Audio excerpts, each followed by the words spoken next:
all come to a story with hopes and expectations, looking for an answer. Sometimes it would be better to live with that hope without ever knowing the full story.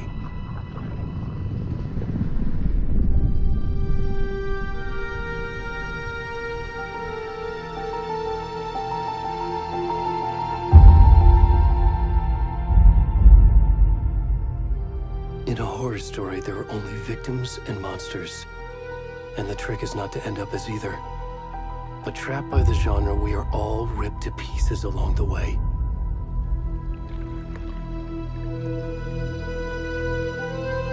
This is not the story I hoped it would be.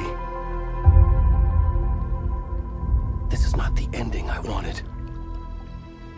This story will eat us alive. This story is a monster. And monsters wear many faces.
Where'd he gone?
kiddo.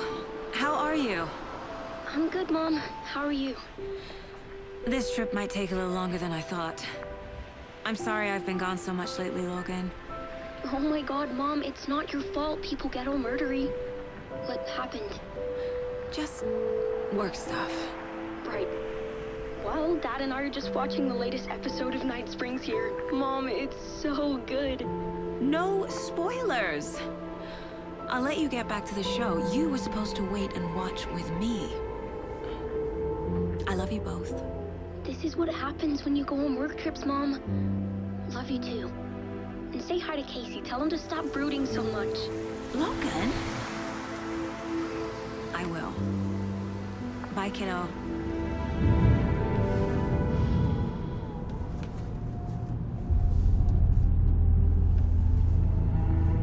Logan thinks you should try cheering up. Snarky kid. Wonder where she gets that from.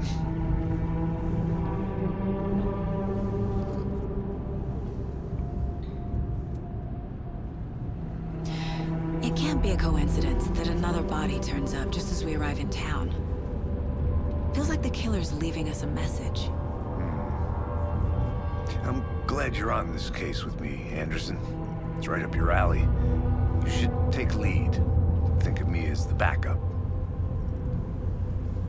Okay. Any words of advice? Nothing that would cheer anyone up.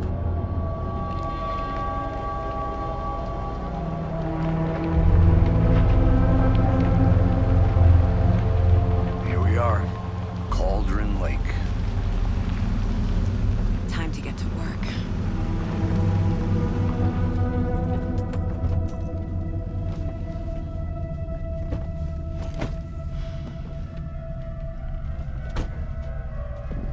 A deputy was supposed to be here to show us to the crime scene. There's the car, so where's the deputy? Eaten by a bear? I'll check out that map.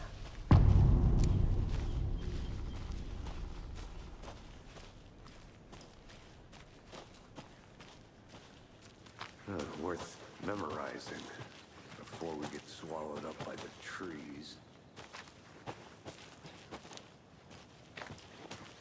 I should take a look at that map.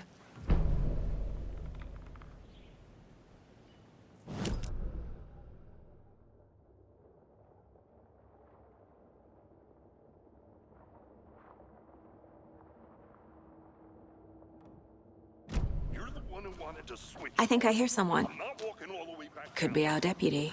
I can go take a look.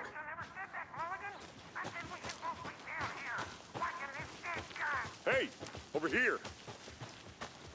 Hey there. Sheriff Breaker said you'd be coming by to take over the case. You're half right. Anderson?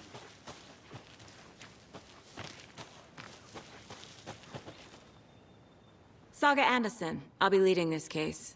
Seems you already know my partner, Alex Casey. Shoot. Sorry about that, ma'am. I'm Deputy Mulligan. I just figured that, that, When are those damn feds gonna show up, Mulligan? federal agent's right here, Thornton. My partner, Thornton, down at the crime scene. He's not what you call the sharpest axe in the shed. Right here? What do you mean? Are they with you? Oh, shit! They didn't hear me, did they?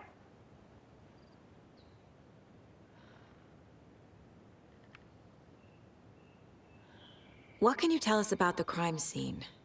Tell them about the heart. I was getting to that, Thornton. Well, we reckon there are some organs that are currently outside the victim's person when they should be, well, you know, inside.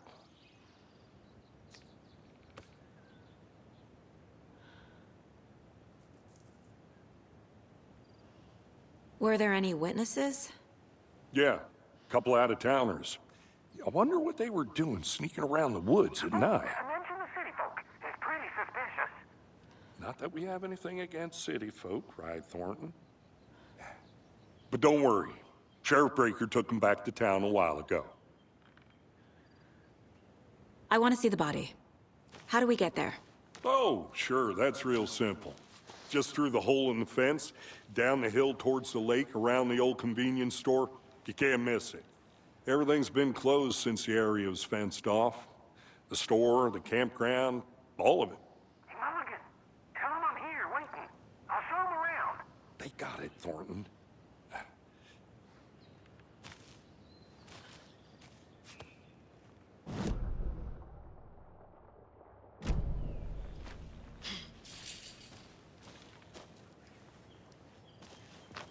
Before we get to the crime scene, there's time to review the facts of the case so far. Make sure I'm seeing the clues clearly.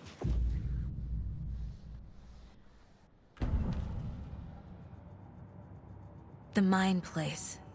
My version of the Mind Palace technique. To sift through clues and work the case.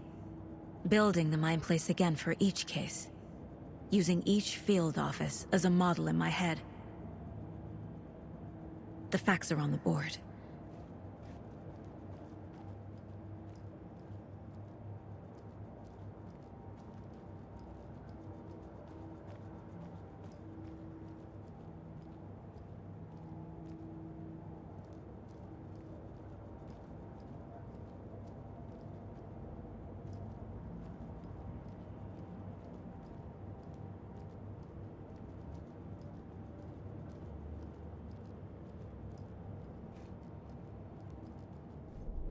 Everything we know about the previous murders.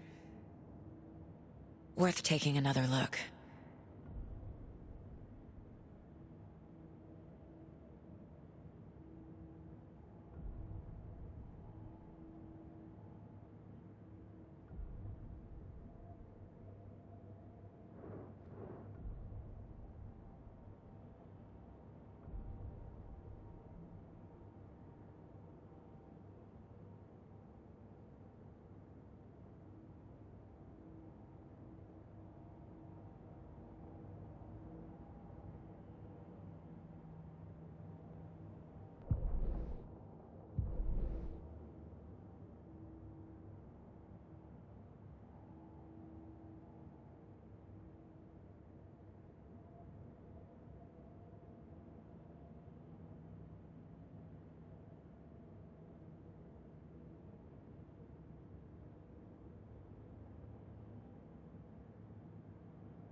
I see you're already hard at work, Anderson.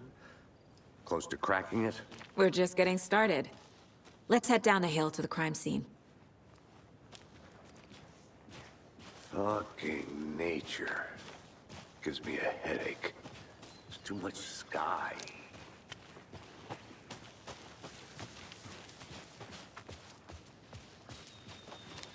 Hey, Casey. You putting me in charge. Why now? Look, Anderson, you're a better... You've cracked cases that had the rest of us baffled. I don't want to slow you down. Are you thinking of retiring? You know what happens to cops who say this is their last case. Mm-hmm. Real funny, Anderson.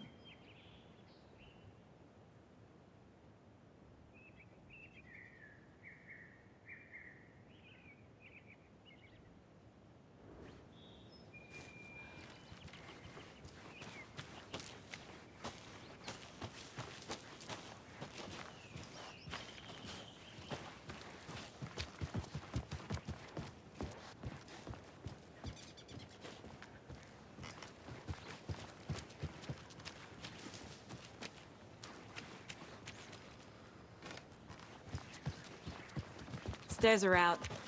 You okay to jump down? I'm not that old.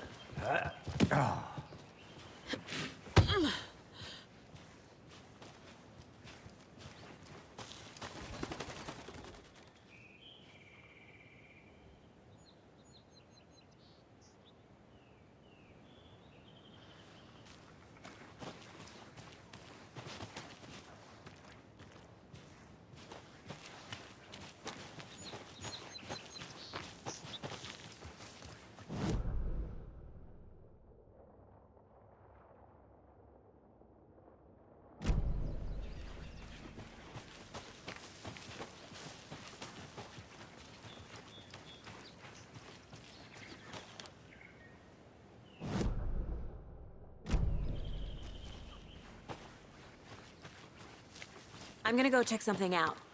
Be right back. Got it.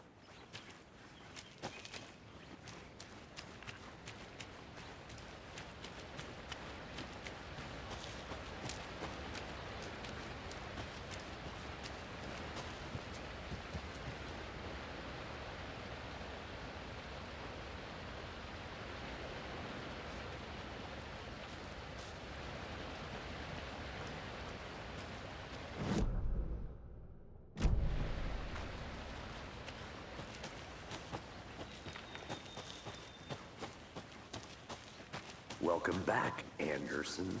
Not a bad place to get murdered. If getting back to nature is your thing. Damn. Should have brought an umbrella. I like the rain. The only thing around here that feels like home. You think the local law had the sense to put up a tarp?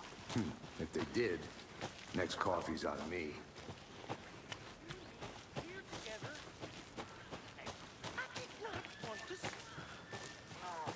Still not getting it. More time.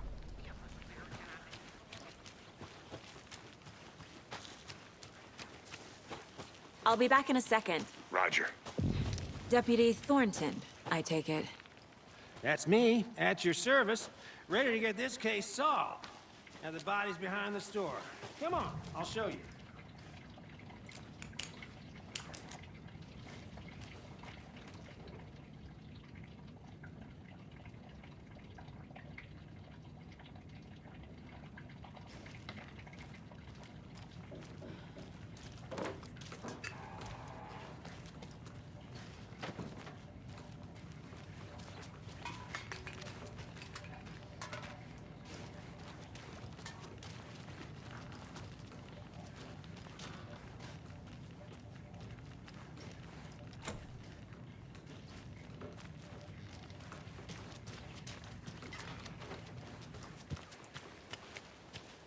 So, FBI, huh? That's so cool. Hunting down... You forgot. You guys hiring? Thornton, he's joking. Let's just see this body, shall we?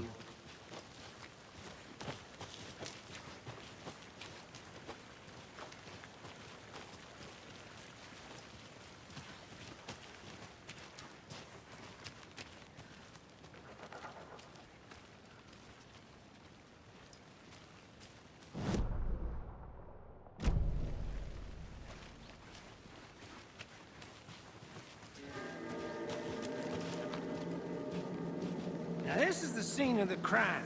We found him on the table. And we didn't touch nothing, you know, procedures and stuff. Thanks, Deputy. No tarp. You owe me a coffee. Okay. Let's start by examining our guest of honor. Does this fit the MO of the previous murders?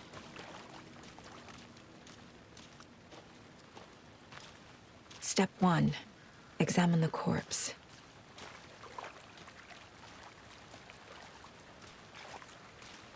Body is positioned on the table. Ritualistic.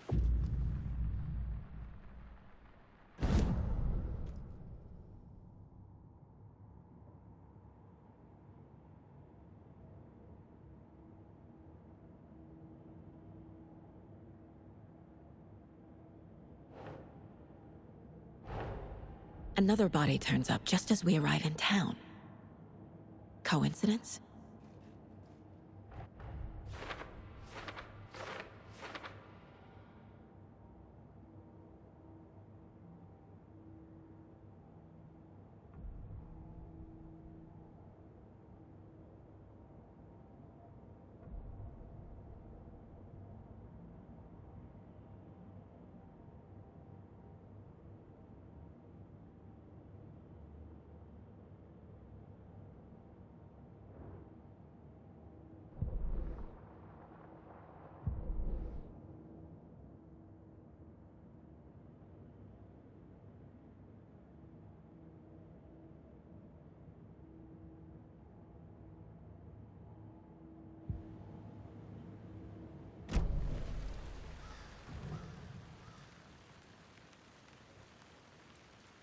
The killer left the heart right next to the body.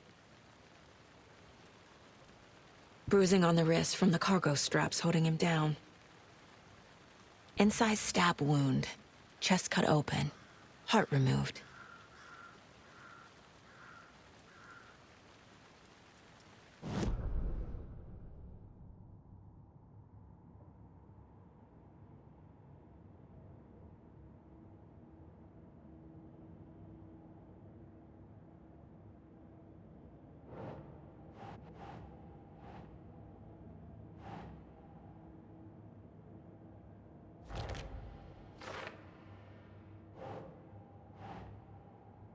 Keep trying.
Heart removed from chest, strapped by the wrists.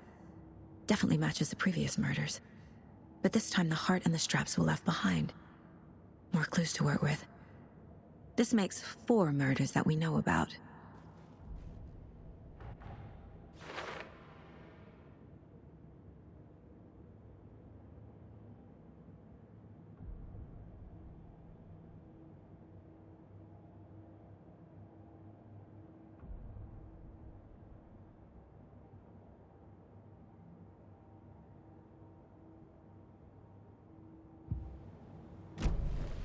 Who is our victim? Who killed him? Need to find more clues. Any idea who the victim is? Oh, I sure do. His name is Nightingale. He was FBI.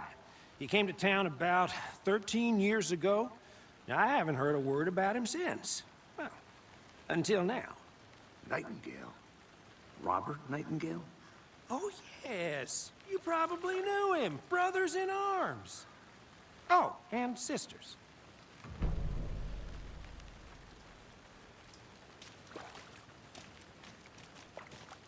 Large amount of blood on the table. The victim died here.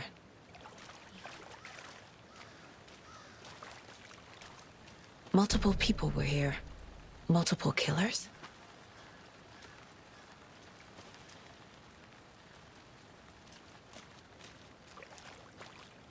So you knew our victim?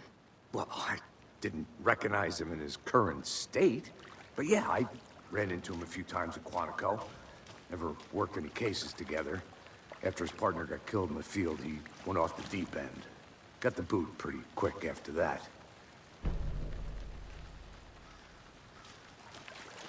Nightingale went missing 13 years ago. 2010. The same as all the other victims. Certainly fits the pattern. Makes me wonder what was going on that year. Probably something this town wants to forget. So what happened to Nightingale after the Bureau let him go? I only know the rumors. Depression led to booze, booze led to paranoia. He got some wild ideas in his head, chased ghosts until he fell off the map. Guess he ended up here, I bet there's more to that story. but no happy ending.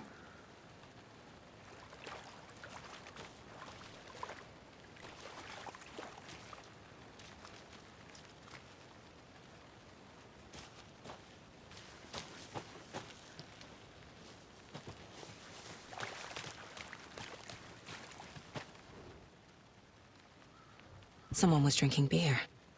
They spent time here, waiting.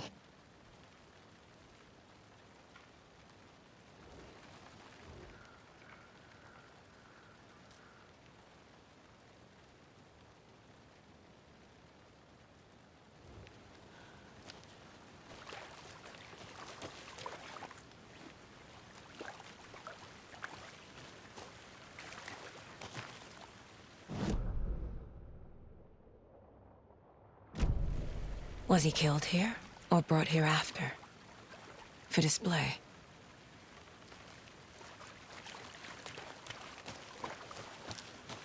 I think I saw something. It'll only take a minute. I'll wait here.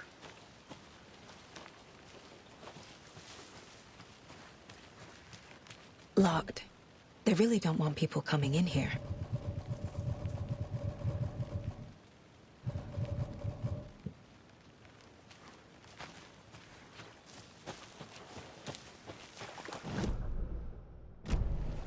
Did they plan for the murder to happen here?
Yeah.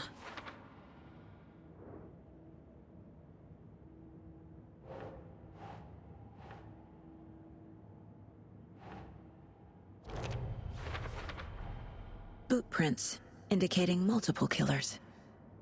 Quite the party.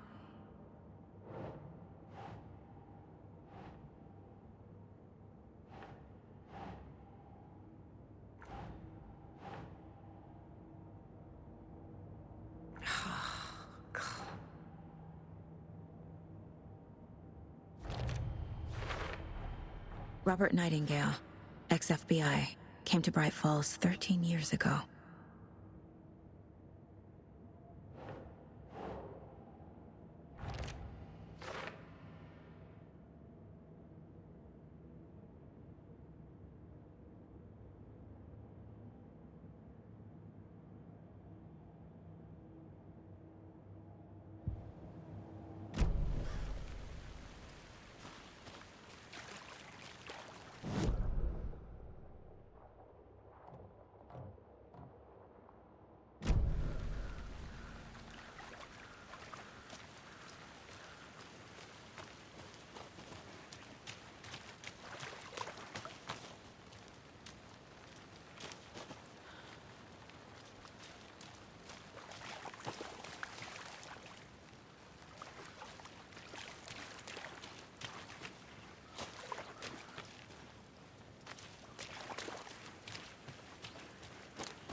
I'll look around.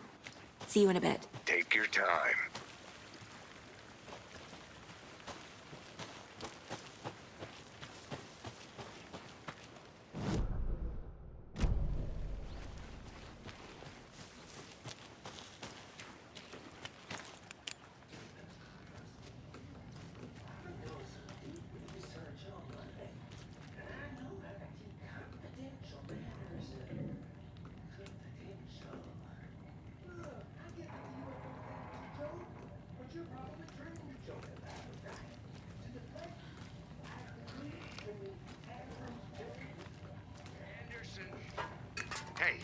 Let's get back to work over here, can we? They left a lot of garbage. Not the fastidious type.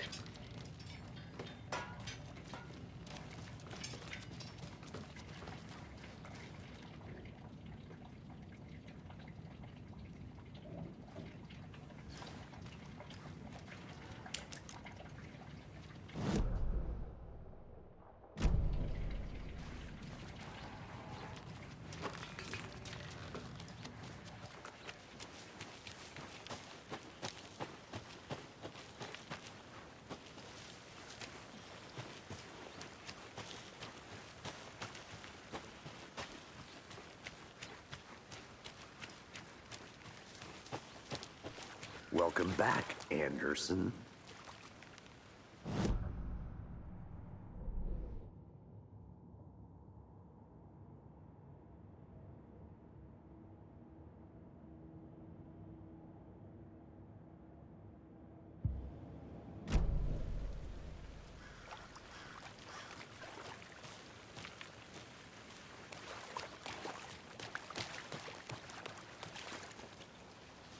I'm gonna go check something out. Be right back. Got it.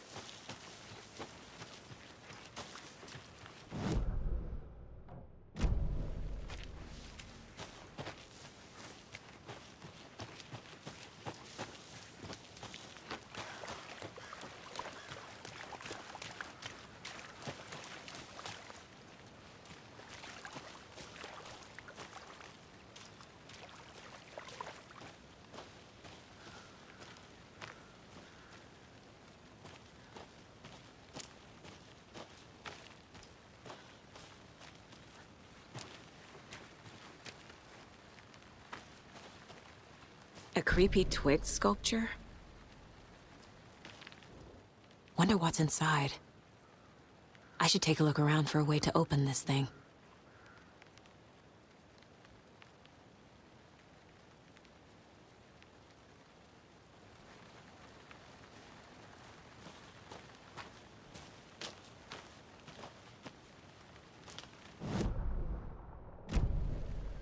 I'll be back in a second. Roger.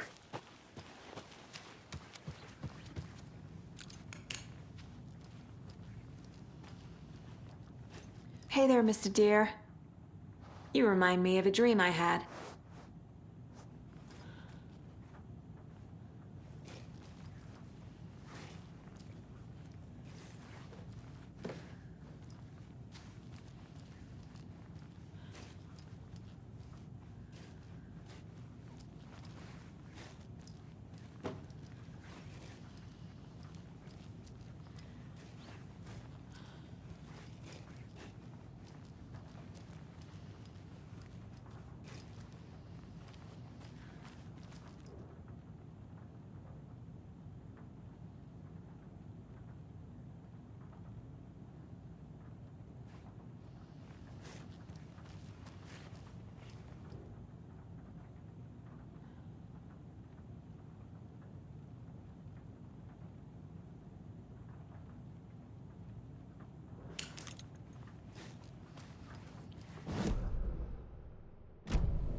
Did you get lost, Anderson?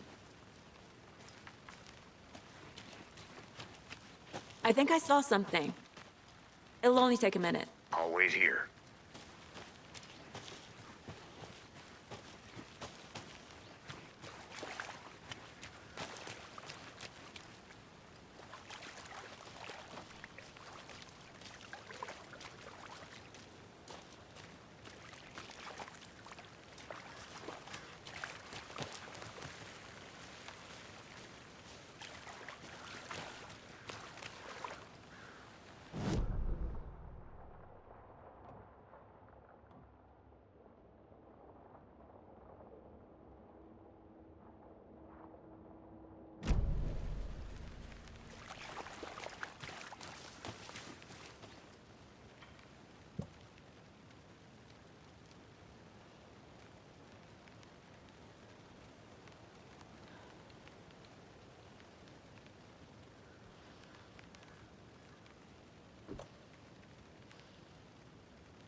Someone left in a hurry. Knocked the tripod over. Was it for a camera? I think that's everything. For now, at least. Mm-hmm. Anything clicking yet? Not sure. Need to think about it.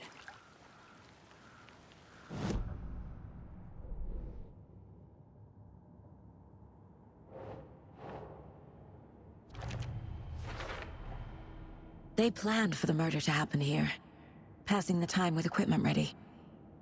They were waiting for him. But why Nightingale? He's been missing for 13 years. Why here? Why now?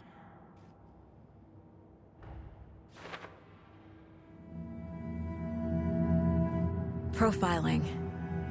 Get into the subject's head. See what they saw. Feel what they felt. Use whatever I know about them to guide my intuition to a revelation. Piece it together.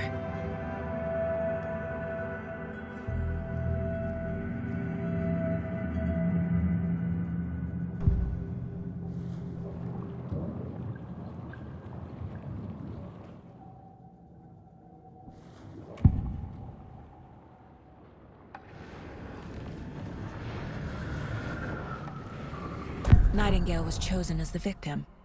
Why? Flick the switch, it goes click. Lights are off. But somebody's home. Somebody's home. This wasn't some random act of violence. This was a ritual. And Nightingale a component. They didn't see him as a person. More like a container for something.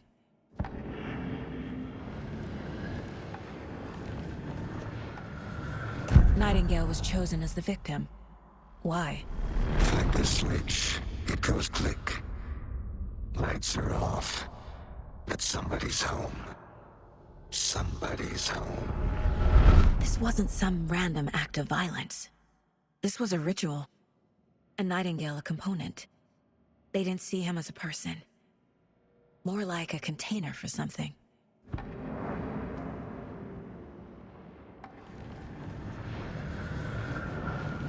Agent Nightingale has been MIA for 13 years. How did he end up here? Up from the lake that's not a lake. It's dark. He was there too.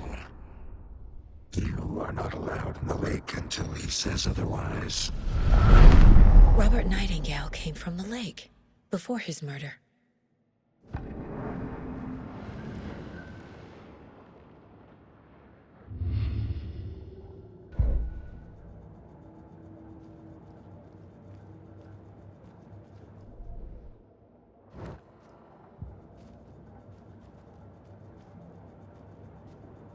This mug always cheers me up.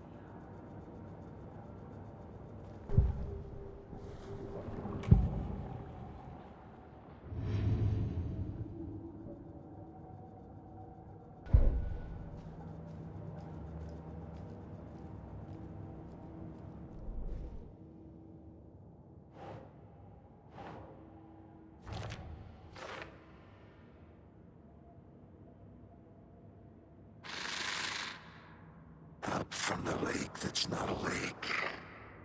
It's dark. He was there too.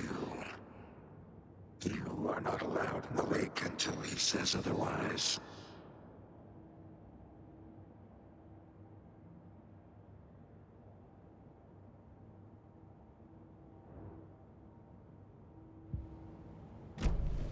The lake is connected to Nightingale somehow.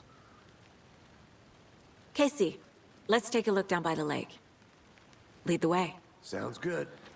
This way, right? Right. Well, okay. Well, I'll just wait here.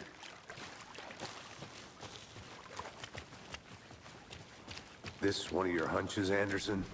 Did something happen at the lake? I think Nightingale came up from that direction. From the lake. Probably looking for shelter. Safety. They were waiting for him. When you're ready, I'd love to hear what you put together so far. Sure. It's not that complicated. Nightingale was out in the woods alone at night, possibly nude. The killers knew he was here, ambushed him, Dragged him to the campgrounds, strapped him to the table, cut his heart out. But then they were interrupted by those witnesses, the Bookers. The job is unfinished. That seems pretty complicated to me. What was this guy doing skinny dipping at this time of year? Haven't figured that part out yet. Lots of questions. Lots of answers for us to find. I didn't know trees got that big. Gives me the creeps. You need to get out more. It is kind of creepy, though.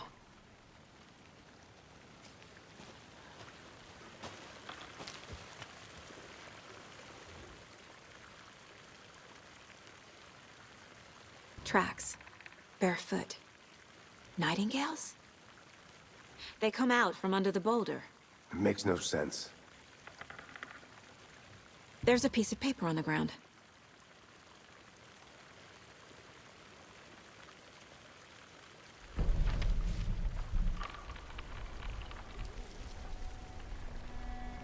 A page full of text on one side.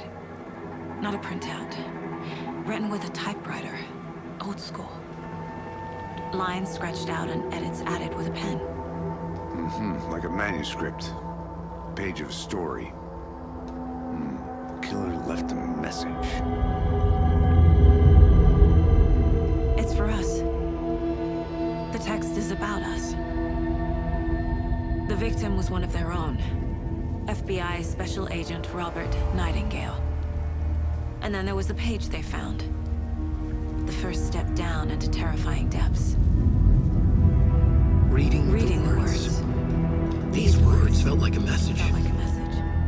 Someone knew they were here, someone playing a game with them. An invitation. How could they not accept, Even if they knew it would end up hurting them.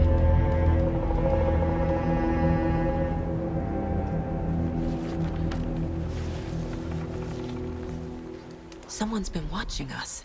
Playing a sick game with us. You were right. This is right up my alley. Nightingale came this way. Either he dropped this page, or the killers left it for us.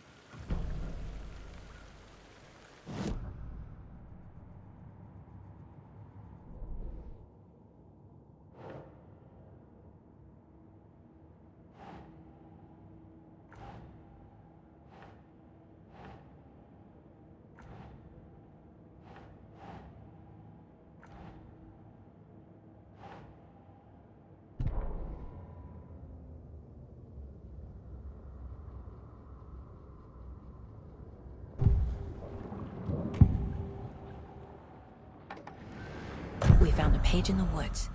A story about these events. What is Nightingale's role in this? I carry his words close to my chest now.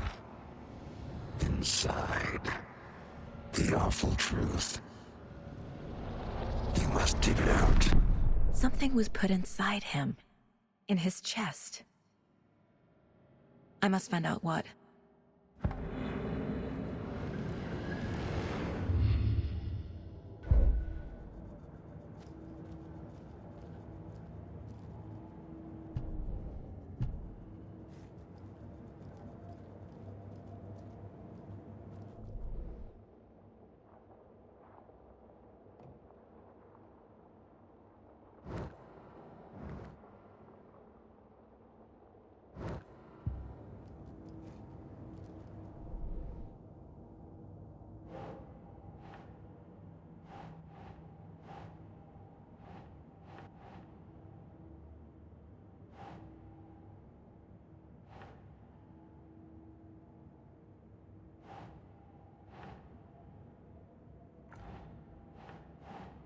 That's not right.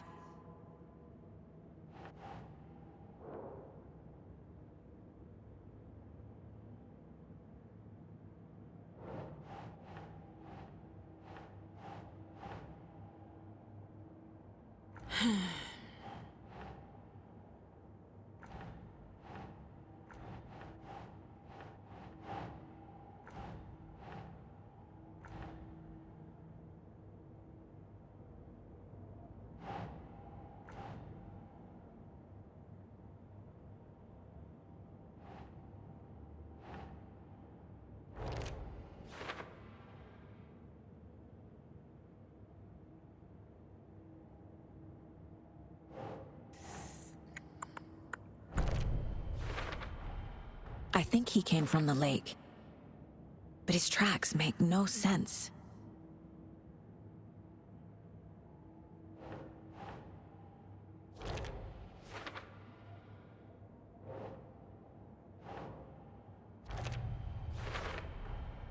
Found all I can here.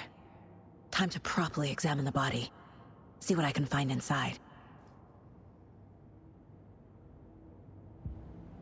Casey, I think something's been put inside Nightingale's body. Let's tell the deputies to get the body to the town morgue. Okay.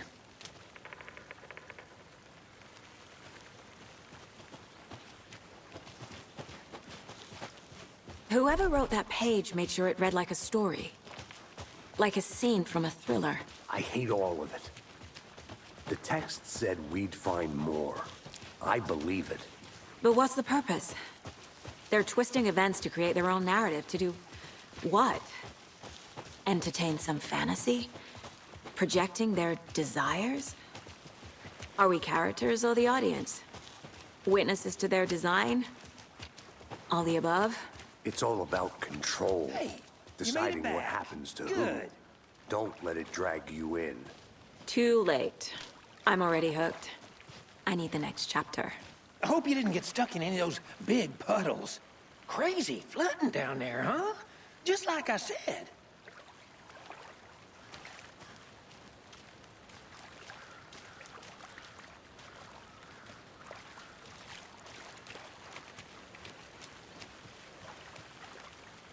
Deputy, I want the body taken back to town for a proper examination ASAP. Well, sure, but the coroner won't be back in town for another week after Deerfest. Not a problem. I'll do it myself. Oh, and Sheriff Breaker called to say he's got the Bookers at the Oh Dear Diner in town. Oh, and I've got a key to the gate. It's a shortcut back to the parking lot just up the hill.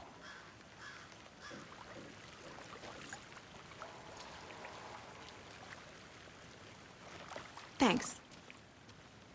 Let's get the car, drive to Bright Falls, and talk to these witnesses, the Bookers. At the diner, right? I could use it.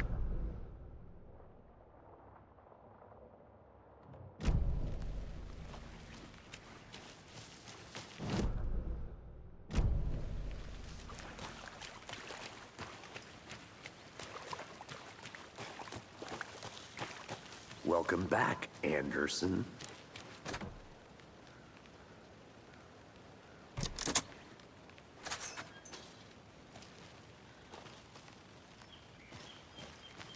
Seems like a nice town so far.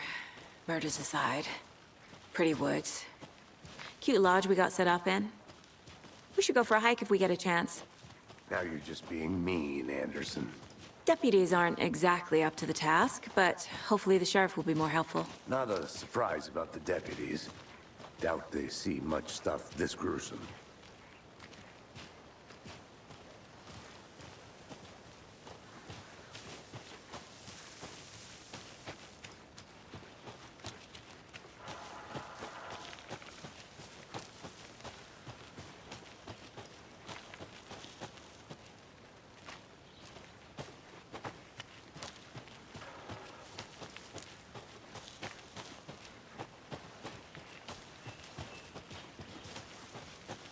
Can't fit the clues all together yet. Heart removed, tripod, tracks leading to a dead end. A tripod? For a camera? To record a snuff film? Maybe. And why take out his heart just to throw it away? To stuff in something for us to find.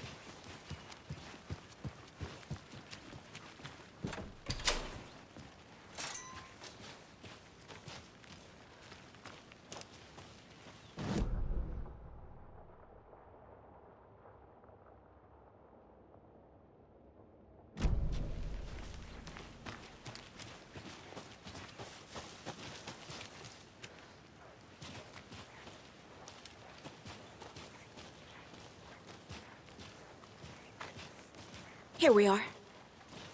Let's drive back to town and meet the sheriff at the diner.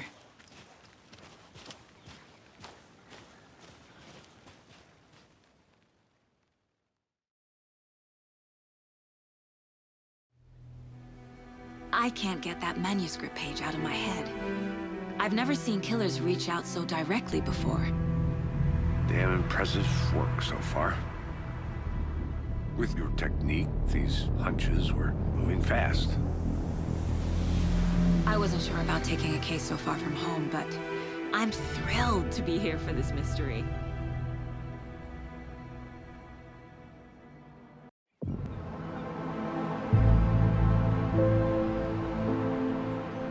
Need to swing by the lodge to get anything from the field office?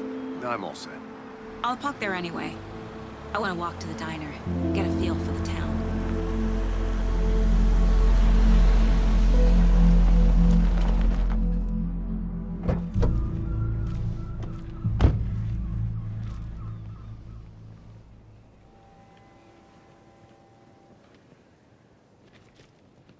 The diner's just up the waterfront. Shouldn't keep the sheriff and our witnesses waiting. I smell coffee.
I'm gonna go check something out.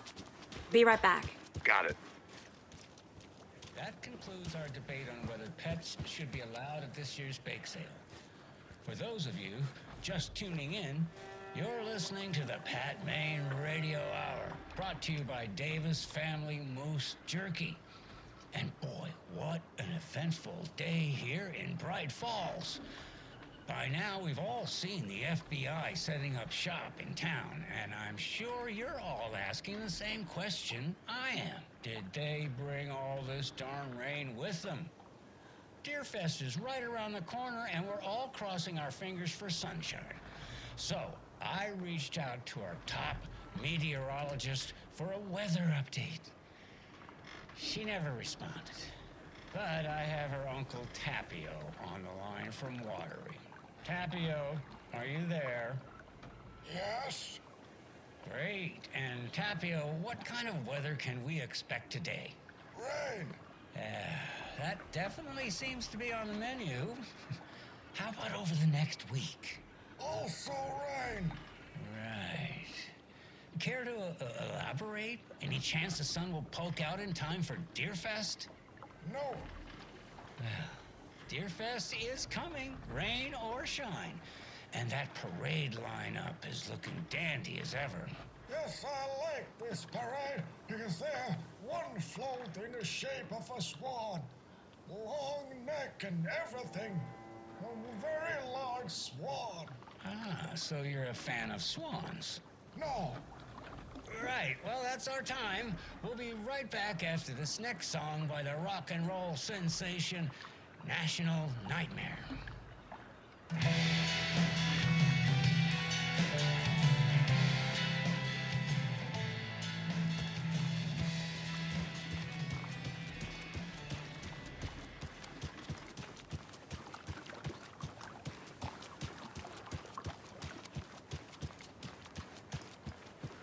I need something to cut this.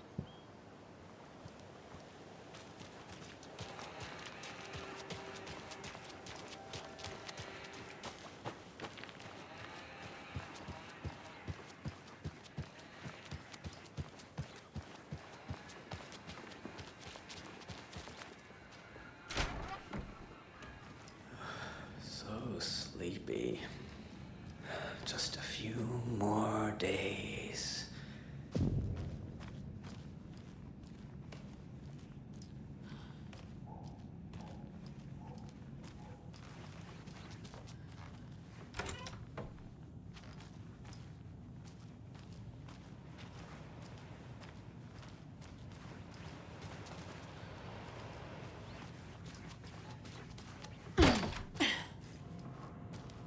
Take care.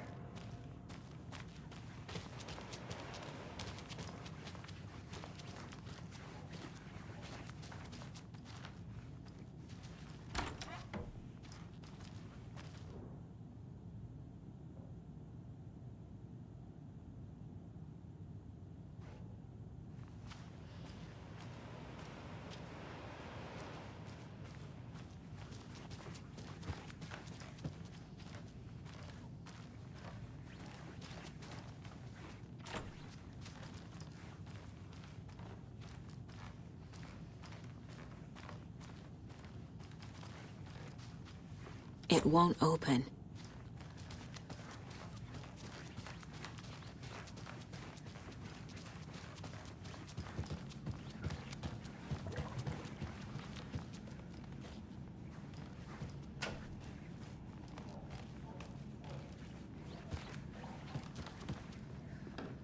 Good to see you.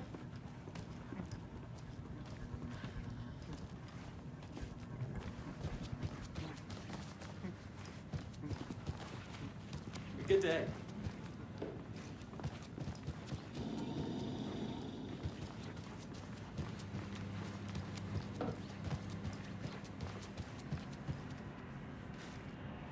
Rest easy, buddy.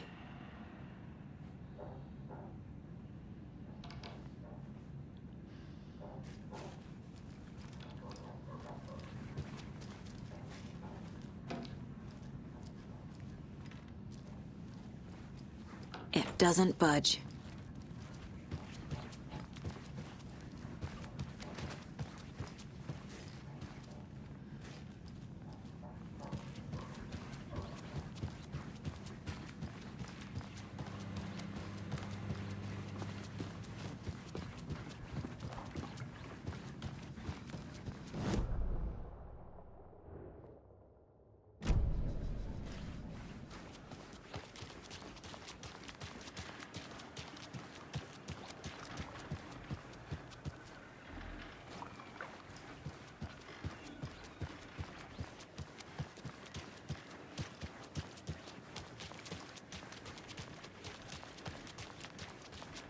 Welcome back, Anderson.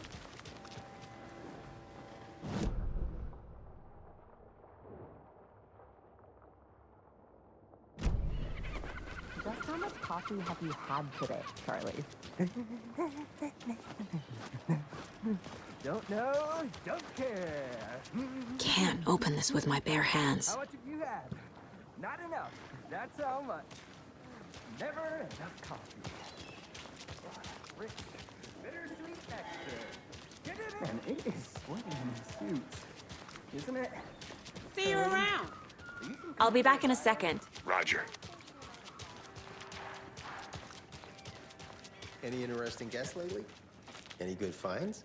Zilch, but someone left a gross surprise under their bed for housekeeping. They were nuts.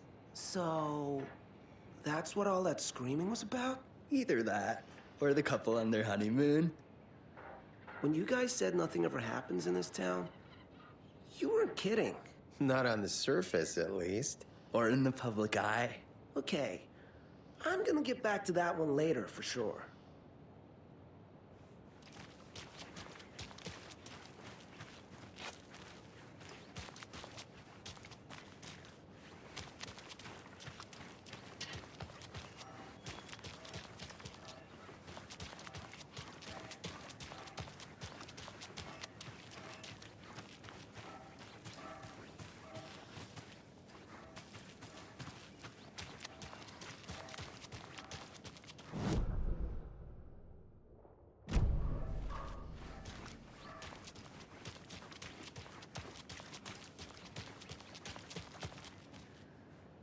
This can't be the right way.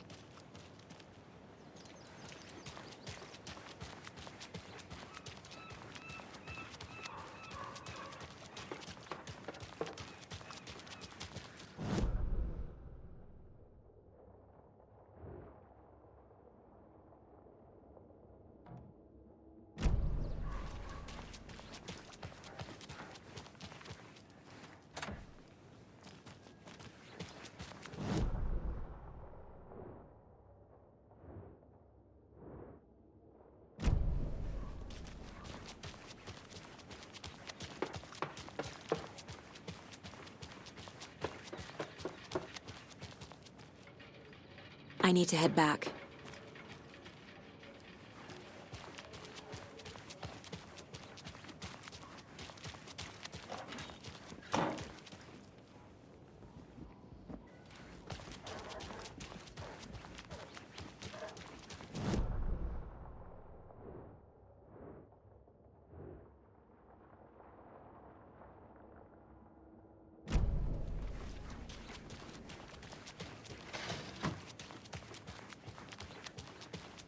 Pretty nice day to be working outside. I don't envy the guy stuck on desk duty. This is where the action is.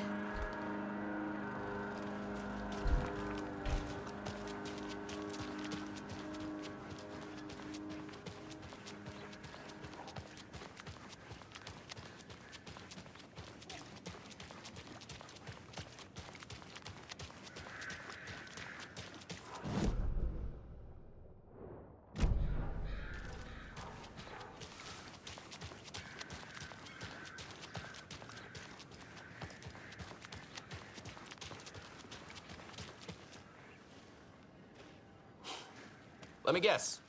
The FBI. Welcome to Bright Falls. It's nice to have you here. I got you both some coffee.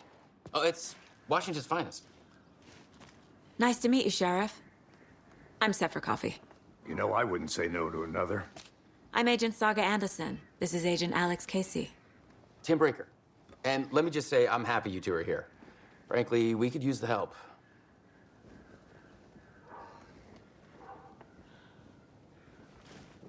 Your deputies said you had a couple of witnesses here. They made them sound like suspects. Mulligan and Thornton are still on about that? No, the Bookers don't strike me as the murdering type, but you can decide for yourselves.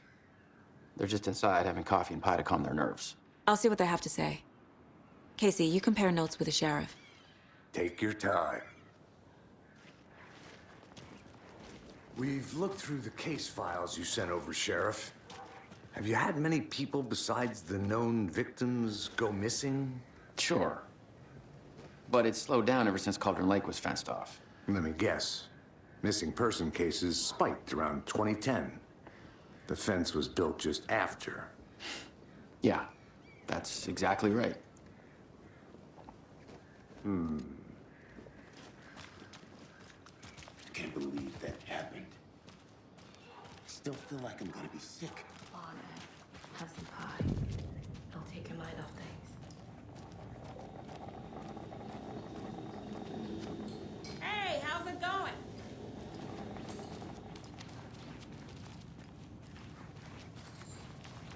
This is exactly why I hate small towns. Keep it down, Ed. You know how touchy these rural types can be. Excuse me. I'm Agent Saga Anderson. Are you the Bookers? That's us. I'm Tammy, and he's Ed. Hello, officer. Just Saga is fine, Ed. So, are we being charged with anything? Because if not, we'd love to get back to our hotel and decompress after what we saw. Take a bath, scream into pillows, that kind of thing. We're not charging you. I just have a few questions. Nothing to stress about, okay? What were you doing at Cauldron Lake last night? I'm a writer. True crime.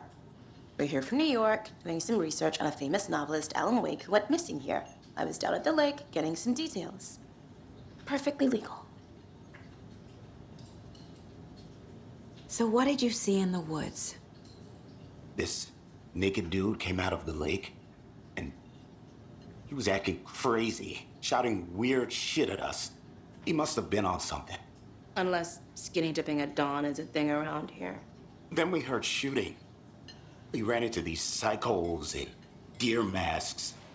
They were tearing into the naked guy with knives, like some kind of satanic cult. And then we bolted and called the cops. What makes you say it was a cult? The masks and knives aren't enough. They were shouting, "Cult of the tree, the cult of the tree, cult of the tree." Oh, and then we found out. The whole thing was terrifying. That's all.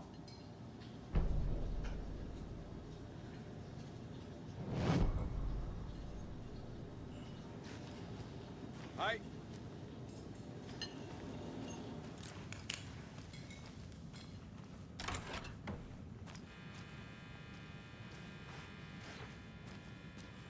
Have I profiled every subject? I feel bad for these guys.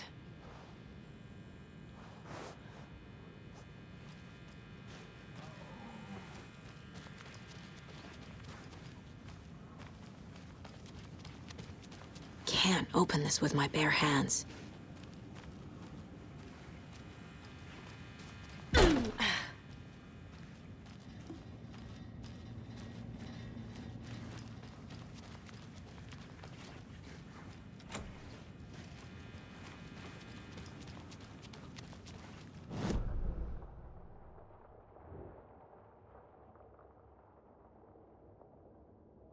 I need to figure this out with profiling.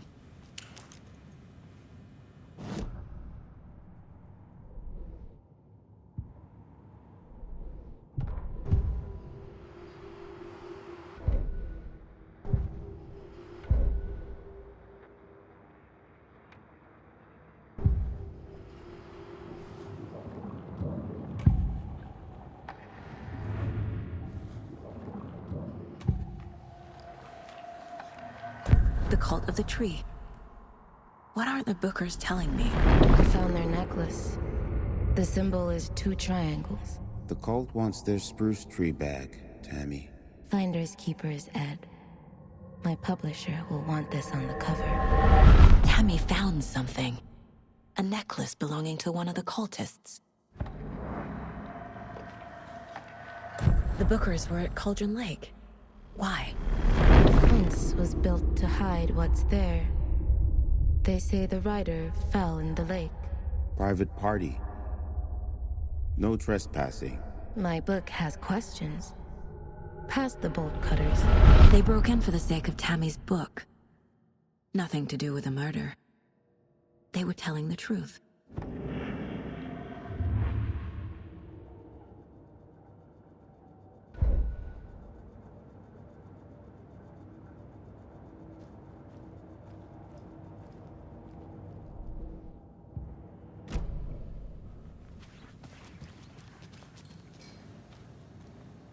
So you found something there, right? A necklace these cultists may have dropped. Okay. Wow. How did you put that together? It's evidence. You need to hand it over.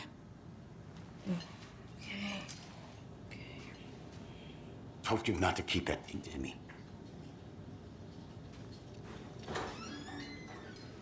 Thanks. This could prove to be helpful. Do me a favor. Stick around town for now in case we have any more questions. Like we'd even dream of missing dear Fez. Oh, God. Saga Anderson, as I live and breathe. I thought we'd never see you back here after that awful, awful thing happened to your baby girl. How are you? I'm sorry. Who are you? I don't know what you're talking about. It's me, silly. Rose. You know me. I don't think I do. And what horrible thing happened to my baby girl? She drowned. Your daughter. That's so weird you don't remember. How do you know I have a daughter?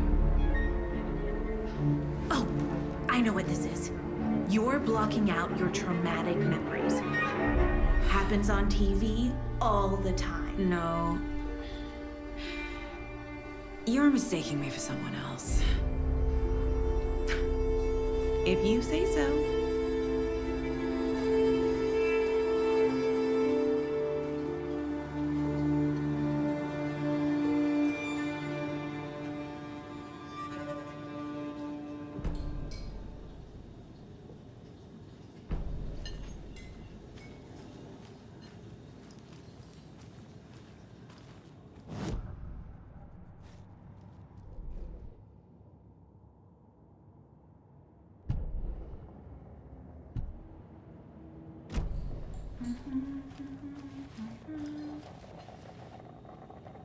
So, Rose, help me out. How do you think we know each other? We all know each other around here. It's been a while, but I never forget a face. Or a coffee order. Guess I just have one of those faces. Seen anything out of the ordinary in town lately? Suspicious people in deer masks? No one's suspicious. But soon enough, there'll be lots of happy people wearing deer masks for Deerfest. Practically everyone will be wearing one. Good to know.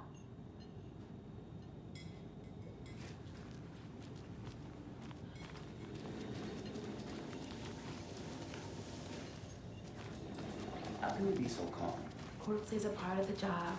Can't dwell on it too much. A cult murdering a man is pretty extreme.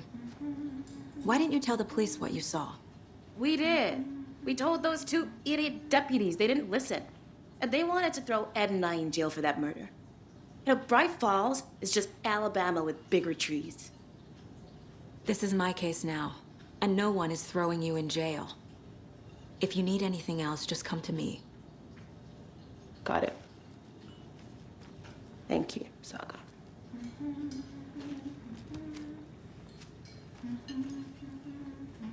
Hello.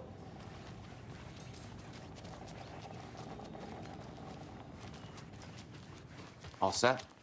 My guys have Nightingale at the morgue if you're ready to go take a look. Let's go. Well, Casey, I got a lead. Looks like we're dealing with a cult. The cult of the tree. A murder cult. Fuck. Have you heard of this cult of the tree, Sheriff? Only the urban legend. If you're in the woods at night, the cult will get you. That sort of thing. We're not gonna find out you're the Grand Wizard or something, are we? I played some D&D back in the day. Wizard was always my favorite class. Morning, Sheriff. Looks like you have some guests. Ah, morning, Ted. Yeah, real important guests. Deerfest. Always draws a crowd, right? Too true. More the merrier. Have a good one, Sheriff.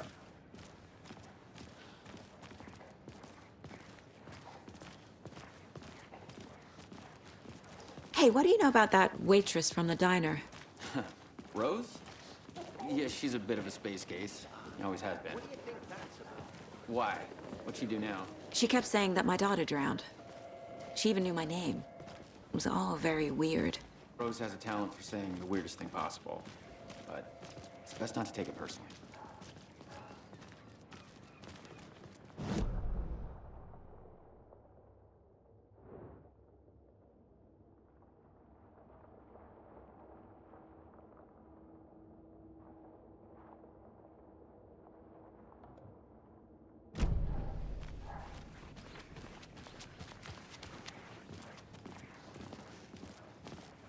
Hey, boss. Corpse is downstairs ready to go. Yep, in the morgue, all prepped. I'd like to take a closer look as soon as possible. Lead the way, Sheriff. Oh, this is the Bright Falls Sheriff Station. Anything you need, just let us know. We appreciate the support, Sheriff. I'll be right with you, sir. Yep. Just here to pay my ticket. Whenever you're ready to take my money.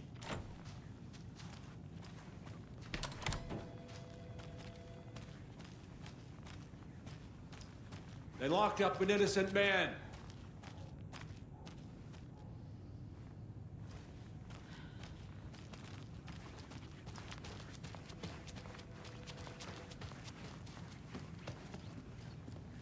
No speeding happening here, I see.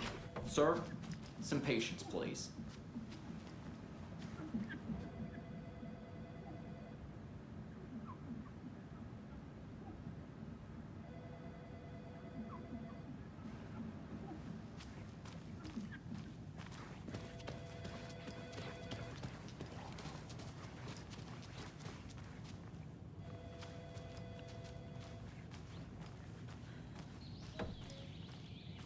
Oh dear, I am a tourist, and it appears that I'm lost in the woods. You only had a tour guide, also. It's bear season. Oh no, a bear. Help.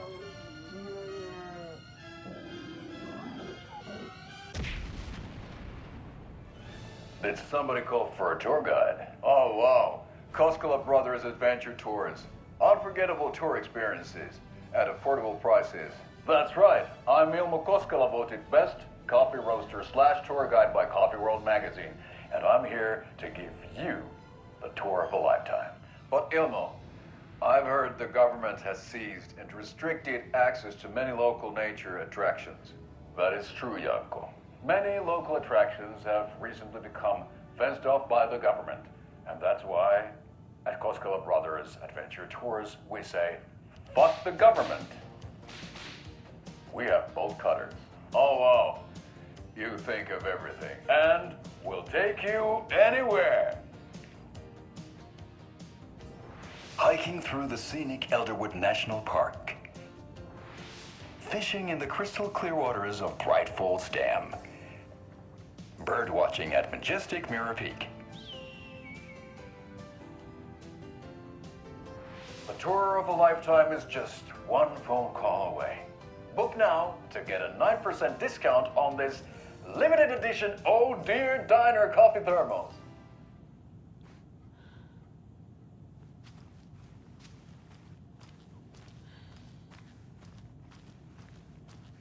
Agent?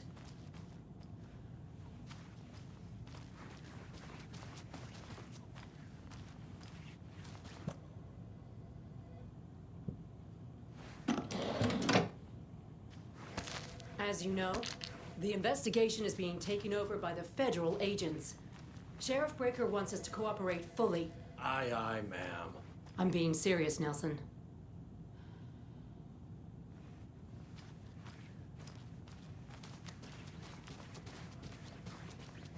So we share a morgue with the funeral home next door. It's a shoestring budget. I guess you guys don't have that problem, though. Our only coroner rotates between a few other towns, and he's away this week, but you can handle this, right?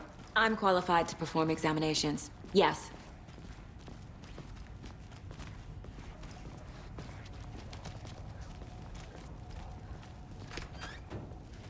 Something about morgues.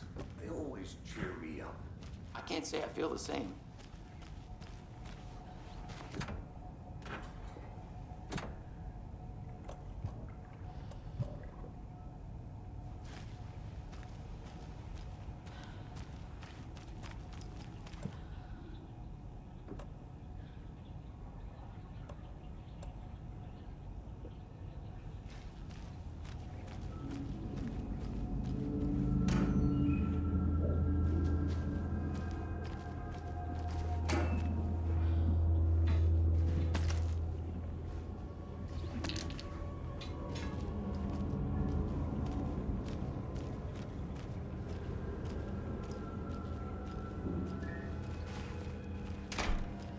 It doesn't budge.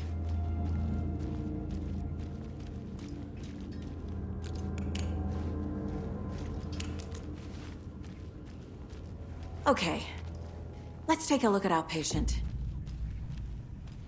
I'll start with the external inspection before performing the internal examination.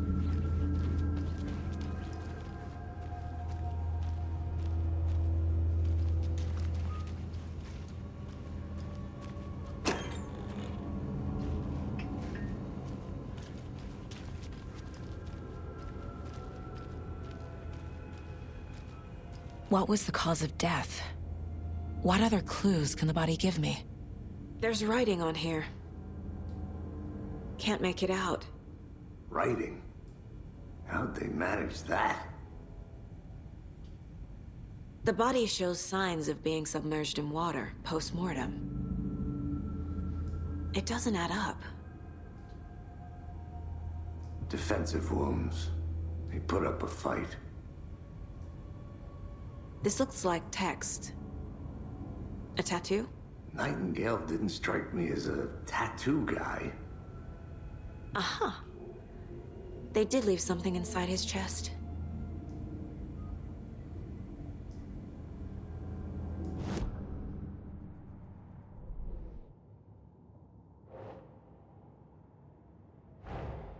Time to see what Nightingale's body can tell us.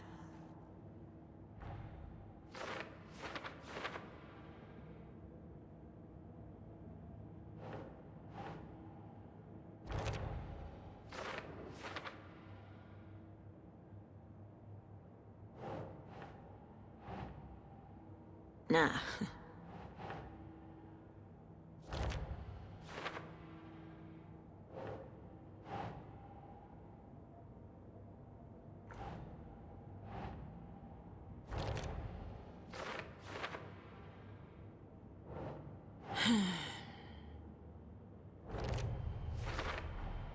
Text is smudged. Looks inverted. Heart can't have been marked before removal.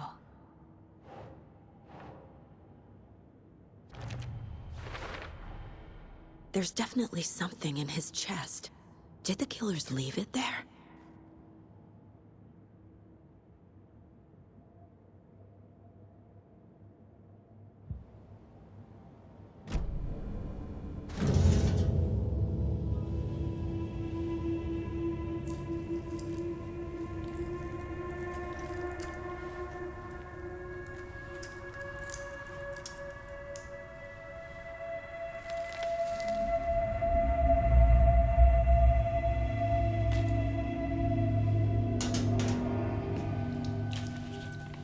It's the same type of page we found at Cauldron Lake. Nightingale hunted Saga. Didn't see her. The Taken could not see into bright light. Light hurt them, made them vulnerable. Nightingale had no heart, but here he was, killing. Someone's created a fucked up fantasy about us. Hey, hold on. We found these kinds of pages. I didn't think they were relevant to this case. I have them right here.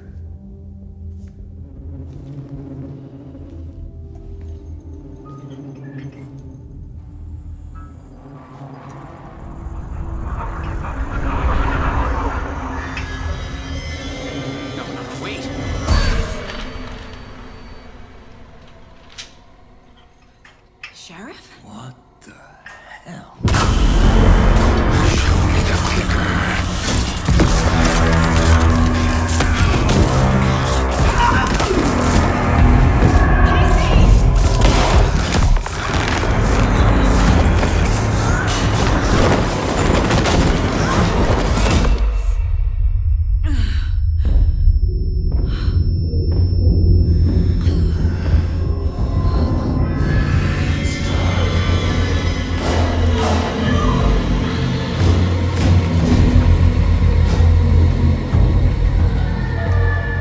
Didn't see her.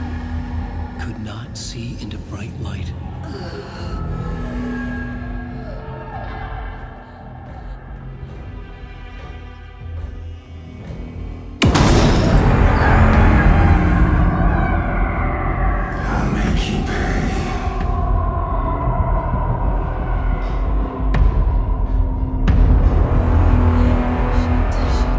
He's coming. No weapon. The page said to get into the light.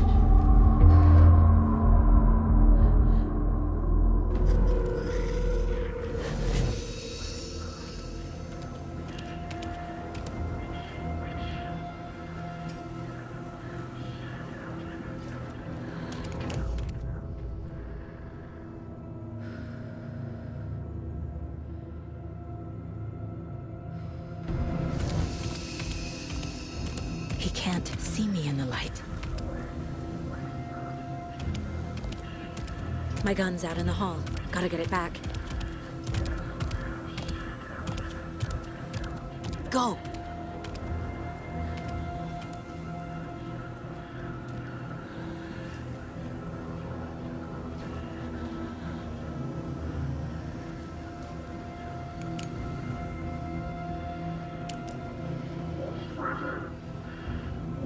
But it wasn't. Things behind it, your mask.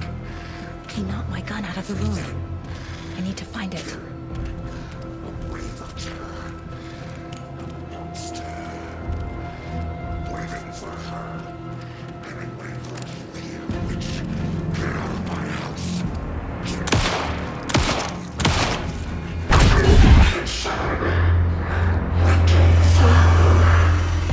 Vanished.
Call the secrets from your crystal heart. Shape my story, tear every page apart. Inside is when you left your mark. We burn away the shadows, we strike a spark. Follow you to the dark. Follow you to the dark, dark, dark. Follow you to the dark. Follow you to the dark, dark, dark, dark. Follow you to the dark.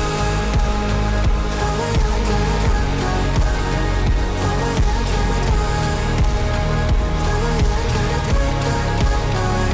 dark,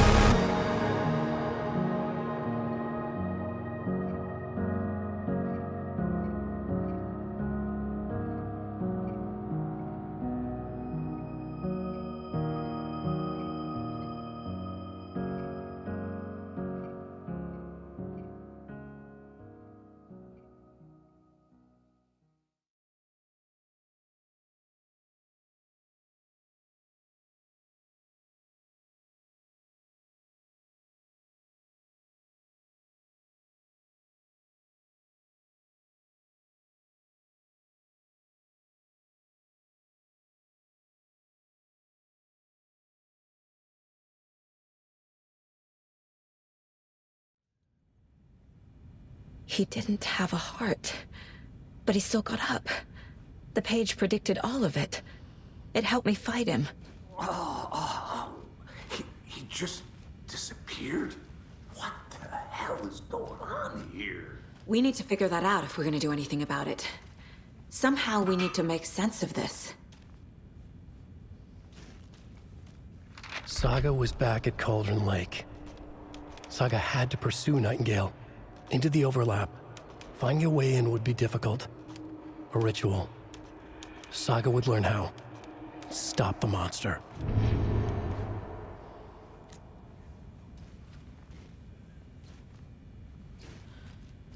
Right before things got crazy, Sheriff Breaker just vanished. Maybe the sheriff knew more than he was letting on. He seemed anxious, like he dreaded what was coming. One more mystery. There's no rational explanation to what we just saw. I'd love to blame this on mass hallucination caused by inhaling volcanic gas, but we both know that's bullshit. This was supernatural. Well, I'm glad you were the one to say it. Now we can figure out a way forward. The victim of a ritualistic murder turns into a monster. Is there a connection? Looks to me like the cult of the tree is performing rituals to create monsters. Maybe. We need to start with learning this cult's goal, their purpose.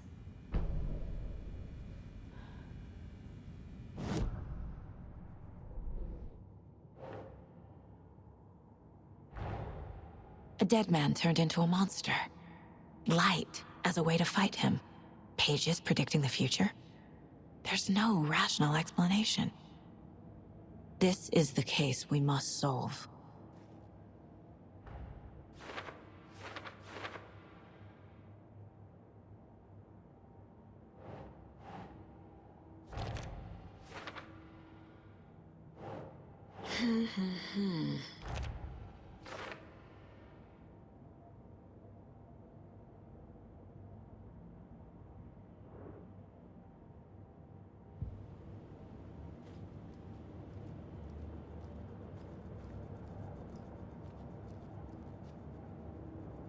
My first ever prank on Casey. A true classic.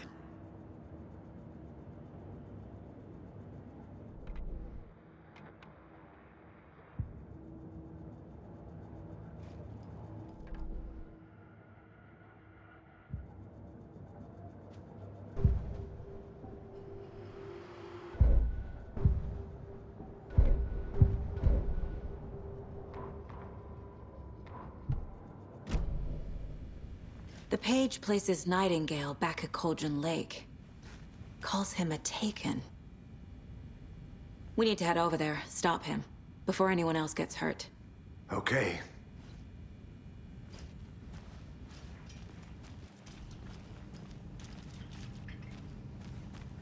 Must be locked from the other side.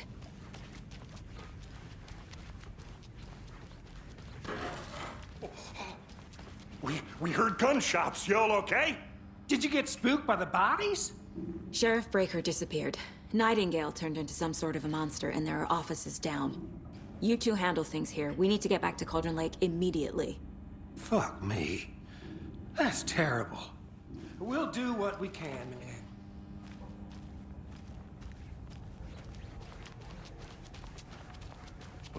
That's crazy, right, Thornton? Nightingale's heart was missing. How could he do anything? He's dead. Well, yeah, right. Well, that's all crazy talk. Monsters aren't real, and what do you mean the sheriff disappeared? Like poof? He's gone like magic? Magic's not real. Magic's not real. Right, Mulligan? No, Thornton. Monsters aren't real, and magic's definitely not real. I knew that.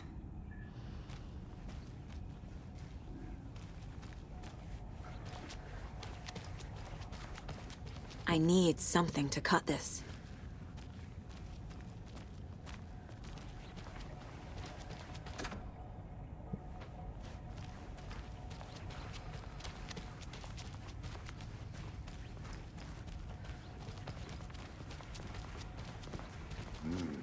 They're a fine pair.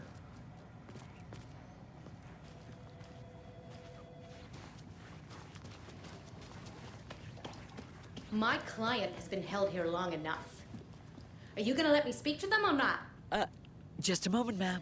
Someone will be right with you.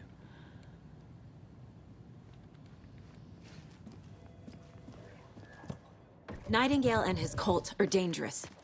We need to be prepared in case things escalate more than they already have. Can you call it in, Casey? A smart choice, Anderson. Yeah, Agent Casey here. Yeah. We need backup. The Bright Falls case? Whoever you can spare. ASAP. Think we'll actually find Nightingale at the lake? The pages haven't been wrong yet. We can't assume the person writing these pages isn't playing us. I agree. But it's our best lead.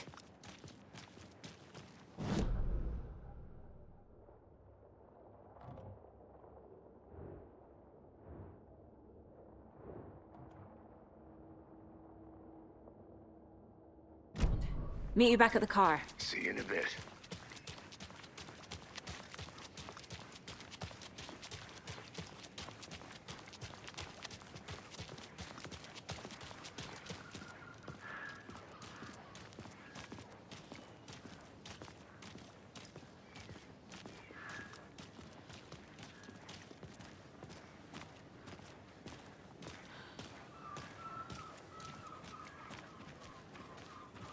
Did you check out the town, Anderson? Just getting my bearings. Ready to go? Waiting on you.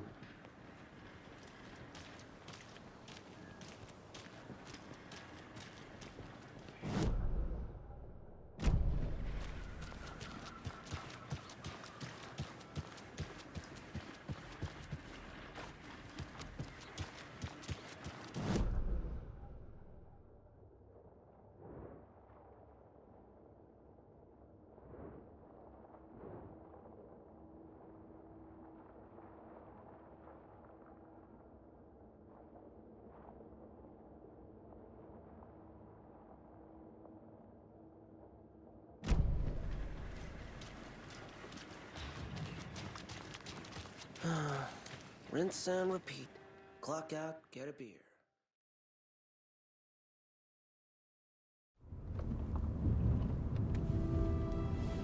I need to come clean, Anderson. I know why Nightingale was here 13 years ago. He was chasing a writer, Alan Wake. Tammy mentioned him. She's writing a book on his disappearance. You know the detective character from his books, Alex Casey. Yeah, I've heard the jokes at the office. Cold case Casey. Murder case Casey. Sorry. Haha. It's the same name, similar job. It's the first thing anyone thinks of. It annoyed me, but that was it. Then, 10 years ago, I started getting strange letters in the mail. Fragments of prose describing murders. You've heard the stories about what happened in New York. Some of it, at least. Bodies started to pile up. It was a murder cult. Turns out the fragments sent to me were from the crime books of Alan Wake. The cult was copycatting the murders from the books. In their heads, they were performing a ritual to bring Wake back. Their imagined prophet. After that case, I started looking into Wake's disappearance on the side. And you thought this case might be connected to him? His name does keep popping up. I just wanted you to have all the facts. Next time, give them to me before we find ourselves in the middle of a horror story.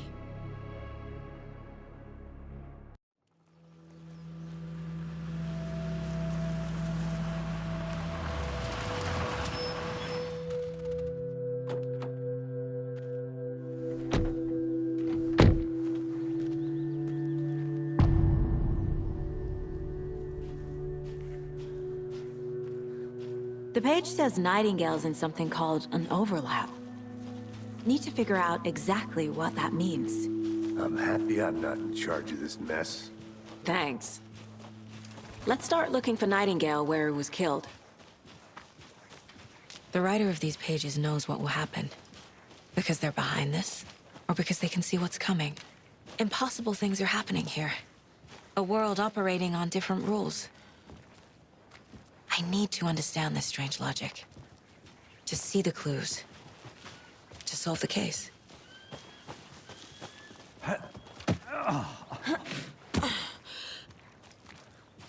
I've been thinking more about the cult of the tree. What sort of cult refers to themselves as a cult? In my experience, they don't. We're not seeing the full picture yet.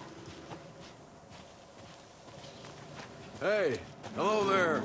How are you folks doing? Those restricted area signs don't do a damn thing, huh? Hello.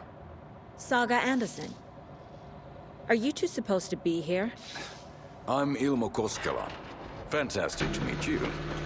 And yes, Stephen here hired me to show him through the woods. He's in town on important government business. Fixing this impressive piece of hardware. I work for the FBC, ma'am. I'm authorized to be here. And I bet you two are here about that murder. Nasty stuff. How's it going? How did you hear about the murder, Ilmo? Do you know anything that could help us? People tend to tell me things. The Koskela brothers are kind of a household name around here. Speaking of, if you're looking for some fun, stop by Watery. Just down the road from Bright Falls, there's our Coffee World amusement park. There's sauna ja vihta.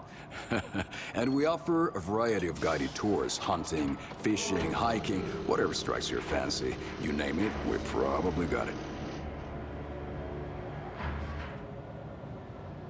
What is this thing? It's just a monitoring station, ma'am.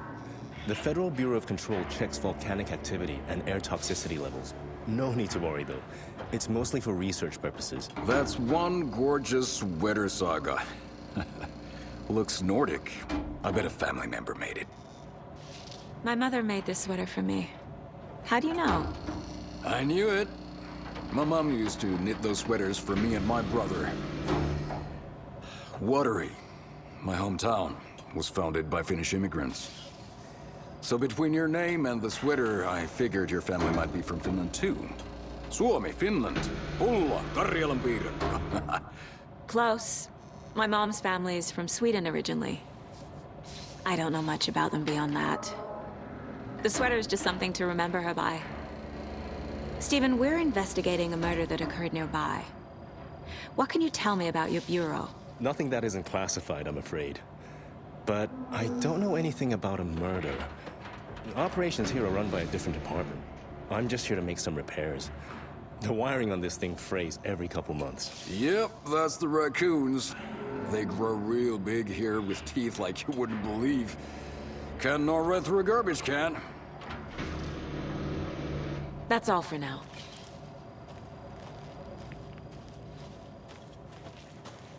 Let's get to the murder site, Casey.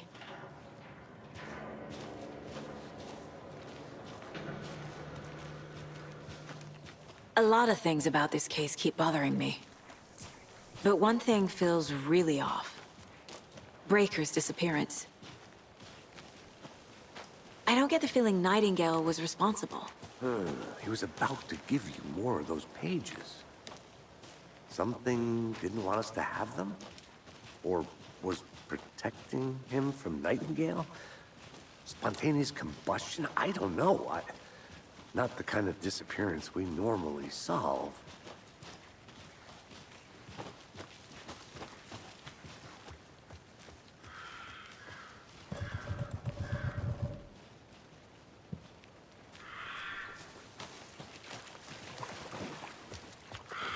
Our crime scene's drowning. I never minded rain. Feels like home. No sign of Nightingale. But the page did place him at Cauldron Lake, in an overlap. So how do we follow him there? Maybe something around here will tell us.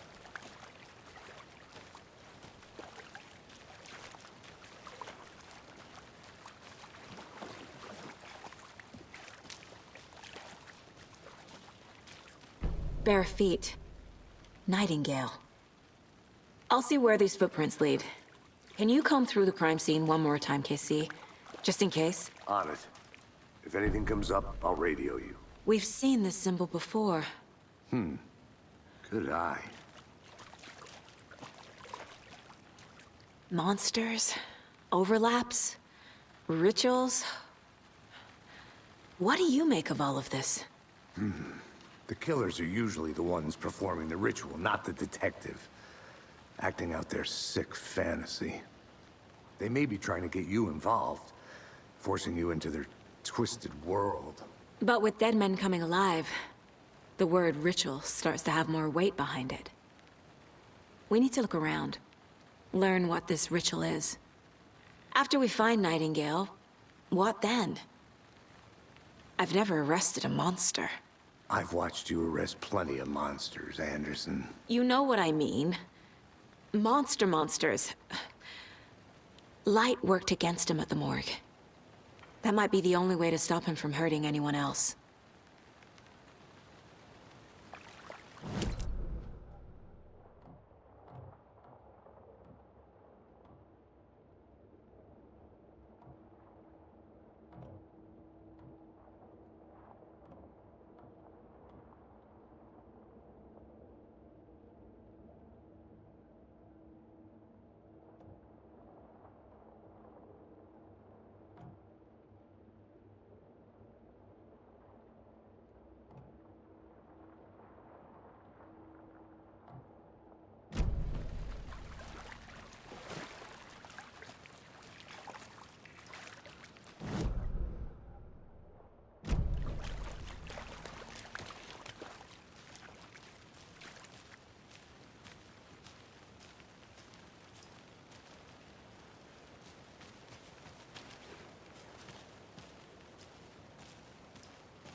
Hey, Casey. What's the forest's favorite shape? Please, Anderson. Just one case without the A triangle. I don't get it. Yes, you do.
Sure. The North Side Slasher.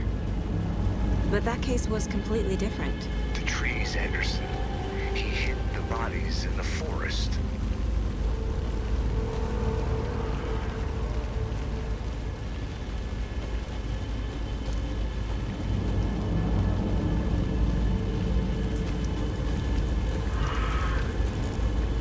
The tracks lead into the water. Where'd he go from here?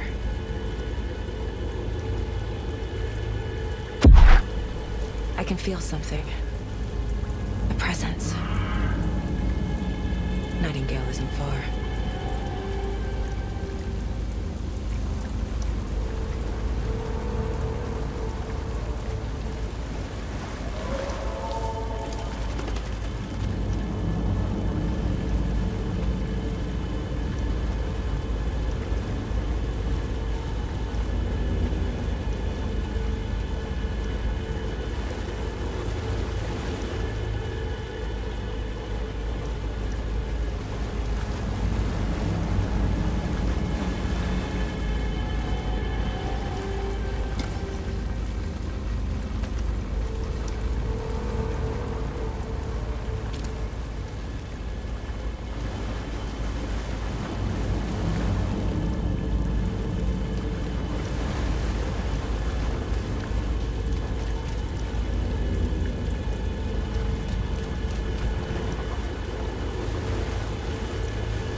What is that? It seems like it's reacting to the light. These aren't the same tracks that were here before. They're headed into the tree, not out of it.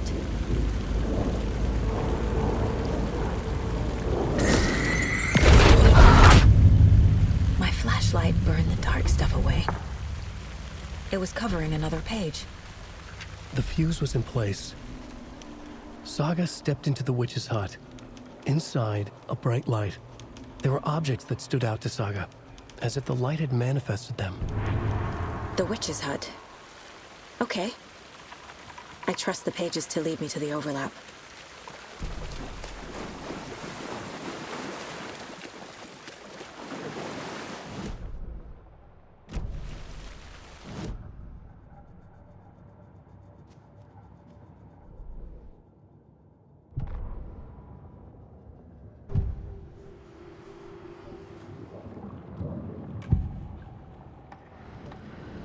I know Nightingale is somewhere around Cauldron Lake.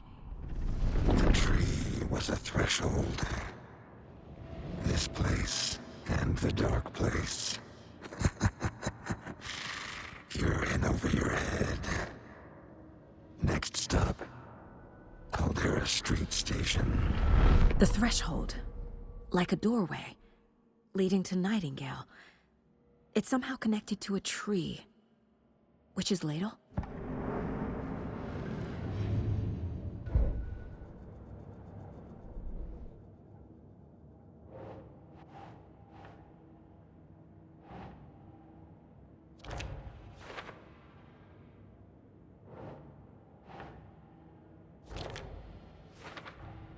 Is Witch's ladle the doorway into the overlap?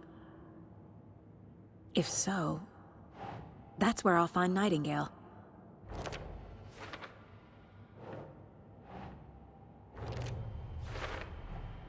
Light is the key.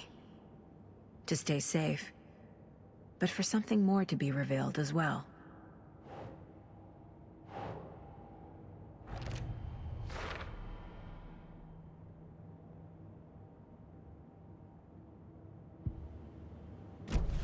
I need to find the witch's hut.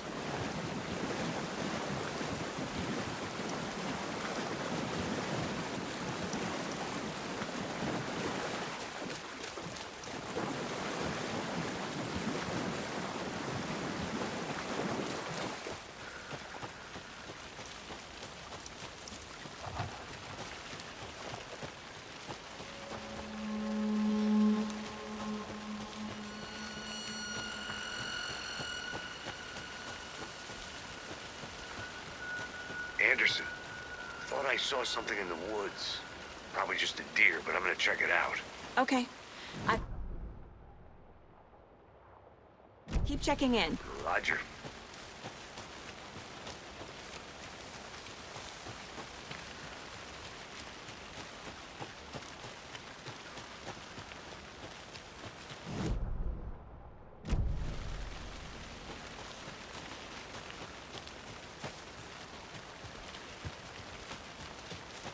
This is the witch's hut.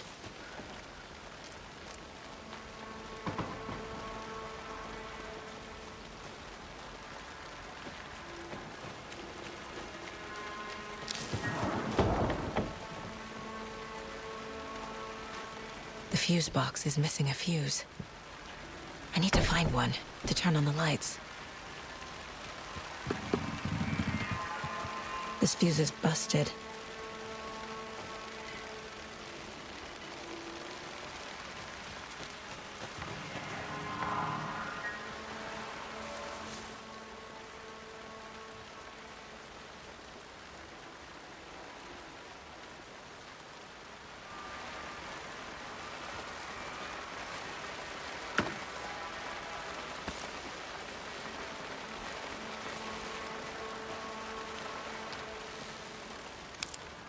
This one looks good. People should really stop littering, though.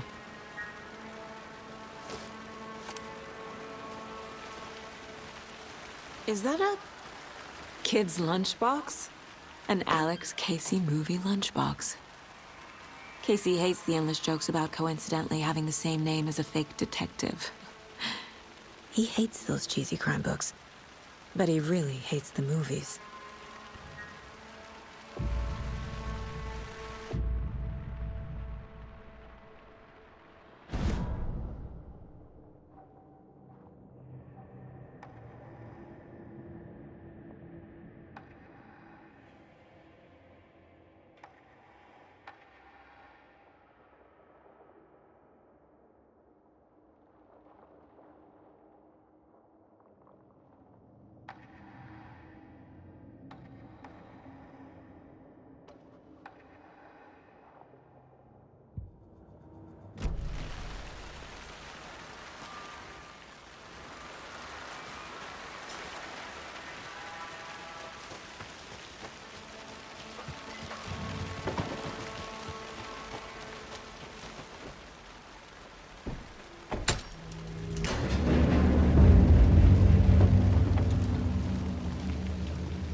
Another page.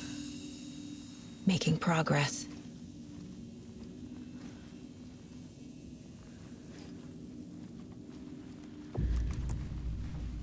The image of the witch in the sign. Saga addressed the witch. The smudged line on the heart. The second part recited from memory. I brought you the heart, witch. Show me the terror. Saga pushed the heart through the hole in the sign.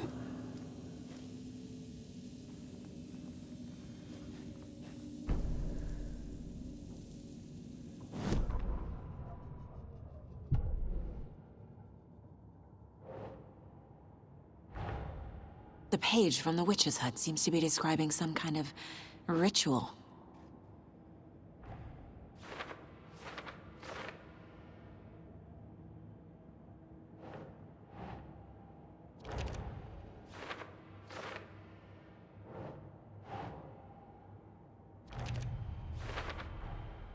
To get into the overlap, I need to find Nightingale's heart.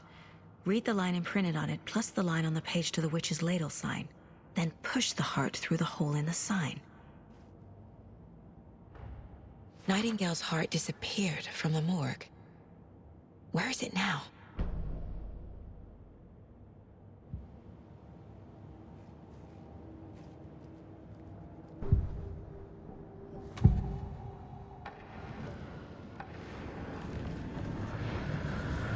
I need Nightingale's heart to get to the overlap.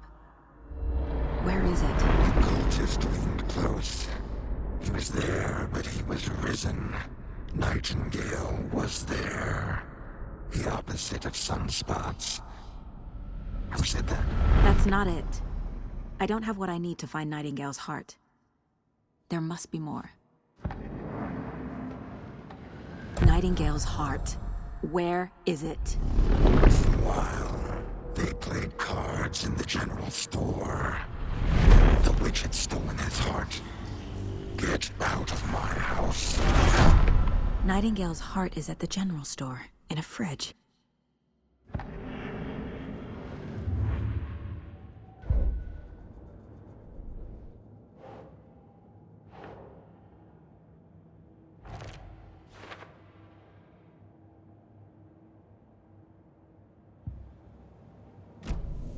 I need to check the general store for the heart. Casey, I'm headed to the general store. I think I know how to get into the overlap. Roger that. I followed some ATV tracks in the woods and got a bit turned around. Did you get lost? I've only been lost once in my life, Anderson. The years I spent with my ex-wife. I'll find my way back, don't you worry about it.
Occultist.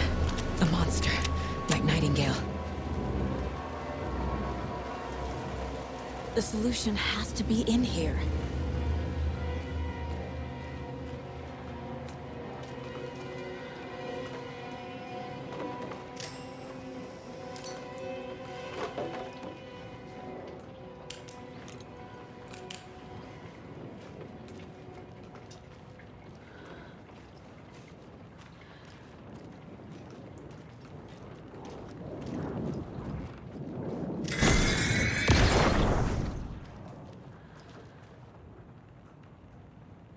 The text on the heart is clearer now. Legible.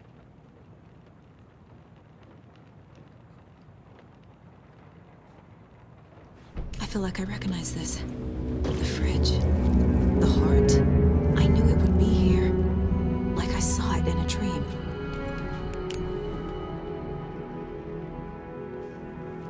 And now I need to give the heart to the witch. Makes total sense.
Casey, there are cultists in the area. They're taken, like Nightingale. Watch yourself out there. Yeah, thanks for the heads up. I'm still finding my way back. You have the worst sense of direction. Any city in America I can get through drunk and blindfolded. It's these damn trees. Okay, okay. I'm en route to Witch's Ladle. I need to open the overlap. This case just keeps getting weirder. But it is exciting.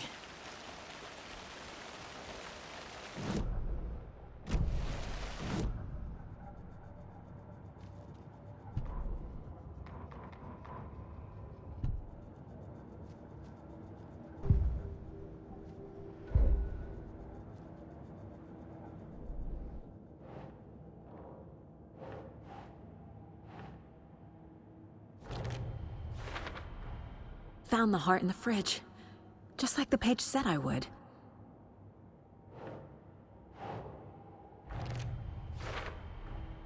Sounds literary. But what does it mean?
Notes and ammo.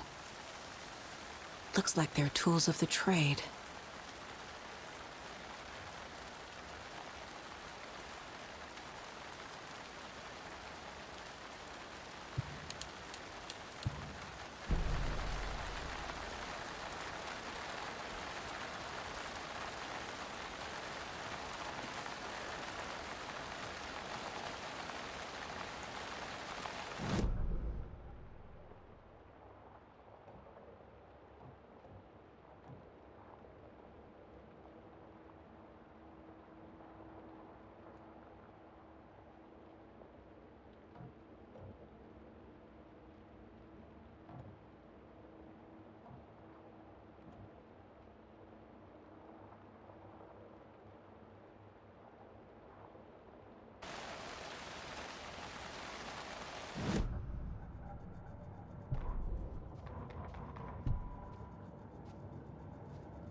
Found the heart in the fridge. Just like the page said I would. Sounds literary. But what does it mean?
brought you the Heart Witch.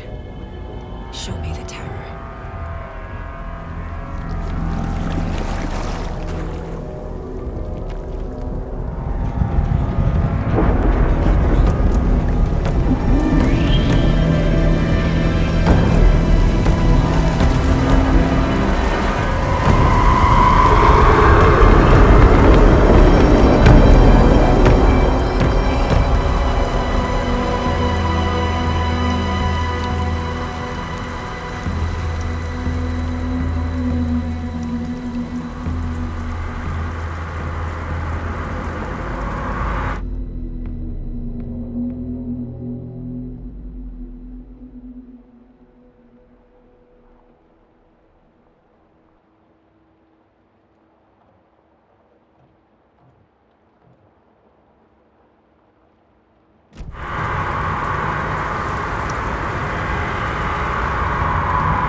Casey, I think I'm in the overlap.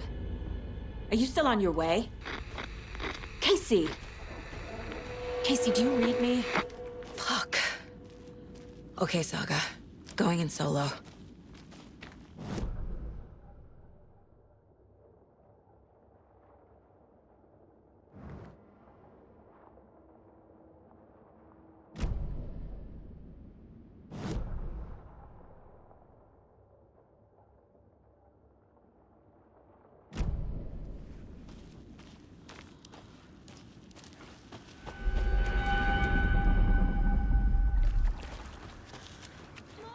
Logan? Logan! Where are you? What the fuck was that? Logan's back in Virginia. You're imagining things.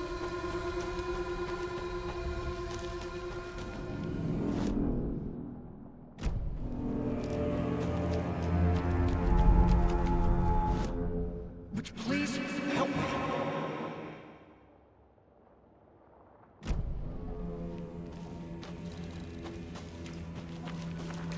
Wait.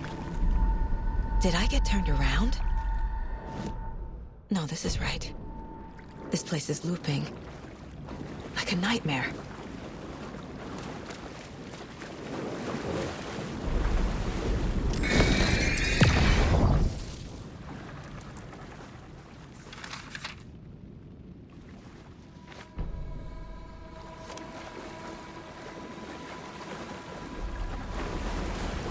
Need to find Nightingale.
He's here. Nightingale.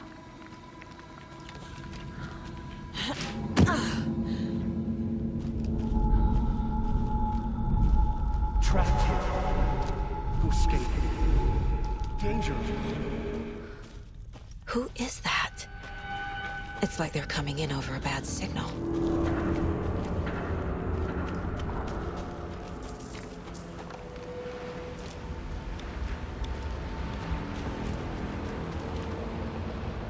Nightingale's badge.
What is this?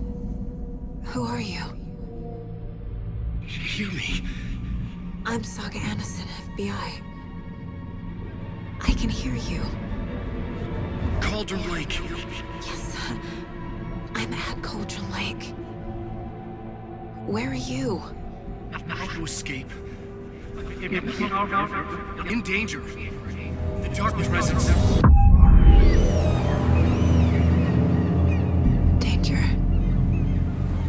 Thanks. Got it.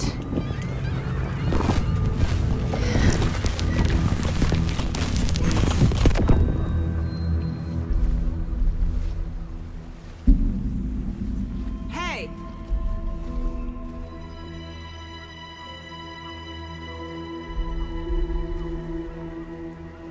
Are you okay? No! It's my fault! It got out with my face! Scratch! Sir, calm down. I'm gonna need you to take a breath. He's changed the story. The dark presence. We must stop it before... Easy now. First things first. What's your name? My name is Alan Wake. I'm a writer. I've been... Wake? Where did you come from?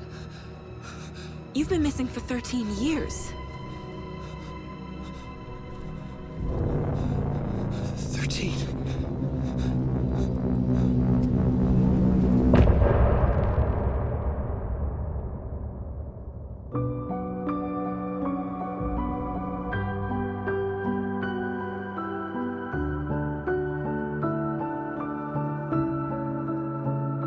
In the dark, miles apart, made a promise that I'm coming out alive. Raging heart, went too far. I will never lose myself again, or I was calling you, did you hear me? I lost my way, lost my way.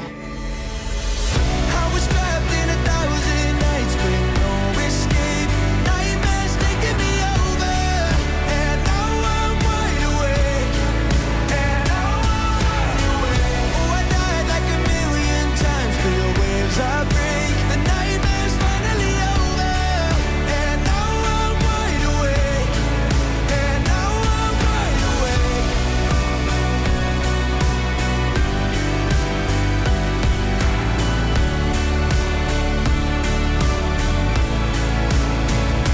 Blinding lights, burning eyes. I can see myself and I don't need to hide. My foolish pride paid the price. I will never leave again, I'm by your side. I was calling you, did you hear me? I lost my way, lost my way. I was trapped in 1,000 nights with no escape. Nightmares taking me over, and now I'm wide awake.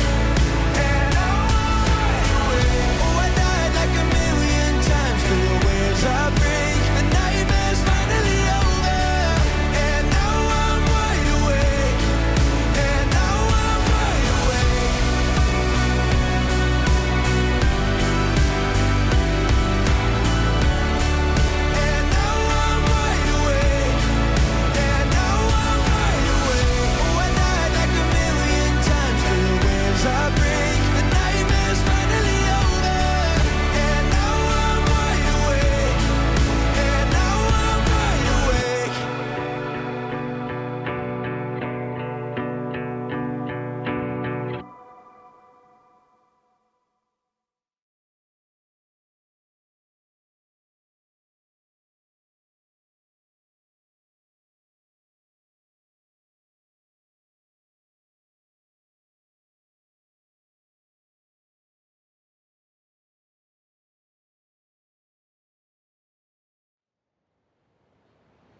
Anderson, where did you go?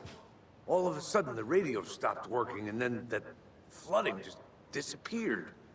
Crazy forest.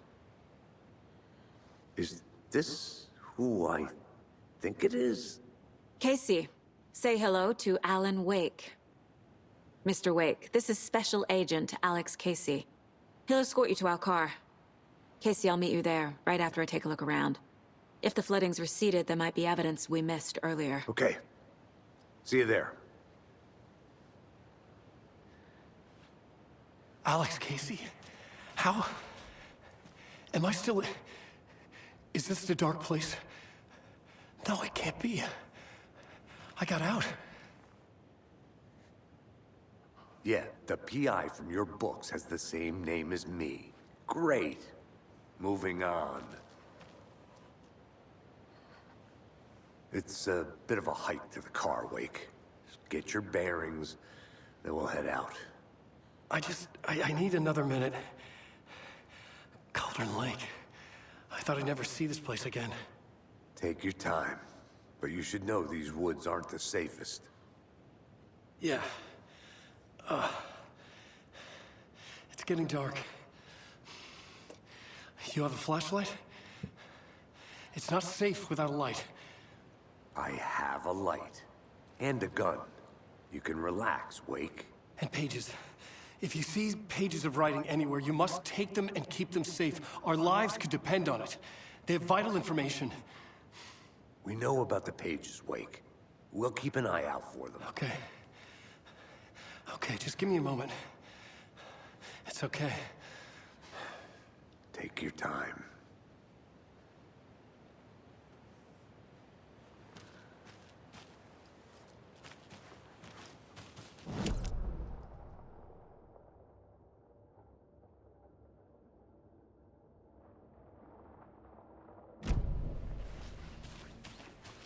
Should look around. With the flooding gone, could be further clues out there. The flooding disappeared very suddenly. I wonder if there's any connection to the overlap. To Nightingale.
A locked box. Is that the cult of the tree symbol on it?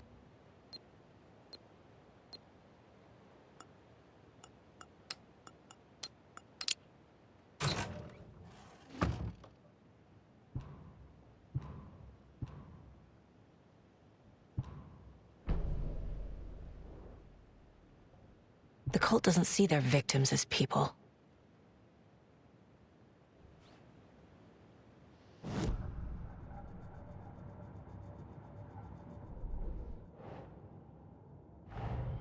Nightingale goes missing for 13 years, shows up murdered, and then turns into a monster. After I stop Nightingale, a rider who's also been missing for 13 years turns up. What's the connection? What kind of case is this?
Monsters.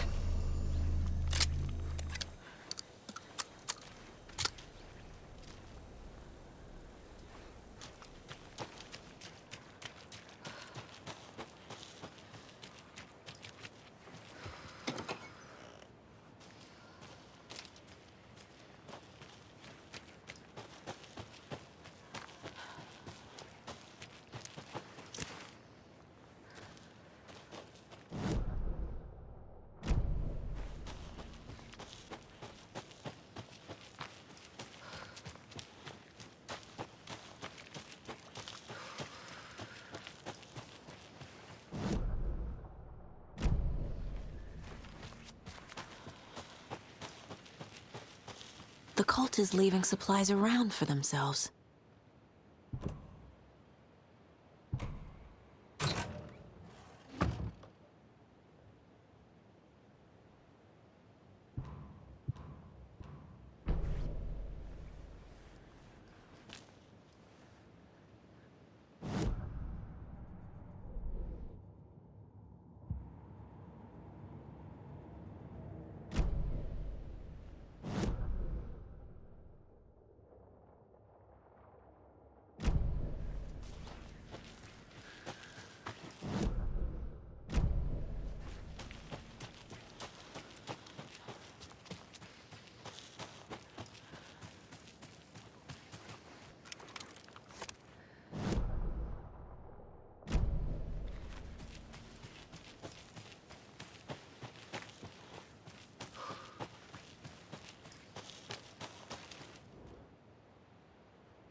There's something written here.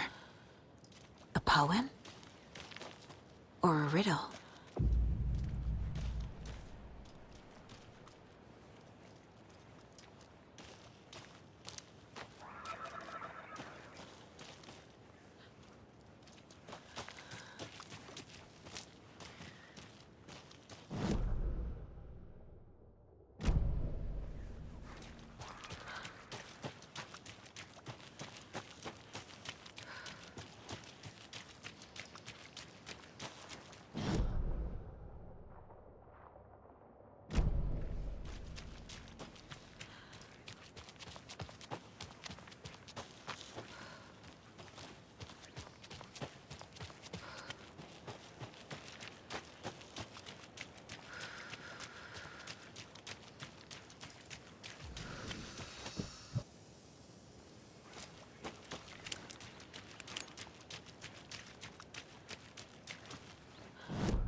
Another locked box.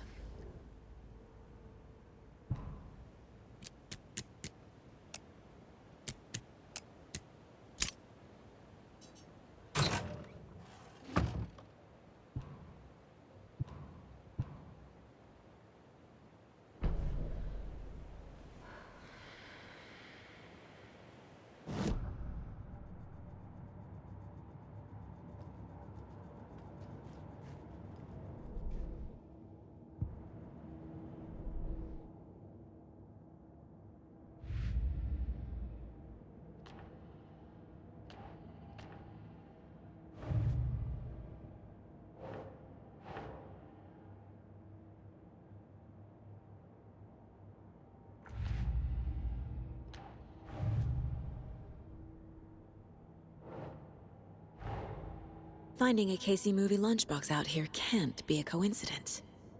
Another message?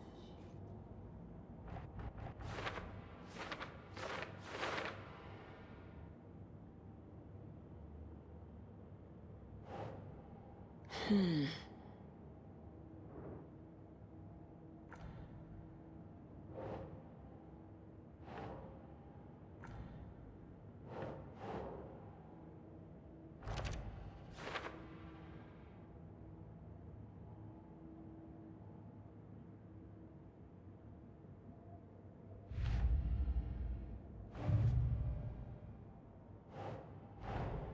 Creepy dolls, mysterious rhymes. No weirder than anything else going on, I guess.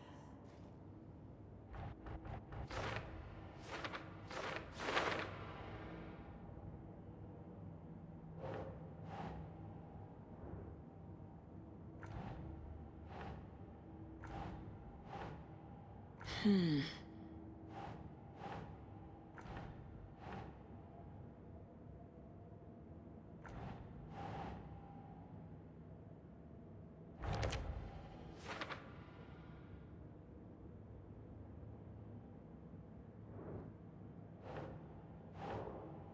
Ugh.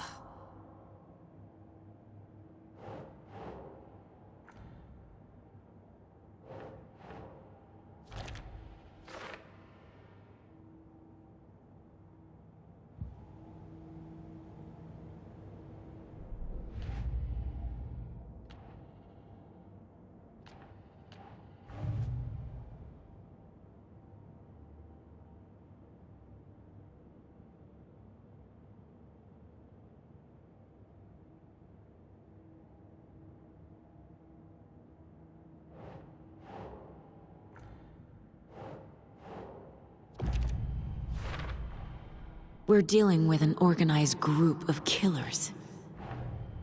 The cult of the tree is behind these murders. This case just became much more complicated. I'll need to start a new file. But it's my first cult case. Exciting.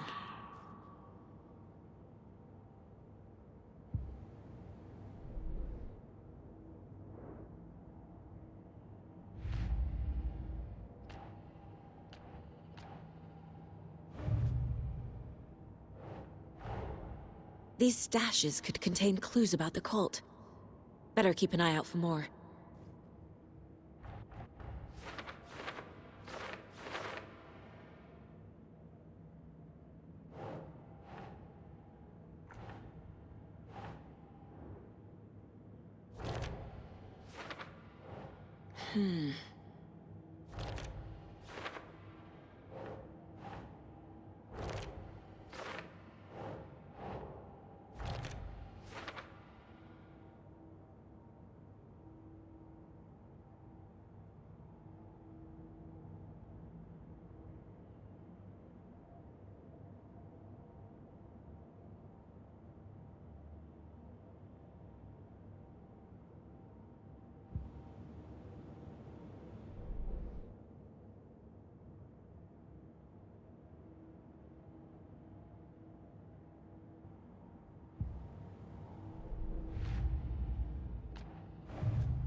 I need to know more about the cult of the tree if I'm going to shut them down.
Another one of those rhymes.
You were a handsome deer.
Miss you, kiddo. I'll be home soon. If only the rest of the Bureau knew what a softy Casey is. 8 remaining.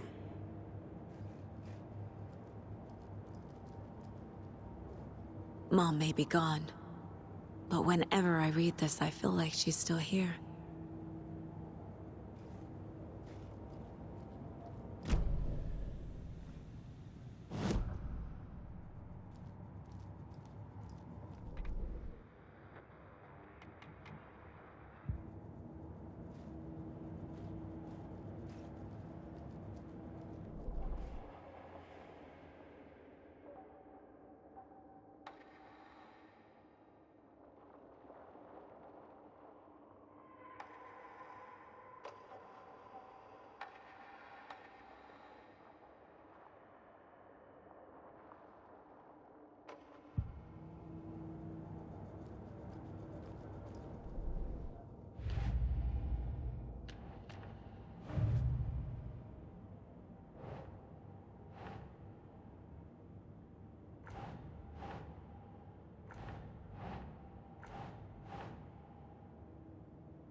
The FBC is definitely playing with things they don't fully understand.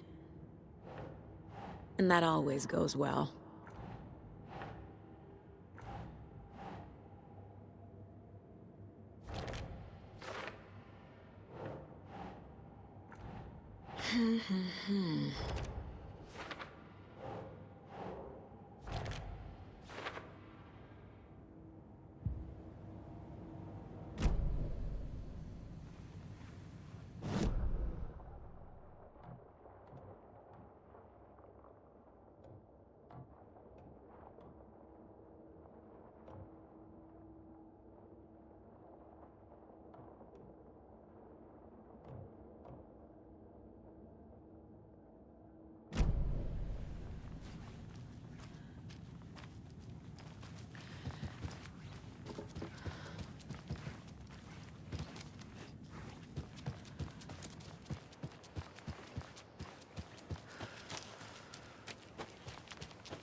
There's a rhyme over here.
We've reached the car, Anderson. How's it going down there? I think I'm done here.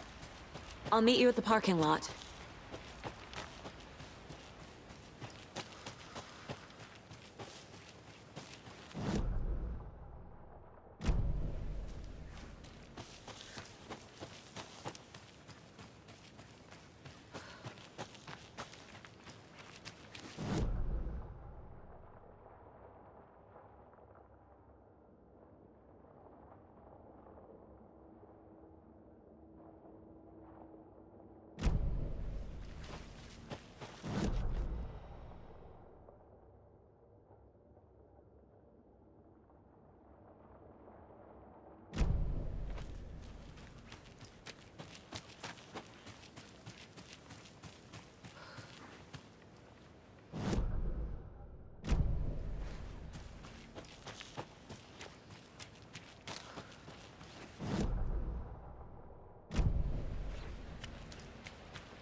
A lunchbox again. Who's leaving these out here?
I have things to do, and this is not the right way.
I need bolt cutters.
ready to go?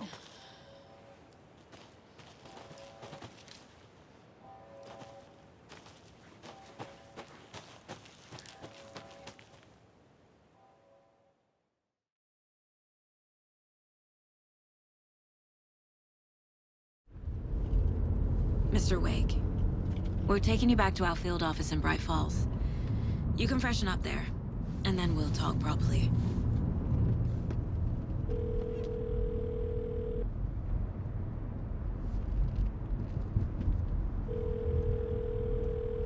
Hey, Mom. Before you say anything, I'm totally fine. Don't freak out. Dad shouldn't have even texted you. Logan? No one texted me. What's going on? I'm totally fine. I slipped, that's all. God, it's not the end of the world. Put your father on the phone. Okay. Dad, it's Mom. Don't worry, hon. Logan slipped in the shower and bumped her head. She has a slight concussion, but I'm keeping an eye on her. Lucky I heard her fall. She could have drowned. Jesus, David. Why didn't you call? I tried. It didn't go through. She's fine, really. But what about you? You sound stressed. No, it's, just weird case, that's all. Well, if you need a hint, my years of board game victories tell me Colonel Mustard did it. I'll keep an eye out for him. Love you, Dave. Love you too, honey. Want to say bye to Logan? Just tell her I love her. Bye for now.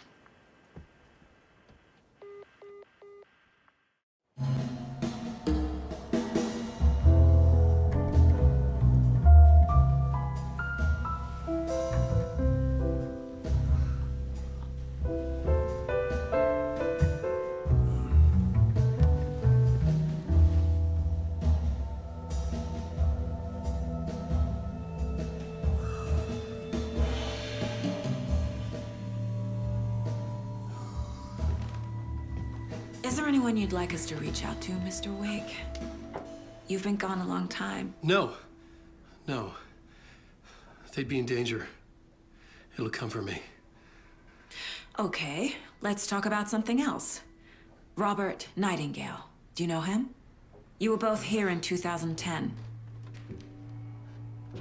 The Dark Presence got him back then. That's the last time I saw him. 13 years. Fuck me. Tell us about the pages. You had what looks like a title page with you. Return. Is this the name of the story on these pages? The writer's name has been scratched out pretty violently, but your name can still be made out underneath. Scratched out. Yeah. Scratch.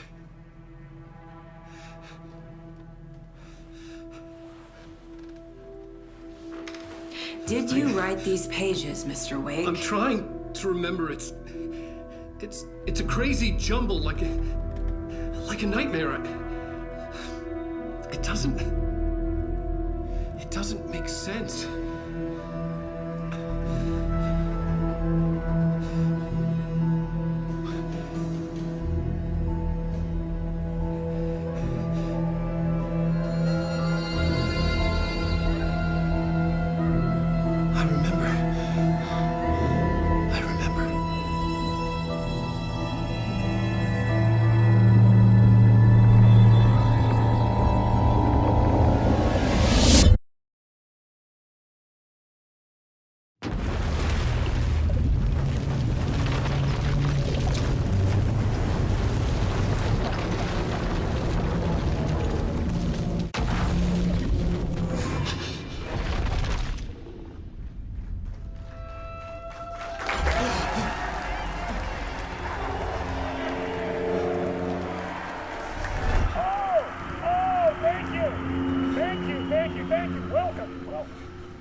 Man, a talk show tonight?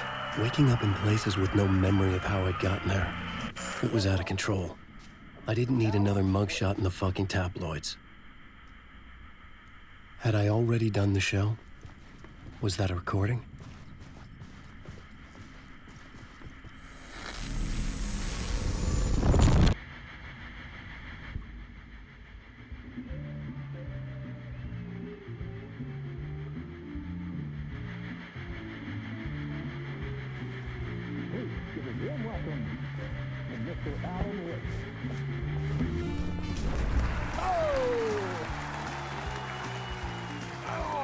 Good to see you, Alan.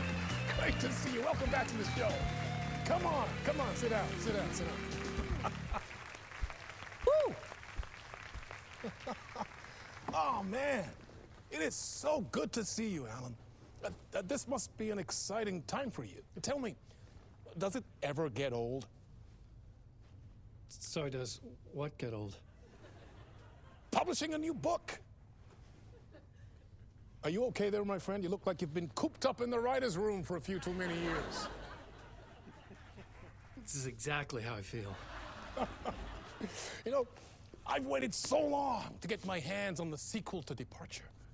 You left us on quite the cliffhanger. We've all been dying to know what "it's not a lake, it's an ocean" really means. You and me both. Well, our wait is over.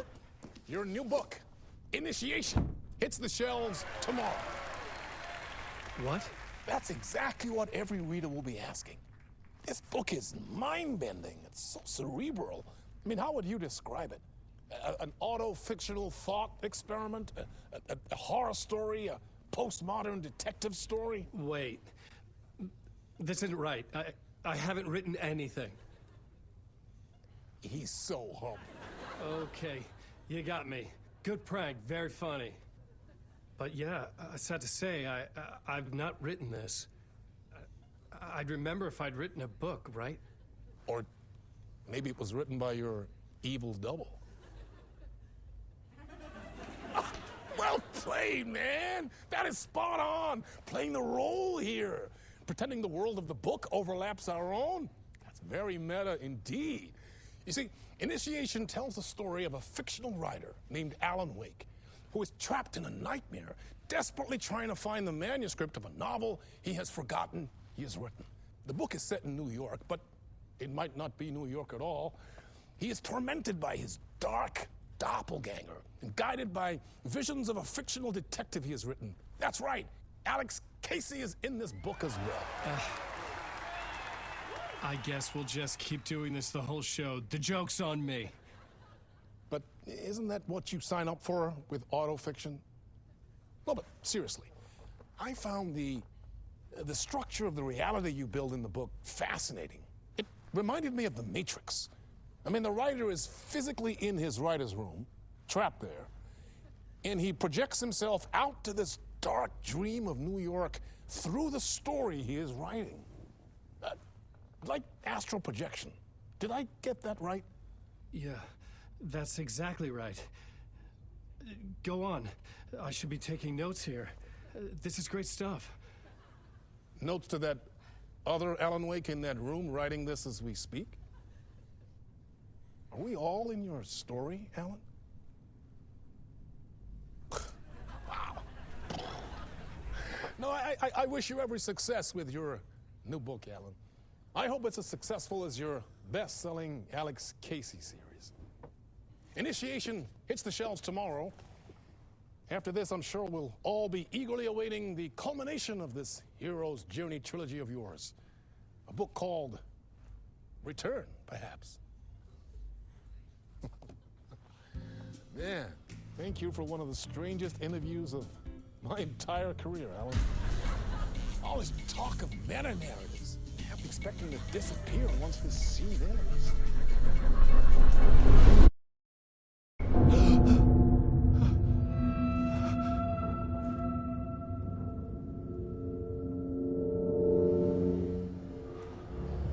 Hello? I'm losing it. Something's not right here. I needed to get home. To Alice.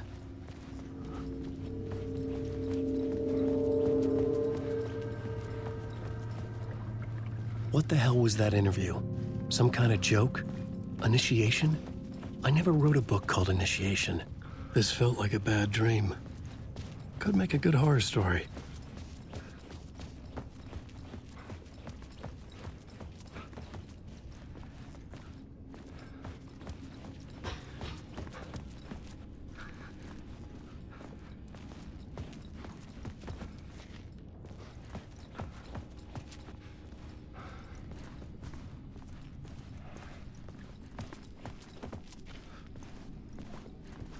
Old Gods of Asgard. That name sounded familiar.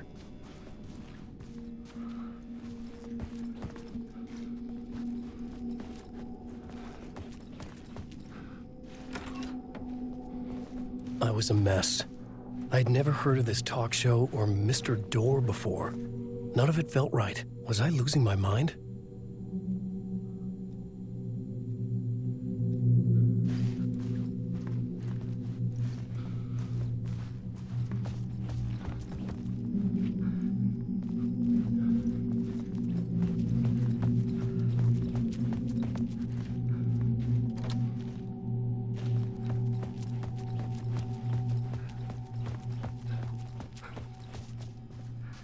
Hey! I think I've been locked in! Anybody? Fuck. Now I have to find the code myself. Great.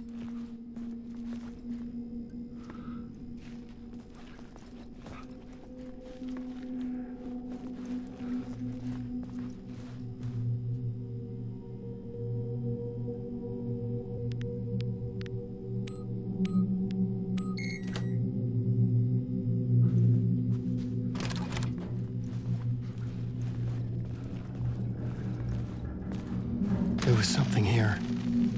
A broken transmission I couldn't quite make out. What was that? A message? Impossible to say.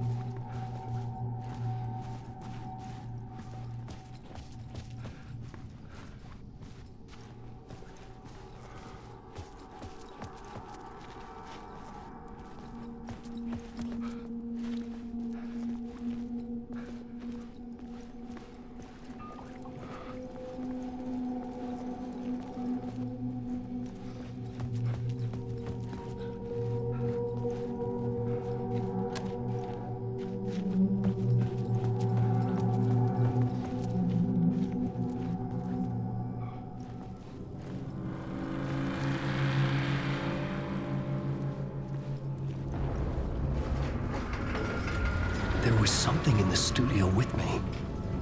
I had to get out.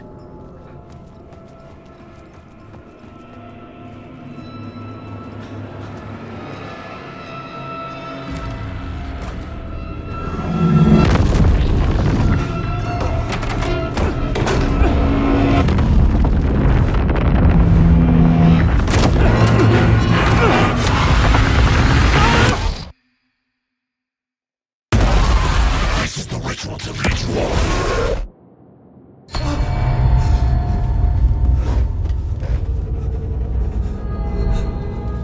Waking up from the nightmare, I felt like a drowning man gasping for air.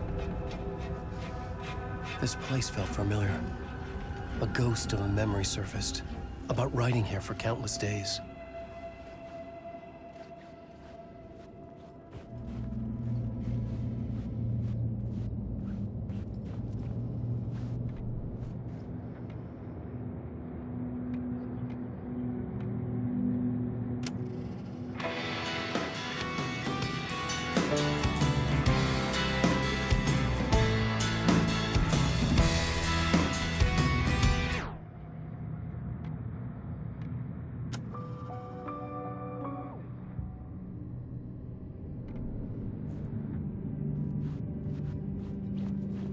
I couldn't leave. This wasn't the way out.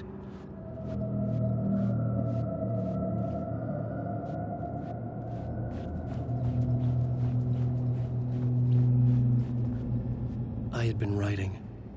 Initiation. You must write to escape.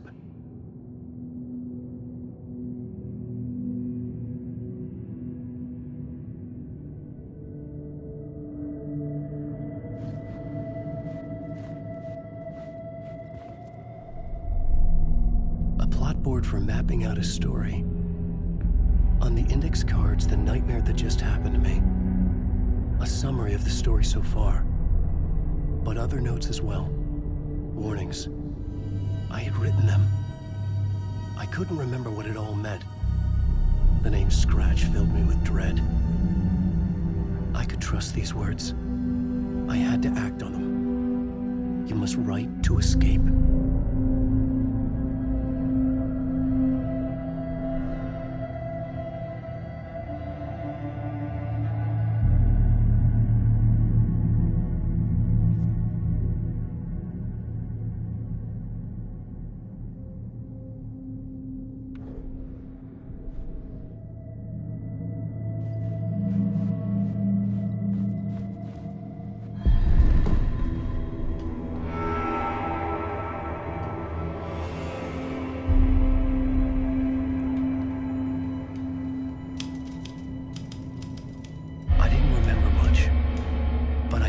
Thoughts and ideas could manifest as reality in this dark place.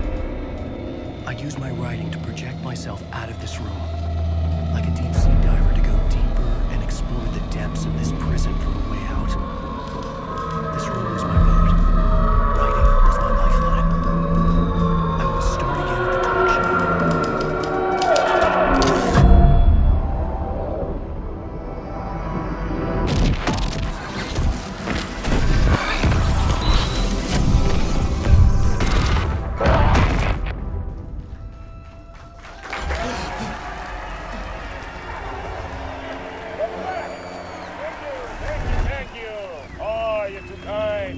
Welcome back.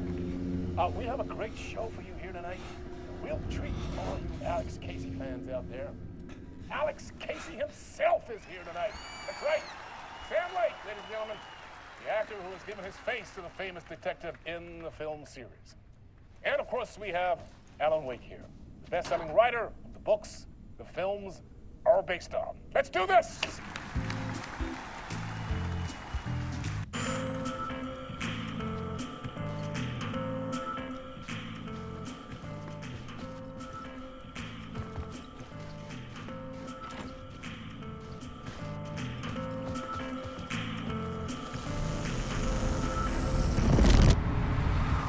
Welcome back to the show. So, Alan, as the creator of the character, how do you feel about this? Sorry, what? I know it can be an awkward question with the man sitting right next to you, but I mean, how do you feel about him in the role of Casey? Does he look the part to you? He looks exactly like I always imagined Casey to be. It's uncanny. Thank you. That means so much to me. I'm a huge fan of your books. So, what's the problem, Alan? Because on more than one occasion, you voiced your reservations about the adaptations. It's not that. They're their own thing. They've gone with choices that are different from mine. I feel protective about my stories, and these adaptations... I don't know. I guess I just wish I could have been more involved in making them. Well, in that case, you won't have seen this either. We have a clip from the new film, Murder Case Casey. Should we roll it, or do you want to say something first, Sam? Nah, just roll it.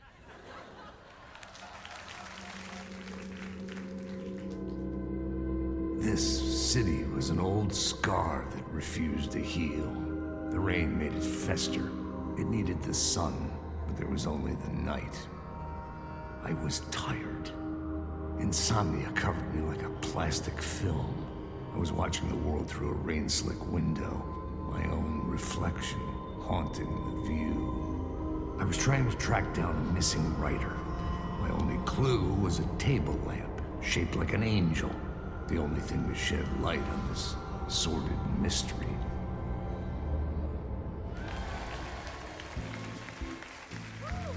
That's great. Murder Case Casey. Great job, Sam. Very exciting and very meta. I'm looking forward to seeing more. Wait, stop. What was that about a writer? About a lamp?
Hello?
Ah, no need. There you are, Tom.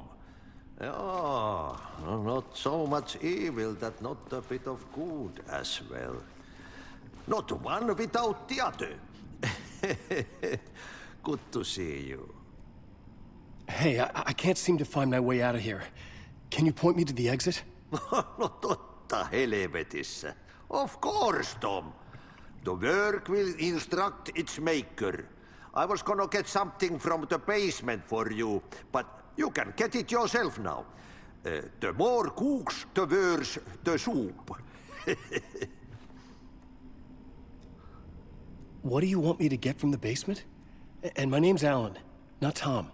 Ja, mutta katsopako a man, but a man with a tool makes two, Tom. Eikö niin? And a man with a tool can build his own exit. It's in a shoebox, in the basement where you left it. Safe as in the Lord's purse. Here's the key.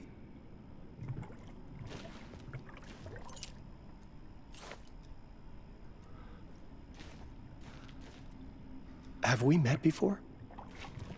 Are you trapped in the dark place too? You remember Ahti, the janitor. You can't be lost if you don't worry about where you are headed. So don't worry, Tom. The sun will shine even into a heap of twigs. Just remember to turn on the lights. It won't take long when you get to work. I've been trying to find a way to escape the dark place. Any suggestions? He who mouths about his troubles is the prisoner of his troubles. It's not easy to get out. But don't you worry, Tom. The home is still there where the heart is. I often think about it when I mop the floor and look into the puddle. Water is the memory of the world. Water finds its way. The janitor was a bit out there, but still a friendly face. I had to trust the basement would get me out of here. Embodied.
talk show host? Good evening. A writer trapped in a dream world attempts to write a story to shape reality around him and escape. He is beset by visions leaking in from realities beyond his own. He uses those visions as inspiration for his stories, in hopes of giving them power, to make them come true. Us, hidden few, know that ultimately he will succeed. But before that, many of his stories collapse back into the stuff that dreams are made of, to remain as they began, works of fiction. And yet, maybe there is a gleam of truth to be unearthed from these tales. A rare glimpse into the unseen realities beyond our own, offering us intriguing avenues of contemplation as they transpire in Night Springs.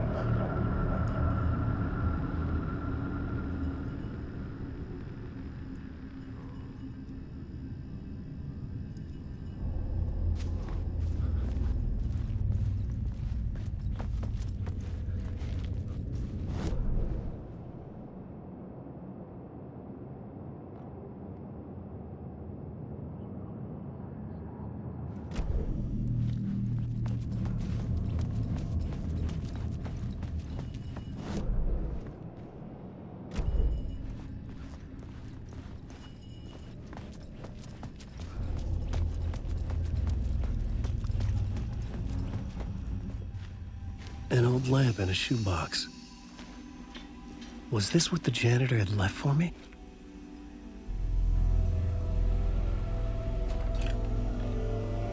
The lamp felt significant. A tool for bringing light to the darkness.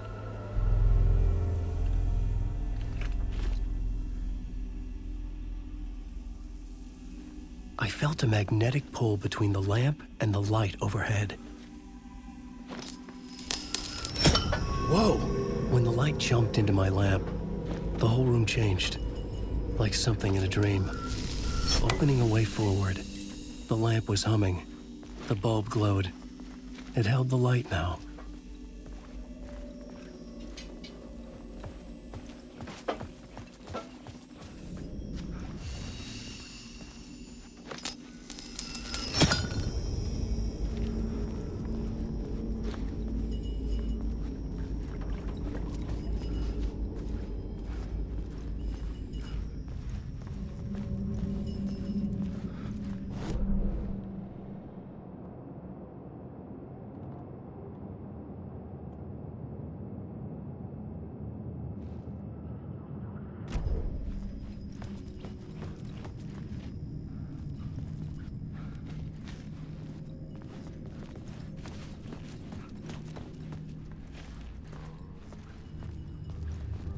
I felt another surge from the lamp.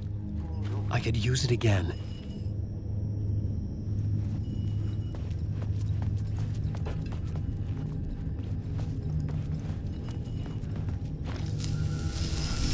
The glow in the lamp went out, shifting the light in the room. The light carved out something new from the darkness.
I needed to find another way out.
The dark place wants to drown me.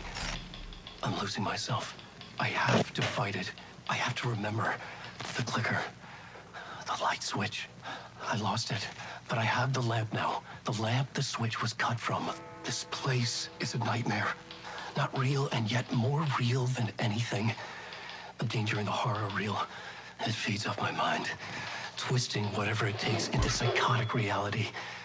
I'm trapped here. I write to escape. I've tried this many times, written countless stories, forgotten how many. I keep failing, but I must keep trying.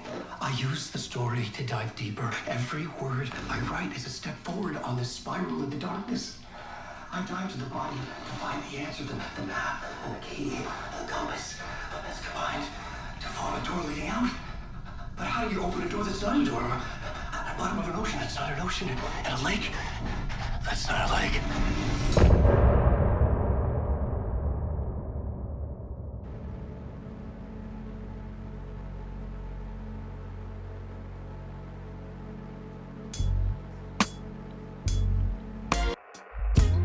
Some say that it lives forever, this road that I lose you on every time.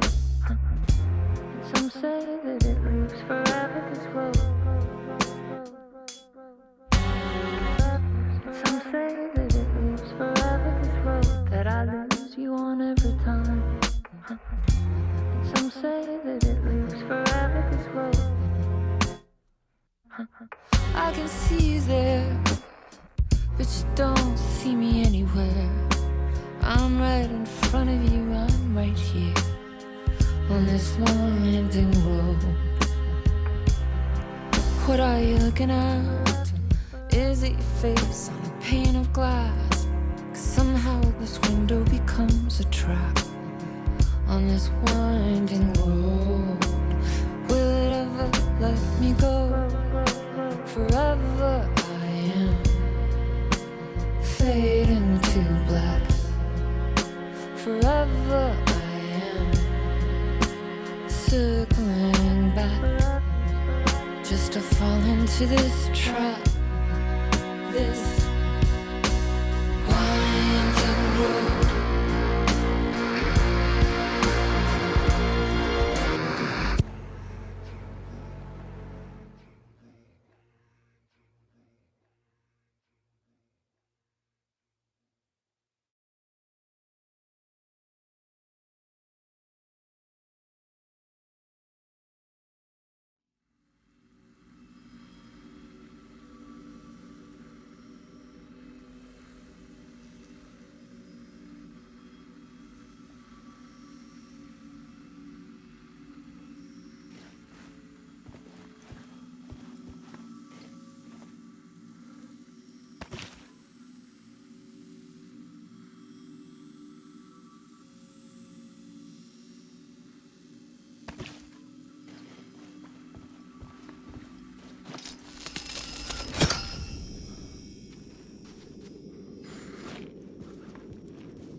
phone was ringing. Somehow I knew the call was for me.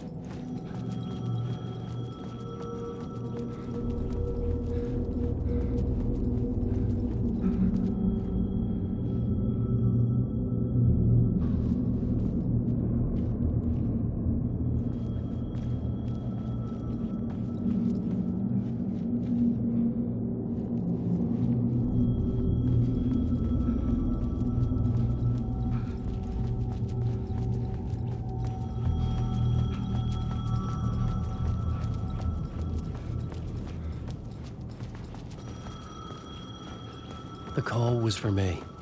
It was something important. I needed to answer.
Hello? Alan Wake? Yes. Do you know who I am? No? Who is this? We'll get to that later. There are spies all over. Shadows. A sense of deja vu washed over me. Had I had this conversation before? Alan, listen to me carefully. Caldera Street Station, the subway. You need to go there. I'll call you again later. Make sure to pick up. Do I know you? I know you from somewhere. You've just forgotten again. We're in this together. Don't worry. I got it now. We've been working great. I'm losing you. Hello? Hello?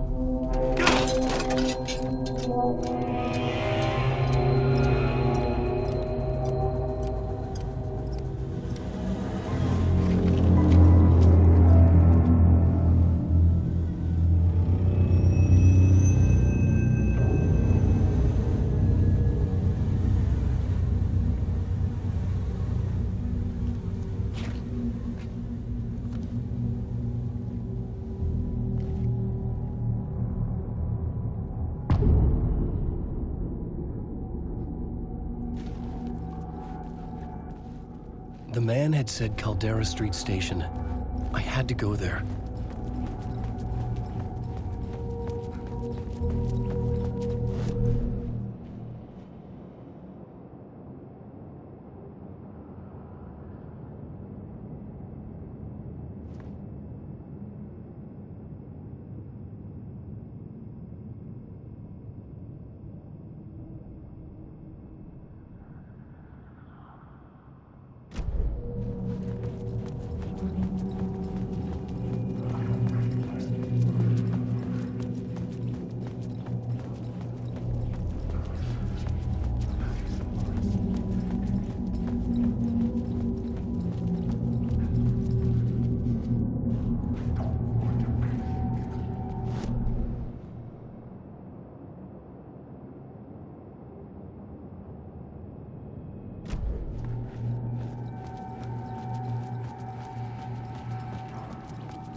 shadows stirred like there was someone there, but there was no one.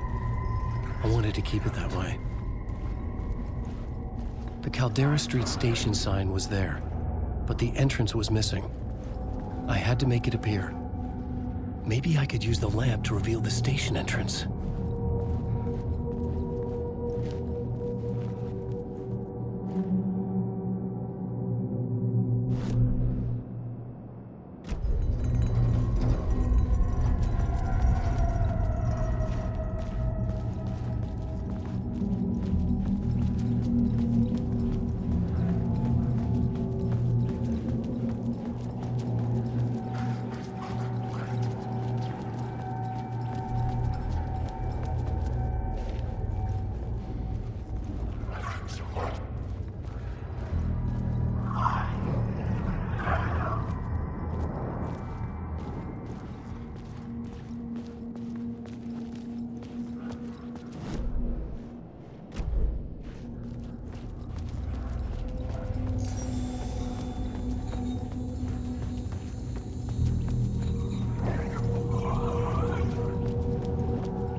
Is this the way it was on the page? What the hell? Oh, hey. We met at Door's show. Alan Wake, the writer. I'm Alex Casey, looking into a murder. Come on, what is this? There's a piece of evidence, a manuscript of a novel. You wouldn't know anything about it? A manuscript? What manuscript? I need to see it. Rumor had it the manuscript contained the details of the murders. A murder cult was following the story to commit their gruesome acts. Was Wake their leader? Had he written it? How far would he go to create a perfect work of art? Or would he be the next victim?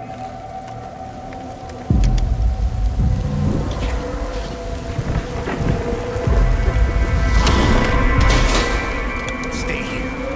No, wait! I need a gun! No chance.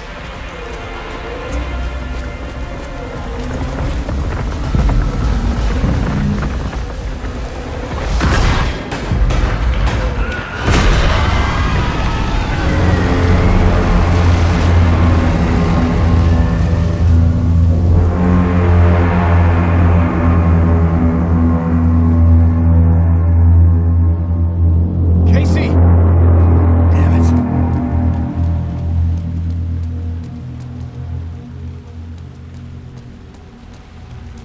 I had to follow Casey. I needed that light.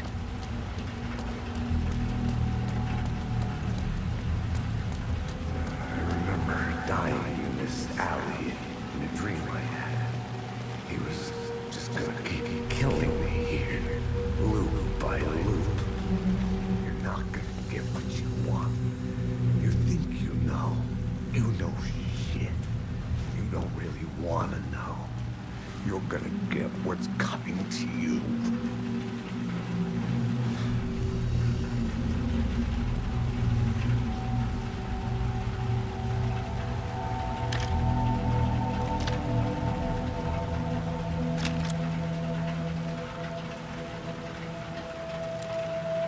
This was an echo of the books I had written for years. Picking up Casey's gun felt like I was assuming the role of the detective.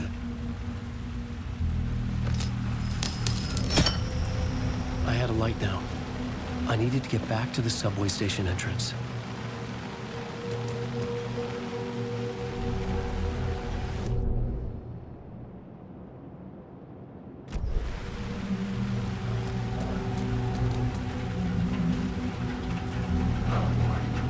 Shit. With the alley in darkness now, restless shadows block my way.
didn't, they were trying to stop me.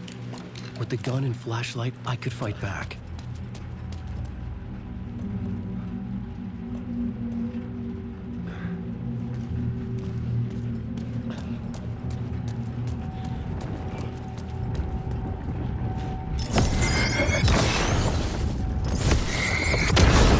The flashlight had done its job.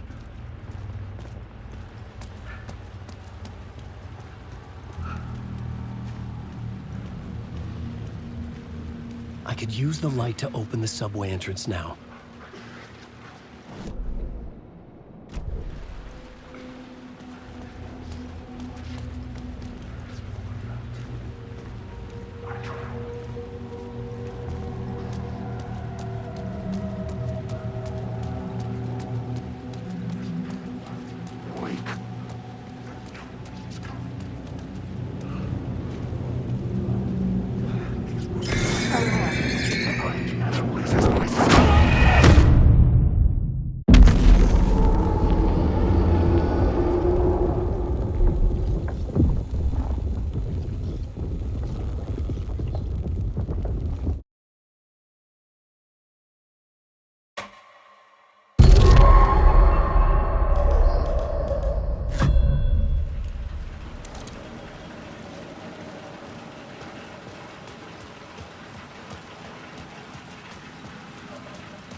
Darkness. I could use the light to open the subway entrance now.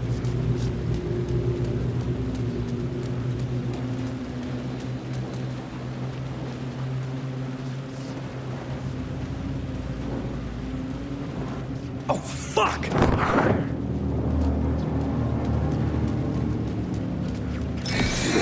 could use the light to banish the shadows.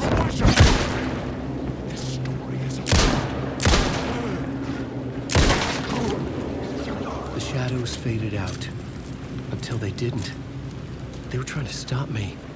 With the gun and flashlight, I could fight back.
I needed to find another light to go deeper inside.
Hello? Oh. Hey, Alan. You snuck up on me.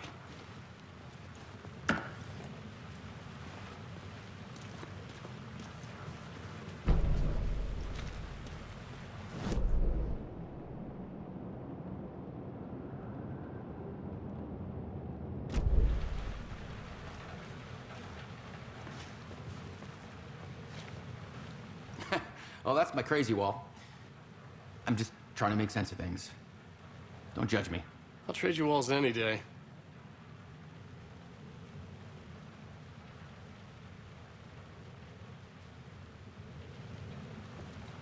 Sorry. Have we met? Memory problems again, huh? Yeah, we've met. Tim Breaker. We've shared notes. Hey, I've made some progress on the map if you want to take a look. I still haven't found my mystery man, though. You're making a map? Trying to. It's hard to map a dream, though. I keep ending up in unexpected places. I find interesting things like those strange markings that react to the light, but never the one thing that I'm looking for. Feel free to check the map out. Oh, I've been stockpiling supplies while I poke around. If you find a stash, take anything you need. I appreciate the help. Who's this mystery man? Oh, it wouldn't be much of a mystery if I knew. All I have is a name. Warland Door. The talk show host? No. No, that doesn't sound like him. The guy has many disguises, but a talk show host? No. I'll keep looking.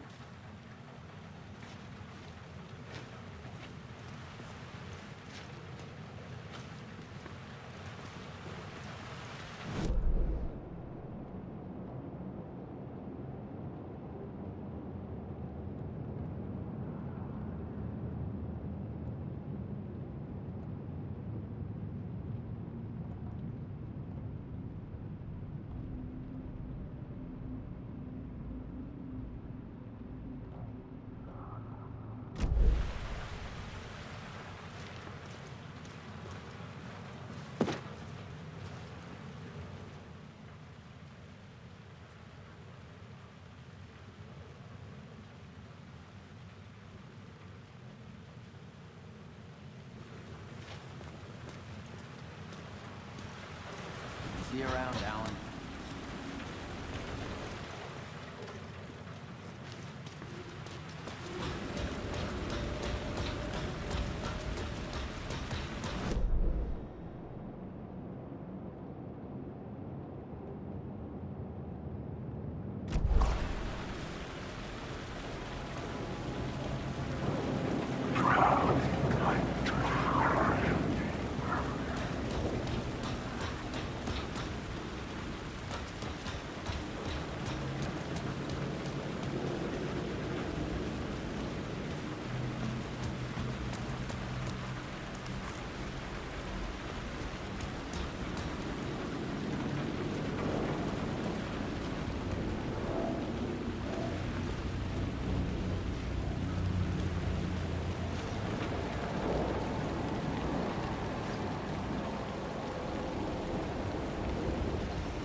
There was something hidden here. Light would reveal it.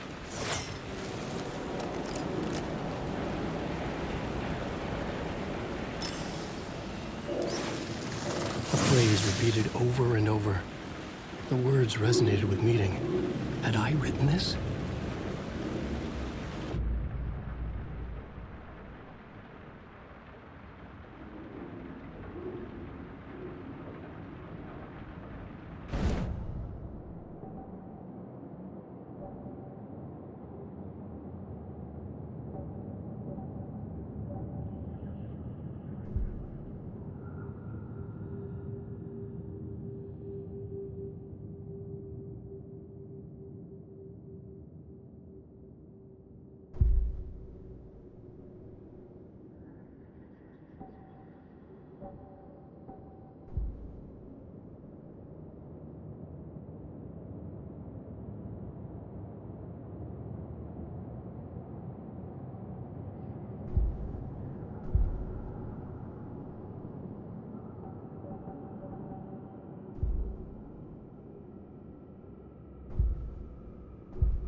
I needed to find a way around that fence.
I had written books about Alex Casey for years.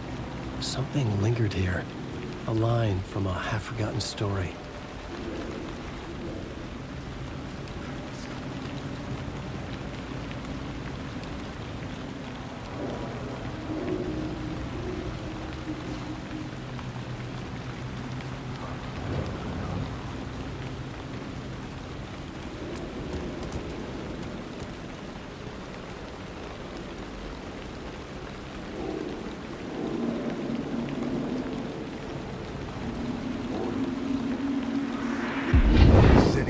Monster, poised to tear into you the second you let your guard down.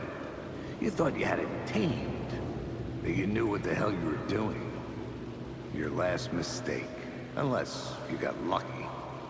And you didn't deserve to get lucky. You blinked at the wrong time, let your mind wander, and the fire escape that was meant to be your getaway route was gone, was never there at all. You'd gotten turned around somewhere along the way.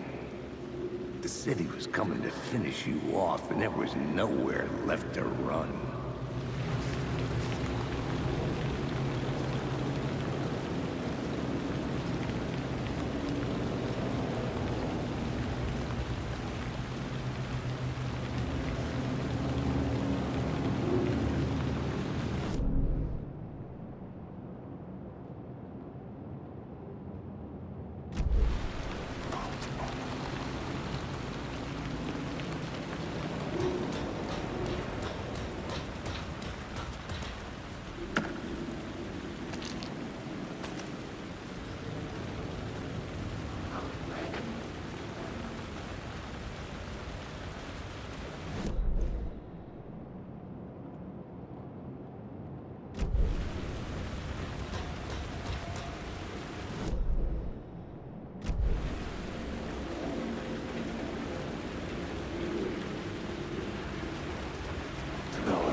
wash away the sins of this city. But some sins, the evidence of the crimes committed, could never be erased. Not by the rain, or any amount of therapy from Dr. Jack Daniels. It remained bruises under my skin like tattoos. Bruises in my soul. Scar tissue on my heart. The rain never stopped falling. And I never stopped drinking.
A fan.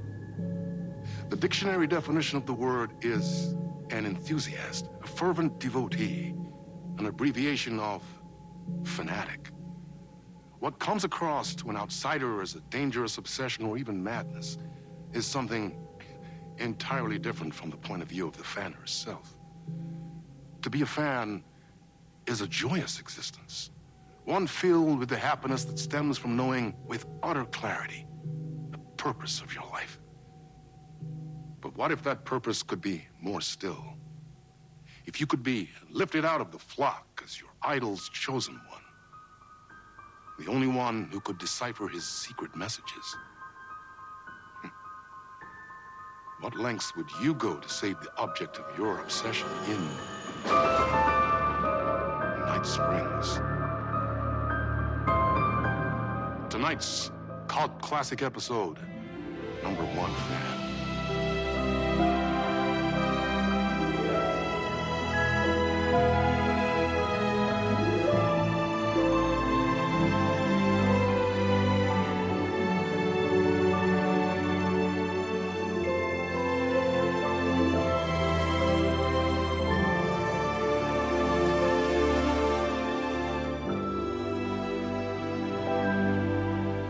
Life's a funny thing.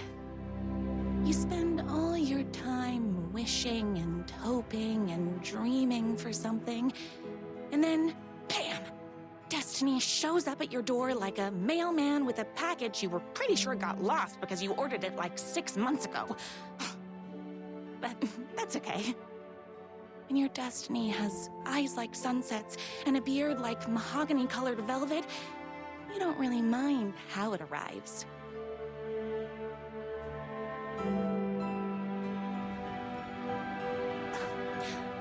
But my day didn't start off with all that excitement.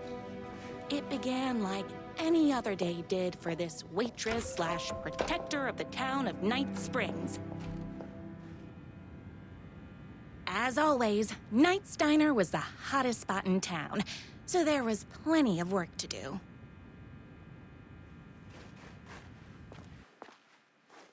No time for that. I've got customers waiting.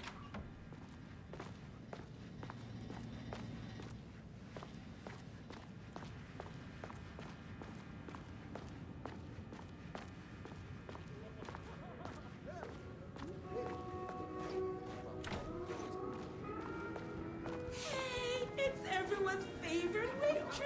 Look who it is! Hi, everyone. Could I get another cup of that delicious special brew that only you know how to make? Of course. Who else wants a top-up? Me. Right here, please. One for me, please, and thank you. Will do. Let me just grab a fresh pot.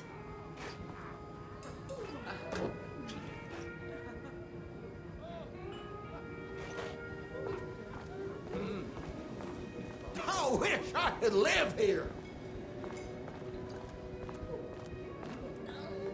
Another cup. I would kill to have a passion like you do for that writer of yours. You two are destined for each other. We sure are.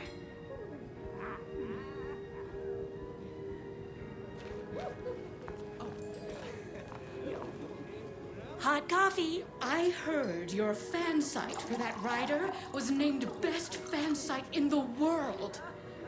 Congratulations. Congratulations. Oh, thanks. It wasn't easy.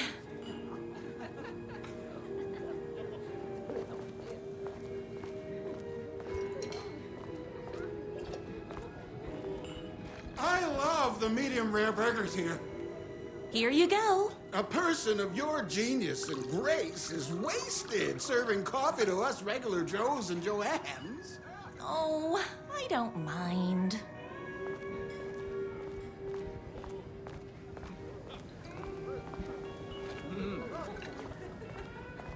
Here's your coffee. How do you juggle running this diner, your bird sanctuary, and that amazing fan site for the writer you love so much? I work extremely hard, but also I'm naturally talented. Well, heck, no wonder us regular folks can't keep up. I'll never be as successful as you. You won't be with that attitude. Life's not a side order of hash browns, so don't expect someone to bring it to you. Wow. That's tough, but fair. Thank you for telling me exactly what I needed to hear. No problem.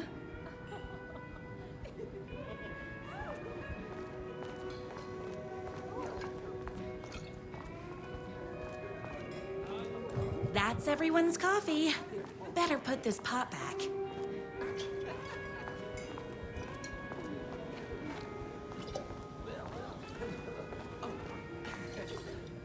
I loved being the very successful owner and operator of the county's most popular diner.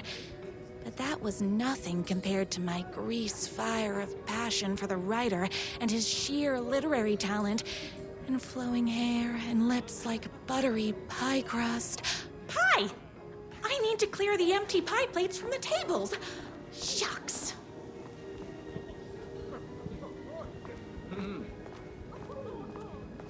The writer lives just outside town in that mansion of his. Why don't you go talk to him? Oh, we have our own ways of talking. I saw in the news that you saved every single kitten from that bear attack. Amazing! Thanks. Those yoga lessons really paid off.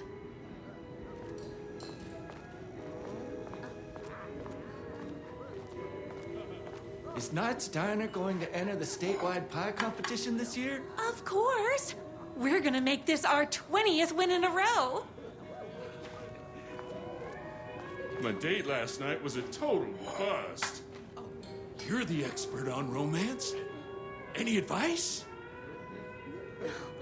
Yes. But first, tell me everything. Long story short, she told me I dressed like a divorced gym teacher. But it's what's inside that matters, right?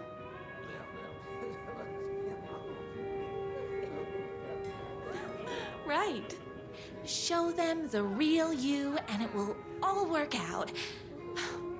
Talk about that mole you worry about when you're trying to fall asleep. Well, I'll try that.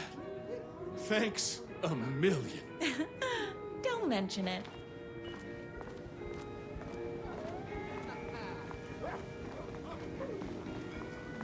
I better take these plates back to the service window. Excuse me, can I borrow you? What can I get you? Oh. I need a good book recommendation.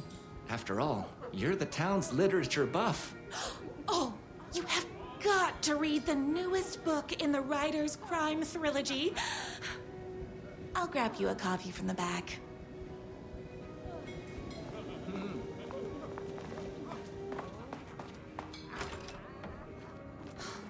You better not crease any pages.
Your favorite writer whose voice you would recognize in your sleep.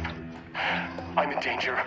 Please, my #1 fan. You're the only one who can save me. Oh my gosh!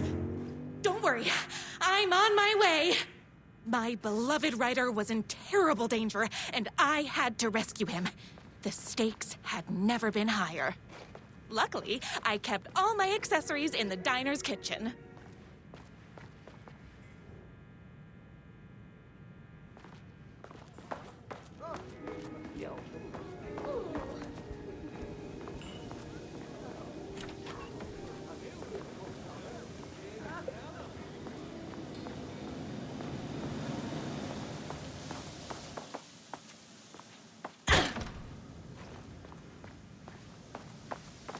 My accessories.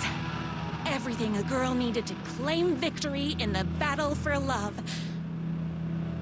My bolt-action hunting rifle with a gorgeous walnut stock. Deadly, and looks good doing it. Just like me. My trusty 12-gauge, fully automatic. Extreme circumstances call for extreme shotguns. I was finally ready for a night out on the town. With danger. There was no time to waste.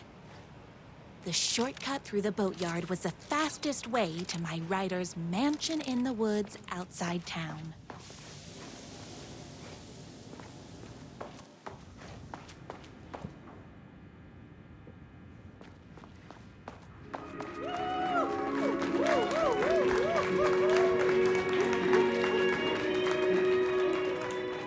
The boatyard is this way! You better hurry! Go through the boatyard! It's the shortest route!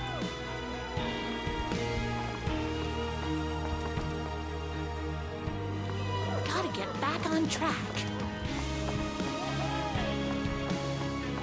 This was my moment.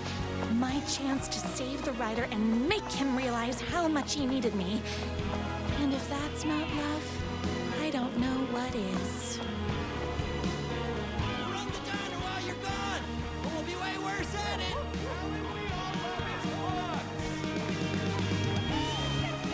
Save literature! You're the only one tough and graceful enough to save me! I was leaving my old life behind, like a body left to sink in a lake so no one finds it. Nothing would get between me and my future with the writer.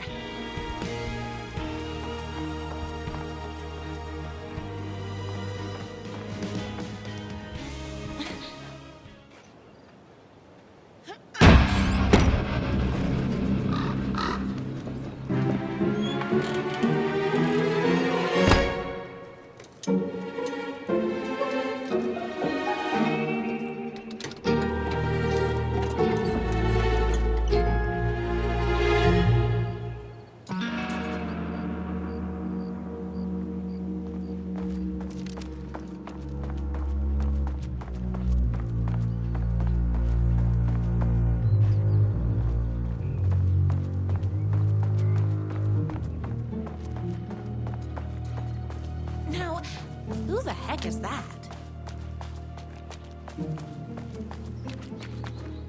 I knew you'd come to his rescue. Who are you? And why do you look like a slightly less handsome version of my writer? Oh, don't you ever compare me to that worthless hack. Sure, I may be his wild and rebellious estranged twin brother, but we can't all be perfect. I had no idea he had a brother. To think there were two of him all this time. After today, there won't be. No more writer, no more books, no more living in his shadow. But you're his brother. I'm sure you two can talk it out and realize you have so much in common, and after you change, you can move in together. And I'll come over with popcorn for movie nights. He had his chance for popcorn and movie nights, but he wanted to keep everything for himself. Too bad. You know what they say? If you can't join him, beat him. What did you do to him? I locked Mr. Fancy Pants up somewhere you'll never find him. You won't get away with this! I'll stop you! Babe, I got an army of people that hate that hack almost as much as I do. They're ready to die if it stops him from writing another crappy book. What do you got? I have the power of love! Oh, is that right? Well, you're gonna need more than your feelings if you want to stop all of us. Only a monster could be blind to the poignance of my writer's book.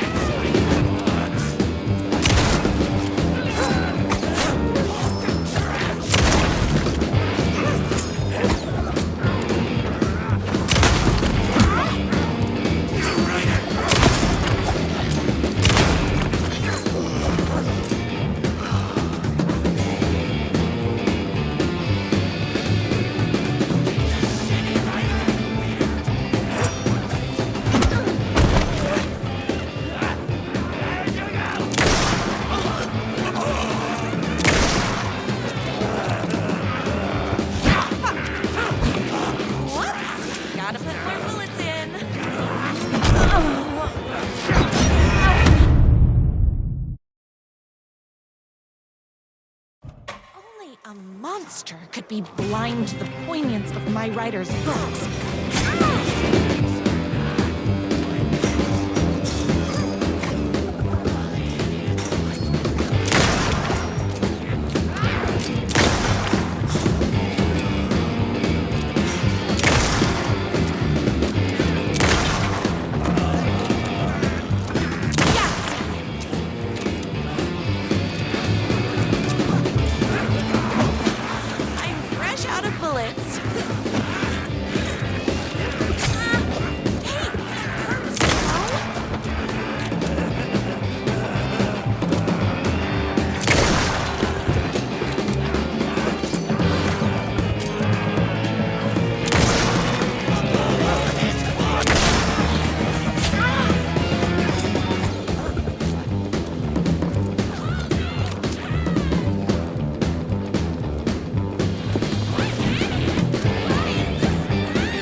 My writer's jerky twin had him locked up somewhere, like a sweet, helpless prince locked in a tower.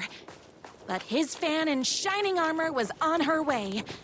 Luckily, one of those haters had made a hole in the fence for me. The twins' motorcycle had left tracks in the mud. I recognized the tread pattern immediately, thanks to my famously keen perception. The tracks would lead me right to my writer and his kidnapper. I felt like the detective from my writer's books, solving the case with my wits. All I needed now was an unlimited supply of black coffee and crippling emotional trauma caused by the untimely death of my spouse.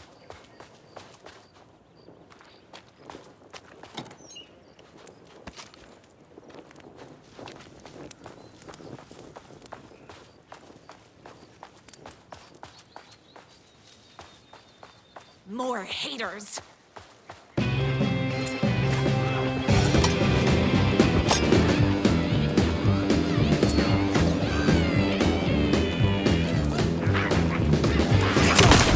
Me and my writer.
Why hadn't my writer ever told me he had a semi-evil twin brother?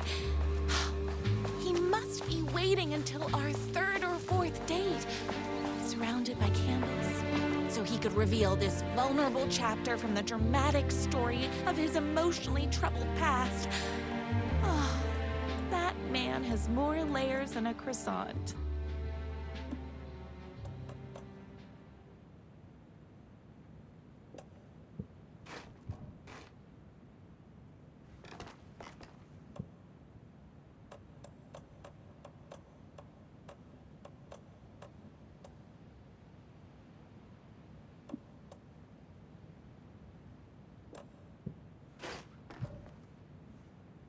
I couldn't let these monsters continue to plague my dear writer with their negativity. I would treat them the same way I treat trolls on my fan site, but this time, I would end them life.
my #1 fan. If I don't make it, then I just want you to know that No. I can't say it. Curse my cripplingly sensitive artistic nature. But I love you because you're sensitive. Just hold on.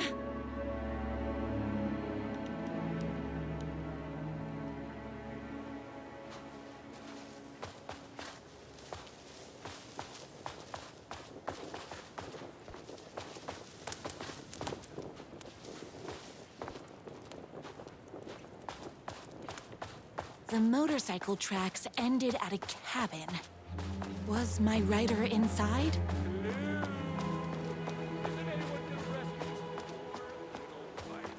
Hello?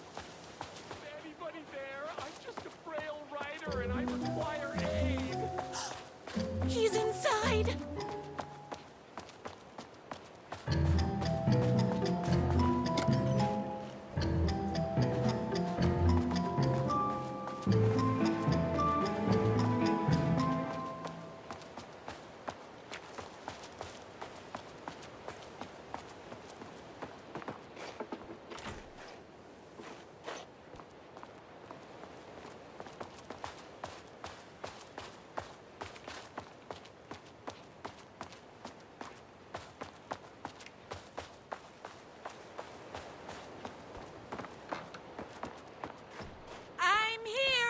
I've come to save you! Oh, joy! We can finally be together and sit through beat poetry readings and drink $18 cocktails and have high tea with the Queen. Wait a minute. My rider only drinks coffee. 2 sugars, no milk. I keep all the mugs. Okay, no more tricks. I'll be waiting upstairs.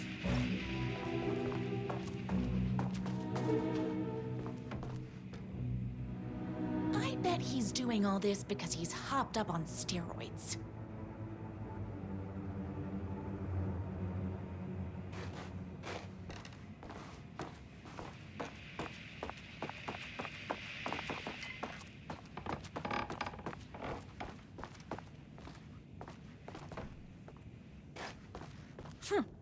I guess riding doesn't run in the family.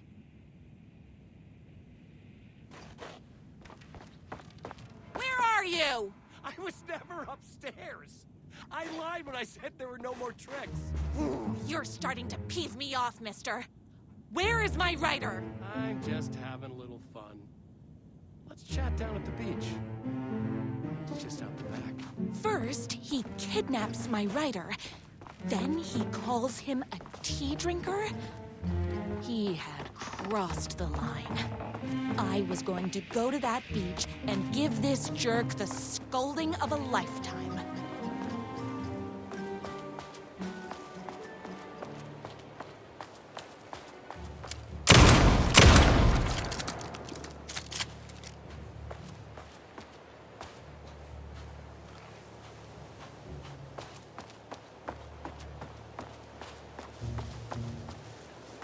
Hey, me and my bike were just enjoying the view. Where is my rider? What do you even see in that crybaby? He's boring, he dresses like a nerd. Hush your mouth! He is a stylish intellectual who is in touch with his feelings. You're starting to cramp my style, babe. And I'm not telling you where he is.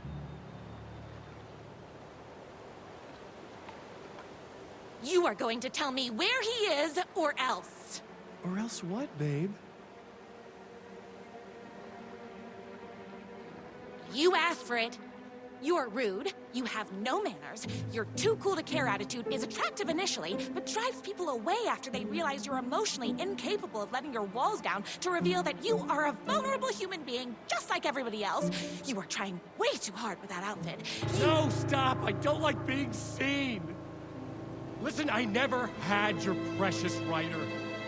I was just keeping you distracted while my army of haters storms his mansion. Now the love of your life is doomed. Doomed!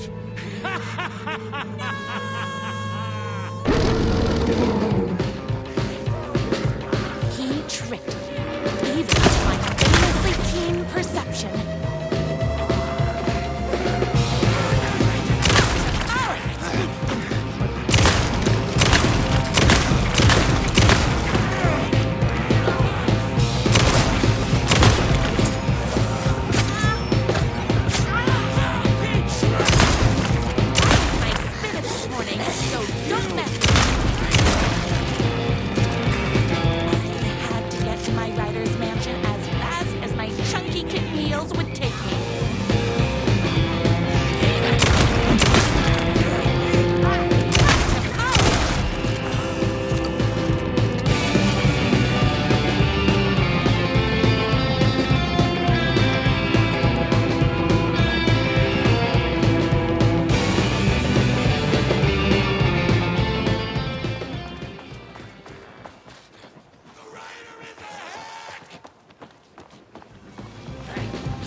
I knew you, my #1 fan, would never fall victim to my twisted brother's lies.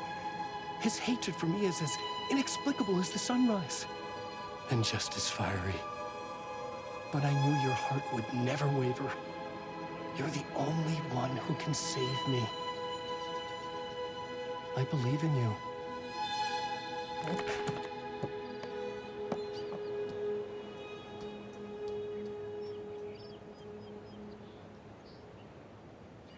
My rider believed in me. We were kindred spirits. We fit together like a bicycle chain and that spiky wheel thing the chain fits into. We were connected by love and destiny. He was meant to be mine, always and forever. There was no time to lose. I was the only one who could save the writer and the very soul of literature from these evil haters. The fate of all art rested on my shoulders. The stakes had never been higher.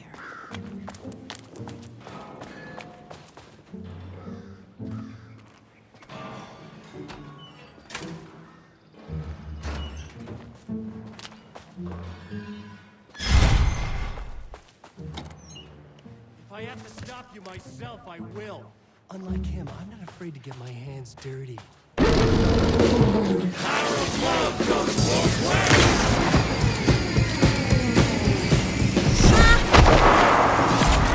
Sandwich!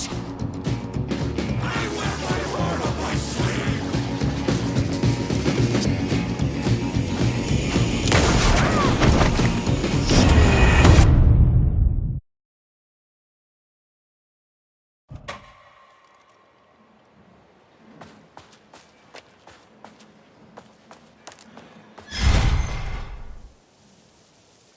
If I have to stop you myself, I will. Unlike him, I'm not afraid to get my hands dirty.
have to stop you myself, I will.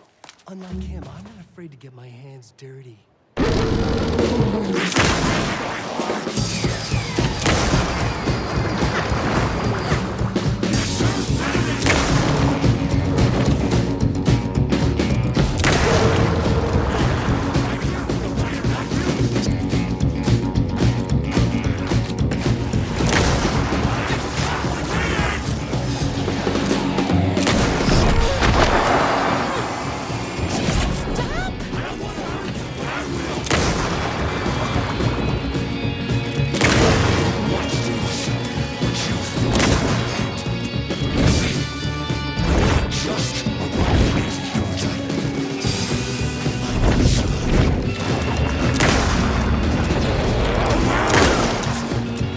I should have known, but that won't stop me.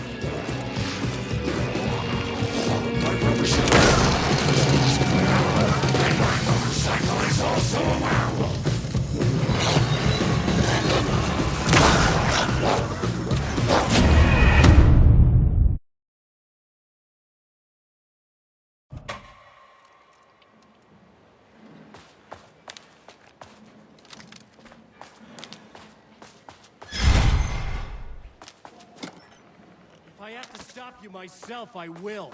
Unlike him, I'm not afraid to get my hands dirty. Why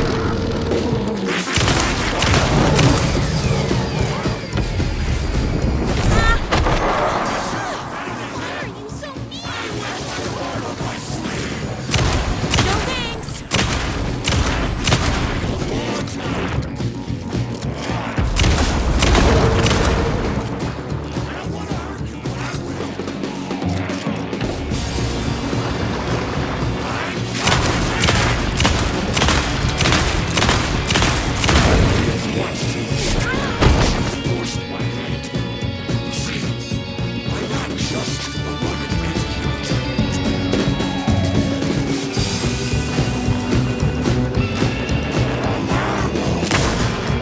I should have known, but that won't stop.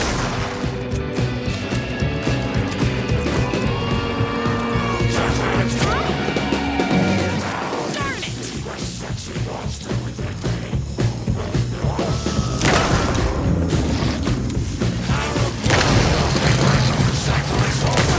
Do have a heart.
not going to kill you.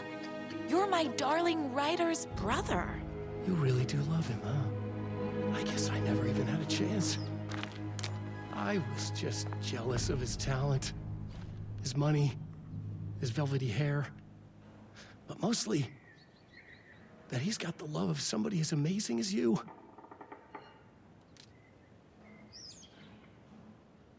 Oh, you silly werewolf.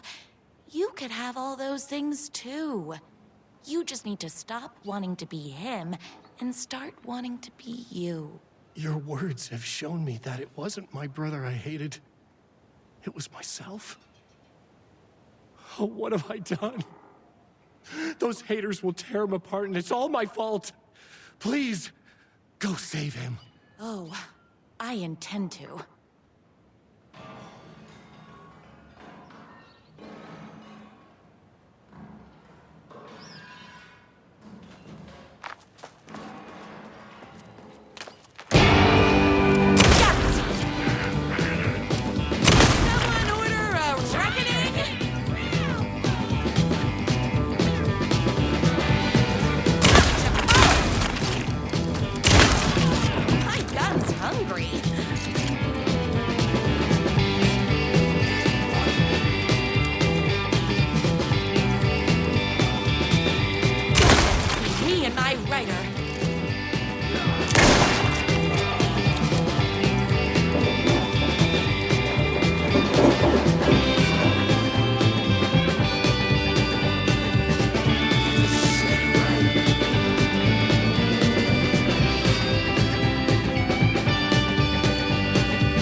Ryder isn't going to kiss himself.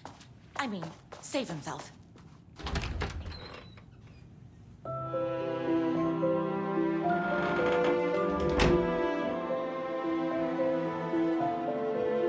And there he was. After all the fighting, we were finally alone. Together. Our love was written in the stars. And so we danced like two spinning planets that would eventually crash into each other in a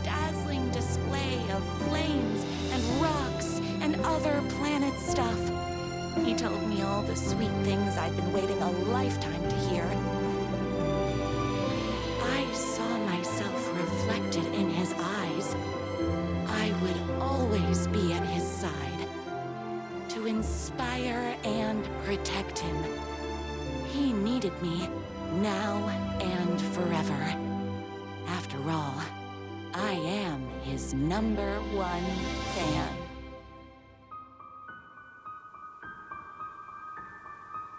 A fan and the object of her joy come together against a world trying to keep them apart. A happy ending for some. But is happiness, like beauty, all in the eye of the beholder? Where is the line between fandom and fixation? One can never tell in Night Springs.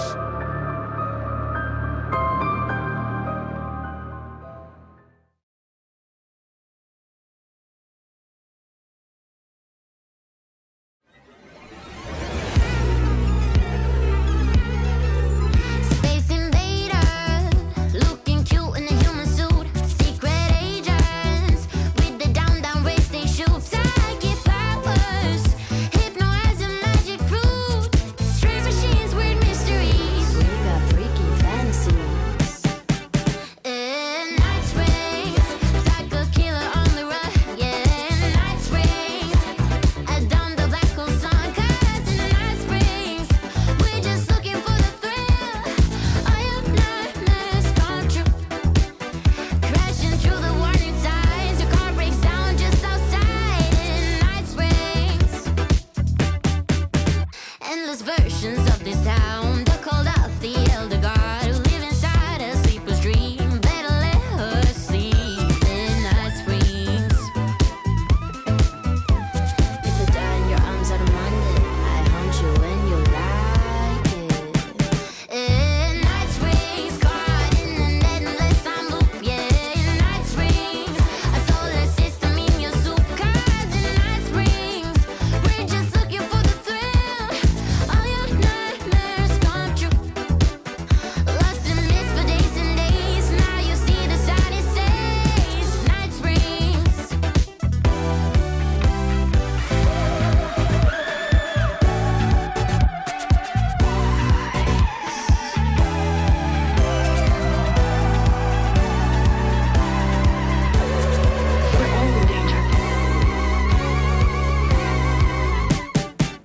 In Night Springs, caught in an endless time loop. Yeah, in Night Springs, a solar system in your soup. 'Cause in Night Springs, we're just looking for the thrill.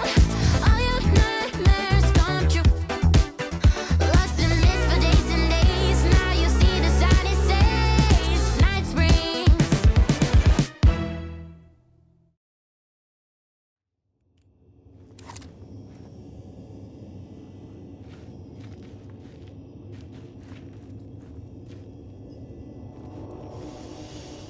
The gates to the platform were closed.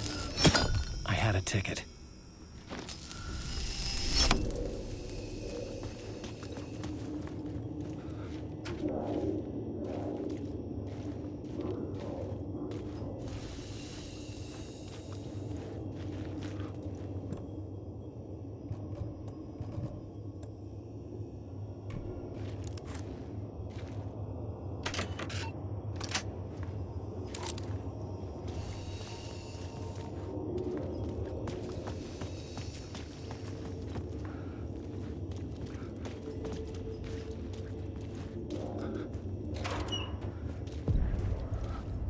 Something about the station platform felt significant. It would work in my writing, but I needed more. Something lingered here. A half-forgotten memory. An echo.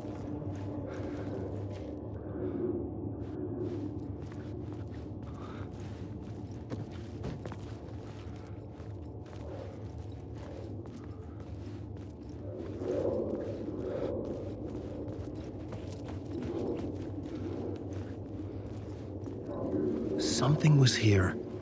A vision about to reveal itself. I needed to look at it from the right angle.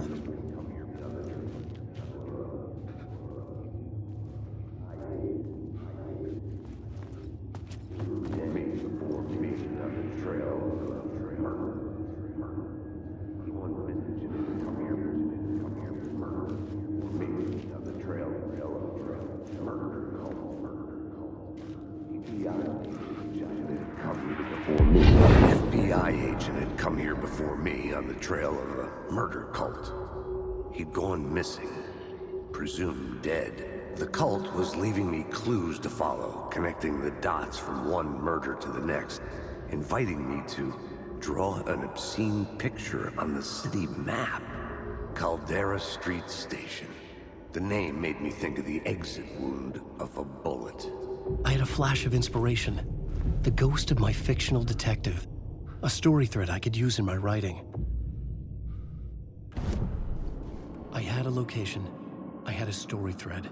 I would put them together, write them into my story to create a path deeper into the dark place. Things clicked into place. The story rang true. I was making progress. The dark place reacted to my story. The way into the tunnels was no longer blocked.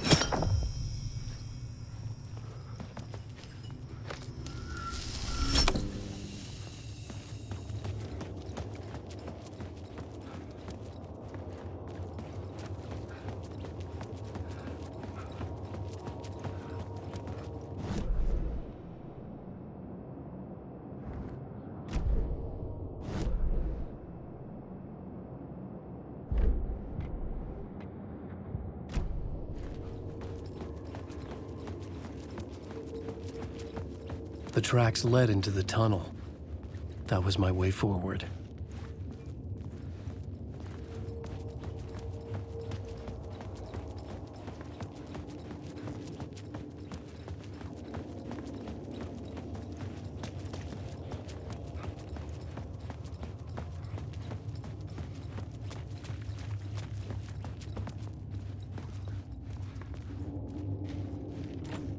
It could not be opened on this side.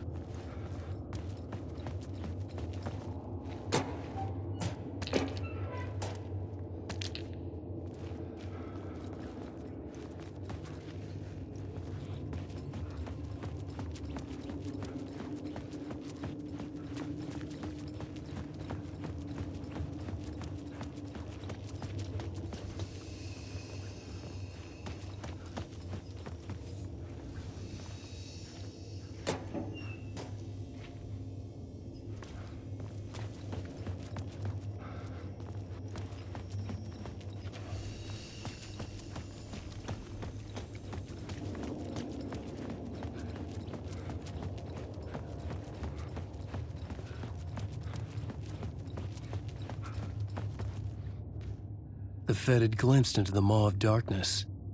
It swallowed him whole.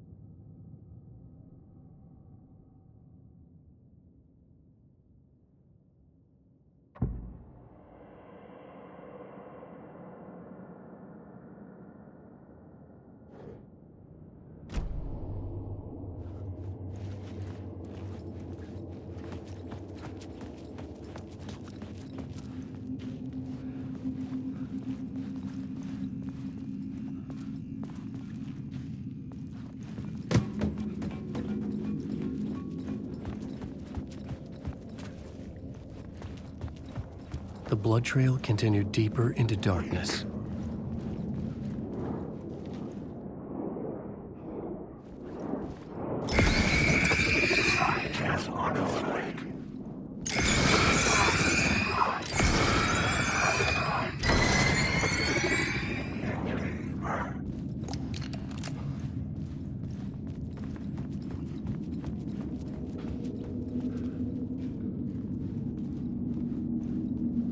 The city was not real.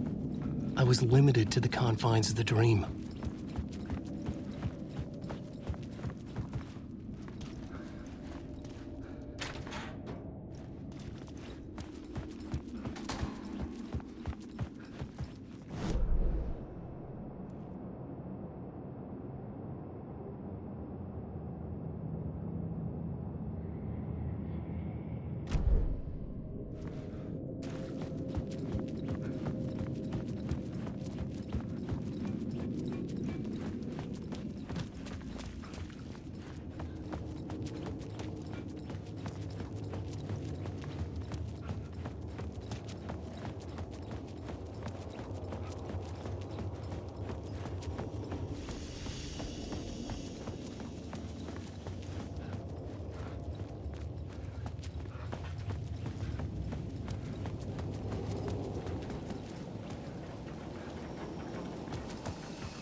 like the sound of that.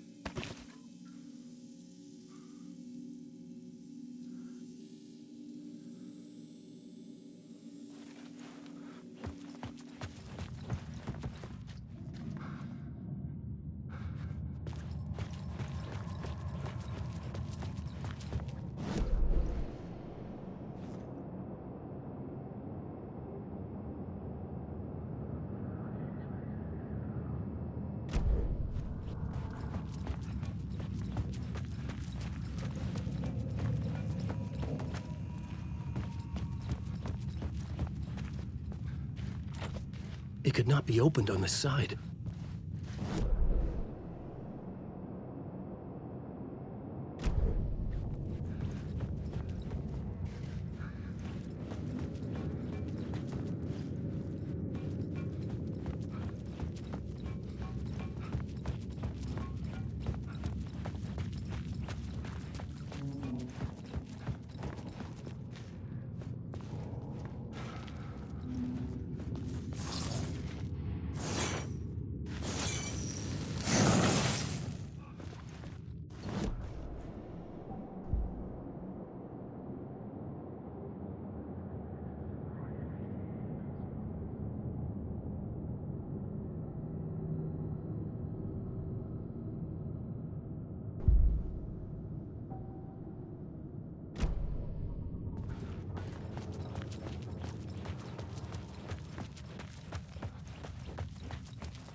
The tunnels were a maze.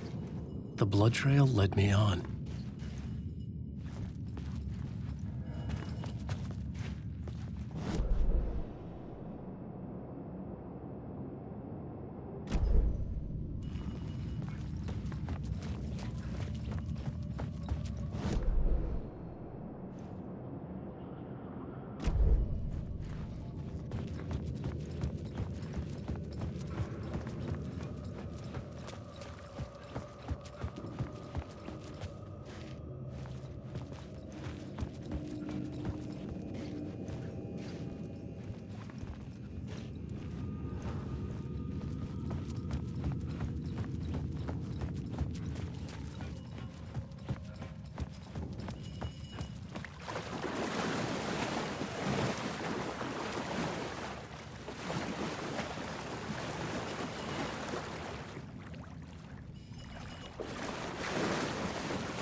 Another place to use in this story.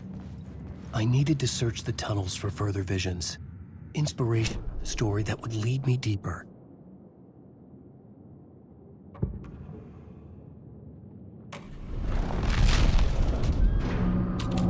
That changed the story. And with that, the dark place changed.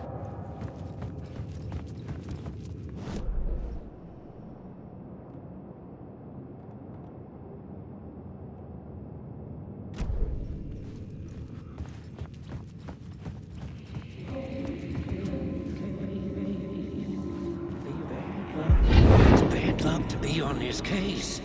The cult can get you anywhere with that black magic shit. Let the day shift handle it. What happened, anyway? Some Fed came looking for the cult, but it was a trap. A satanic blood sacrifice. Anyone who gets involved with the cult, they're next. I heard their leader is this famous writer, Alan Wake. Their unholy motherfucking messiah. Sounds like a load of bull.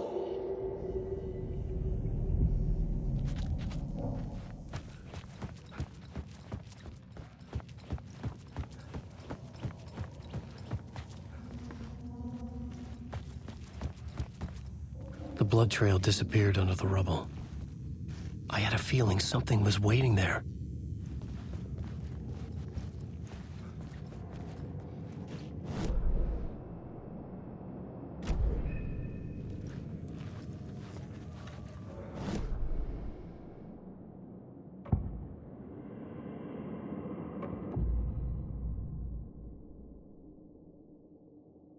I had to be at the scene, to see and understand it, in order to change it.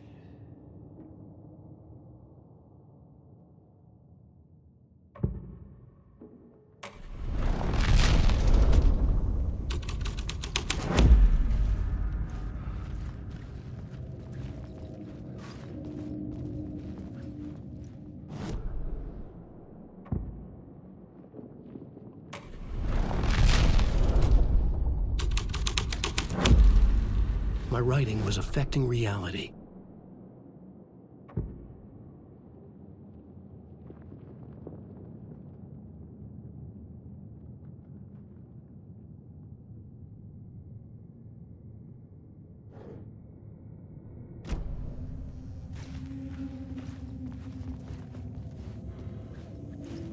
The federal agent had come here looking for answers. All he found was a fate worse than death.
Another echo lingered here, a source of inspiration.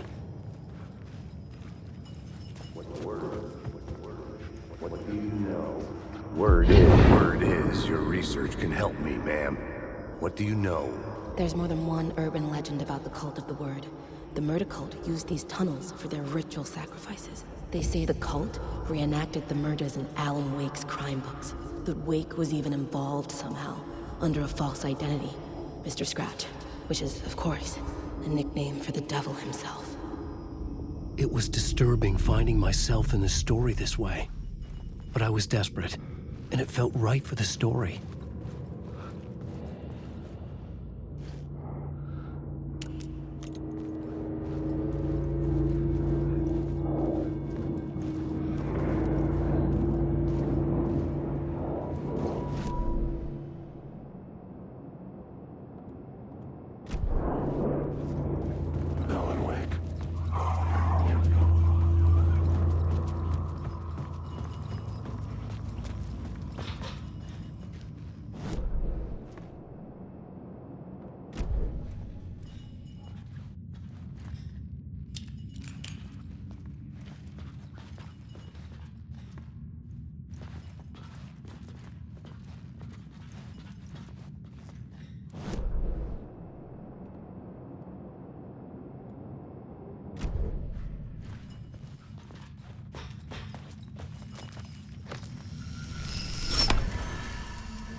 The plot element I found would drive the story forward.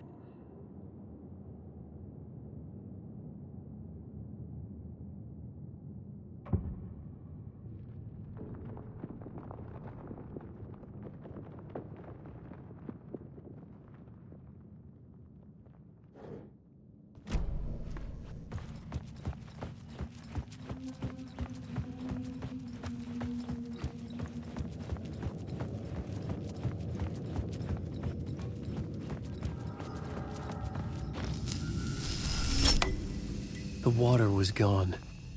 The way forward was open.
trying to shape the dark place around me, but so much fades away.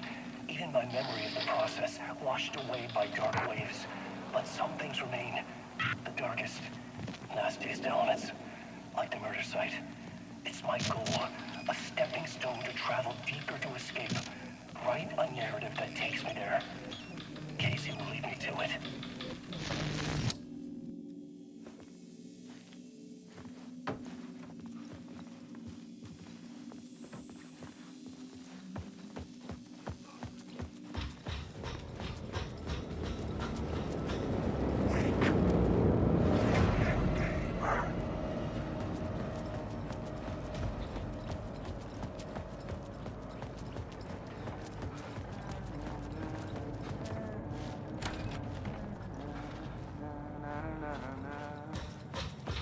Hey, Alan. Tim Breaker, in case you don't remember again. I know, Tim. I'm remembering more now. It's good to hear, man.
How's your search for Mr. Door going?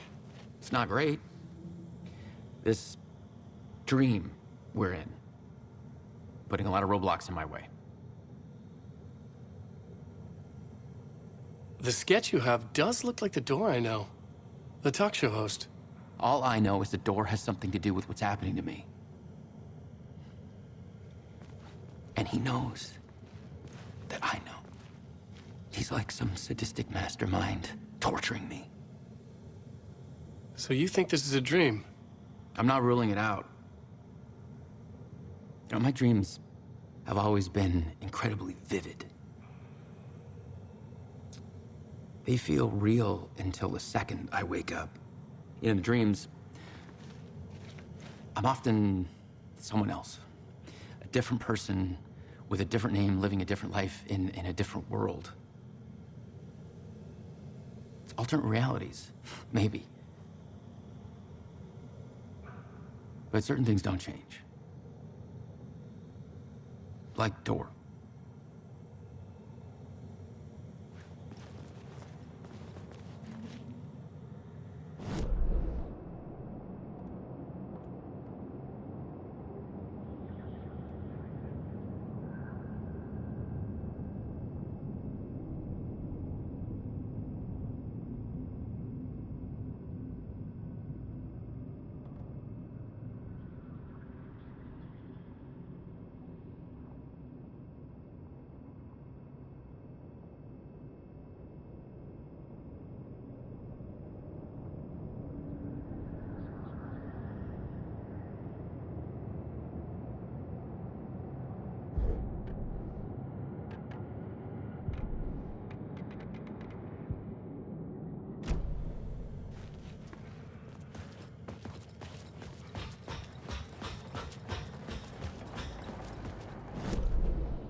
I couldn't add a new element from here. I'd have to go to the scene.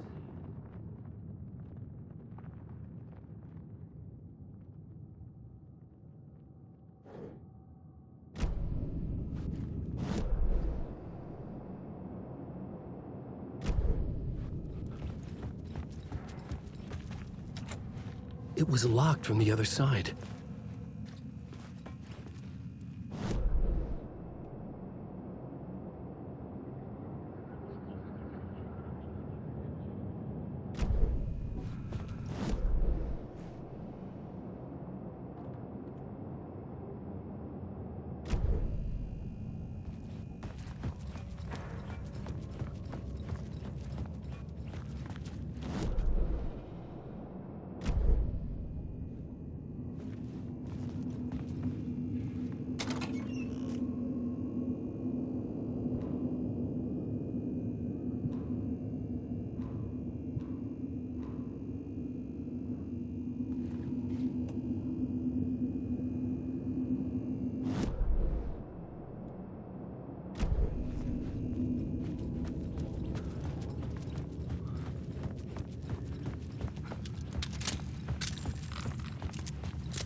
Wake.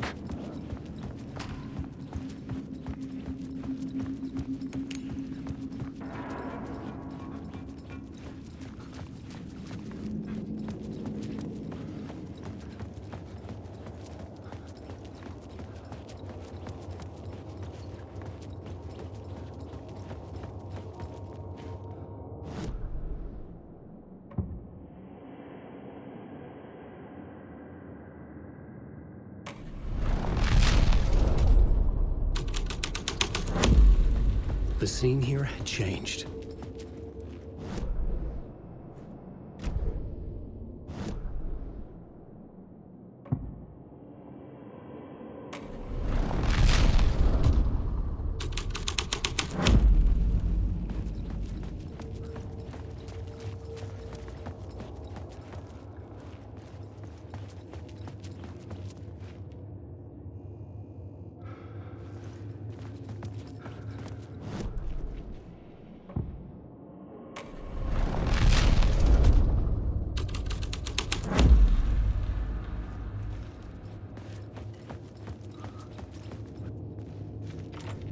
It could not be opened on this side.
plot changes shaped the world around me.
I was making my way deeper into the story.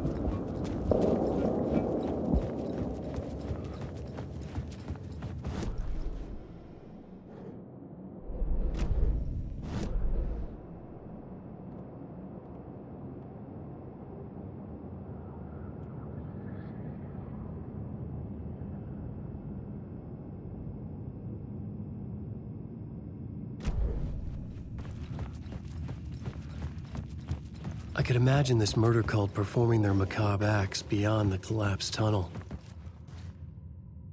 The cultists laid the Casey novel onto the altar with reverence, their twisted Bible.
train blocked my way forward, but it was here for a reason.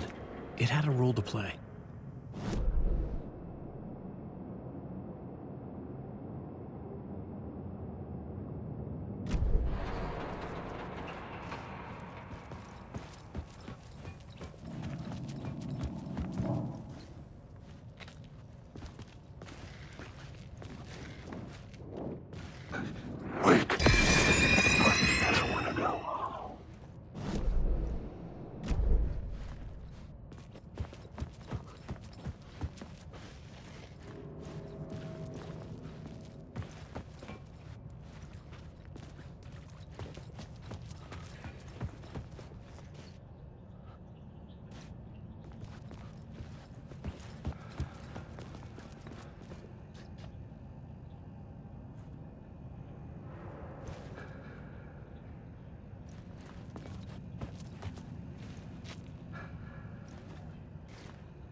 I had to figure this out on the plot board.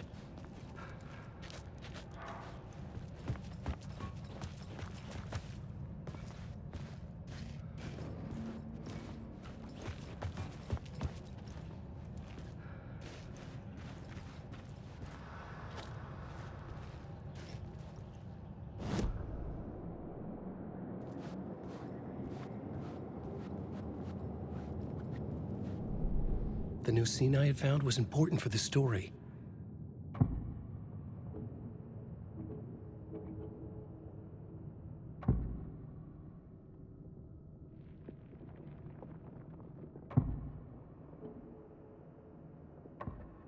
Changing a plot element in a scene without being there was impossible.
I should look at the plot board, keep the story moving.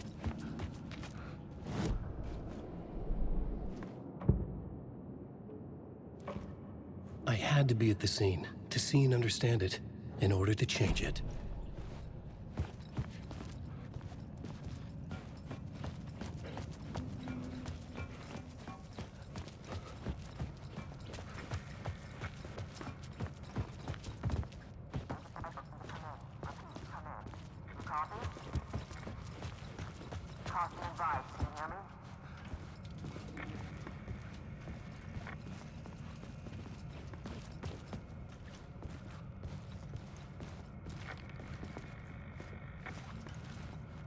Hello? Anyone there? Dead.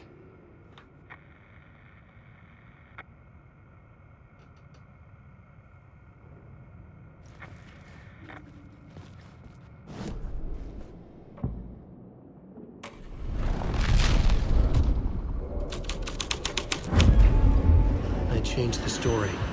And with that, the dark place changed. The cult poured the gasoline over the train car. An iron cage that would soon become a coffin.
Wake.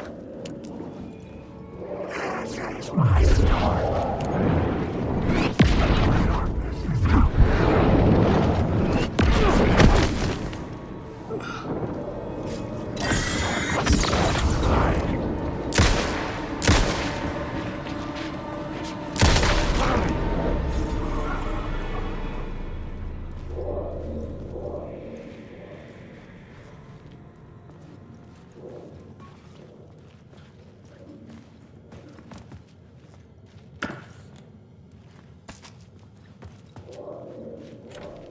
It was locked from the other side.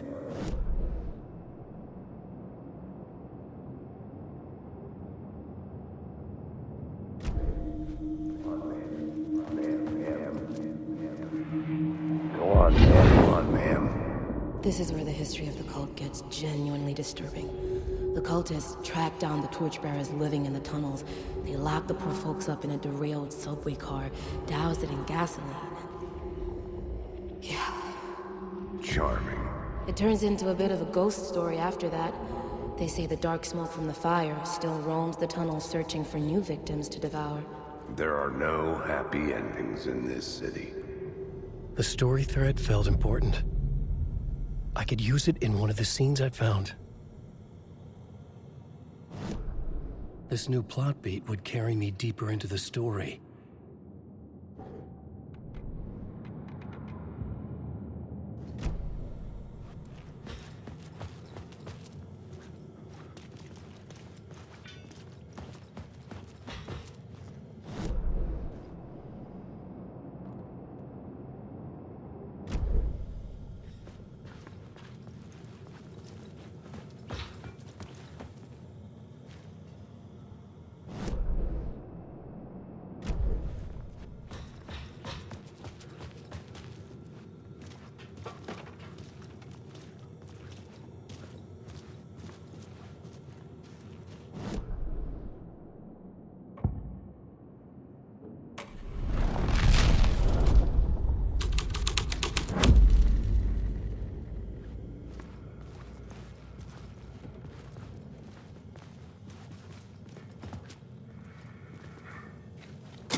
It could not be opened on the side.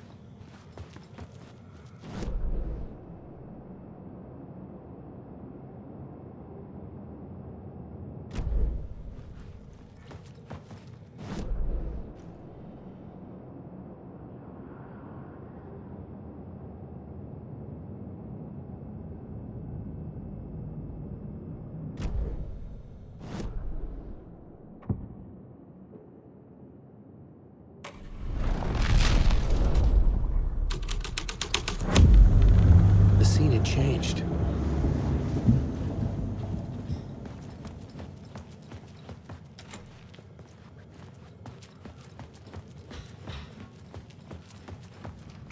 The subway car had become a burnt husk. I could get through it now.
My path was blocked.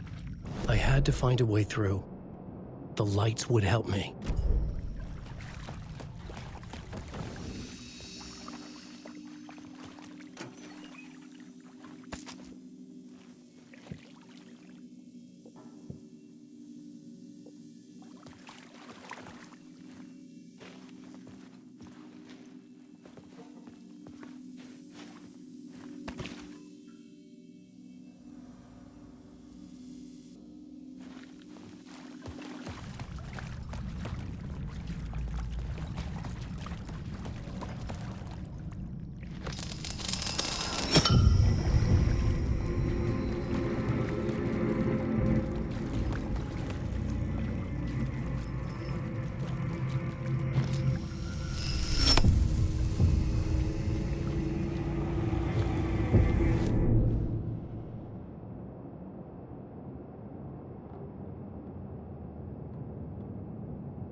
The echoing hall had a story to tell.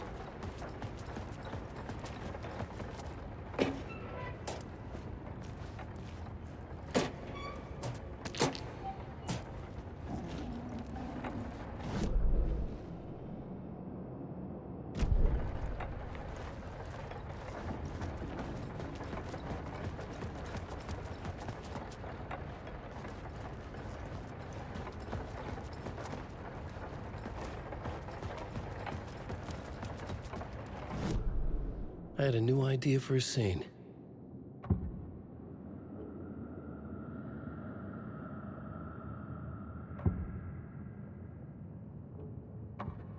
I couldn't add a new element from here. I'd have to go to the scene.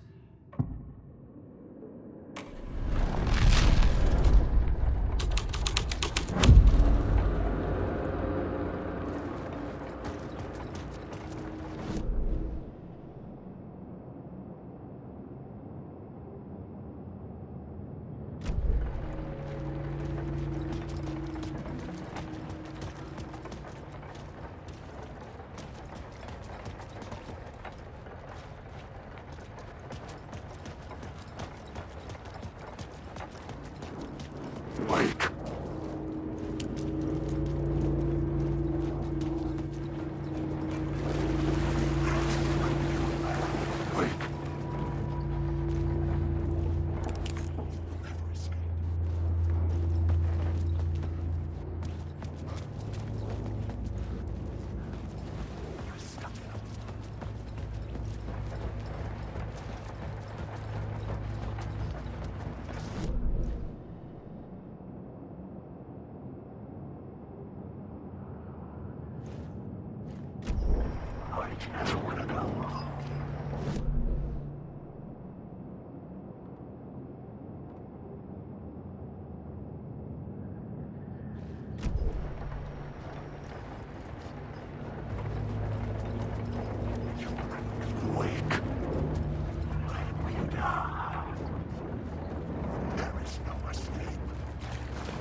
The hole had changed into the murder cult's hideout.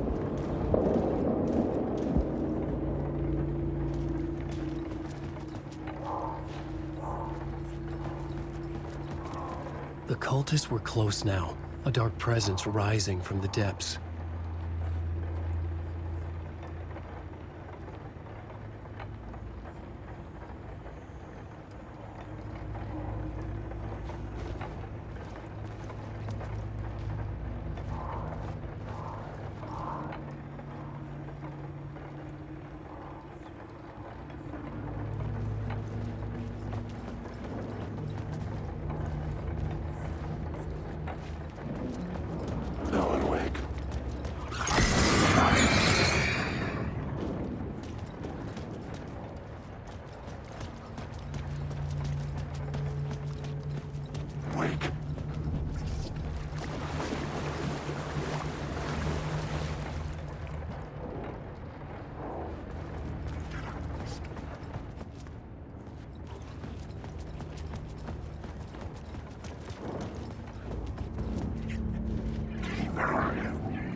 The Fed had witnessed something here that made him run scared. Whether the summoning ritual had been a bona fide supernatural event or the mass psychosis of stark raving lunatics, it didn't change the facts. The cult was messing with things no one should mess with. The ritual was a vital part of the story, the key to reaching the murder site. The new story beat fit the story perfectly.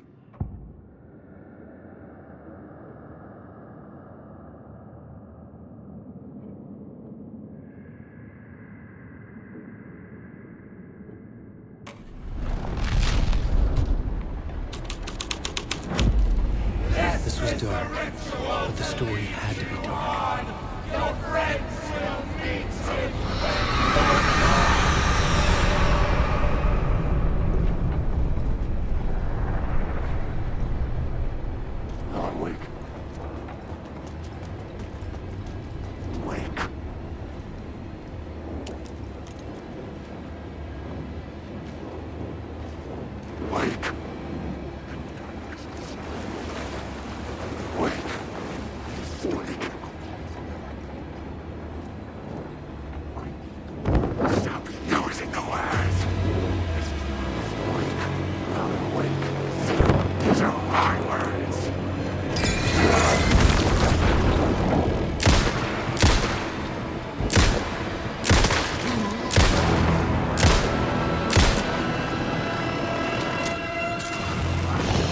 Shit!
out the cultists weren't the only ones using the tunnels. Hidden graffiti signs marked secret routes. I kept hearing whispers around burn barrels of an underground society of mystic outsiders with hidden knowledge. Typical New York. Alan Wake.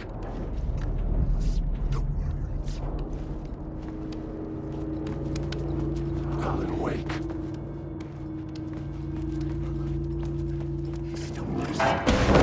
Oh, where is it?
I couldn't hear the dark presence. It was gone.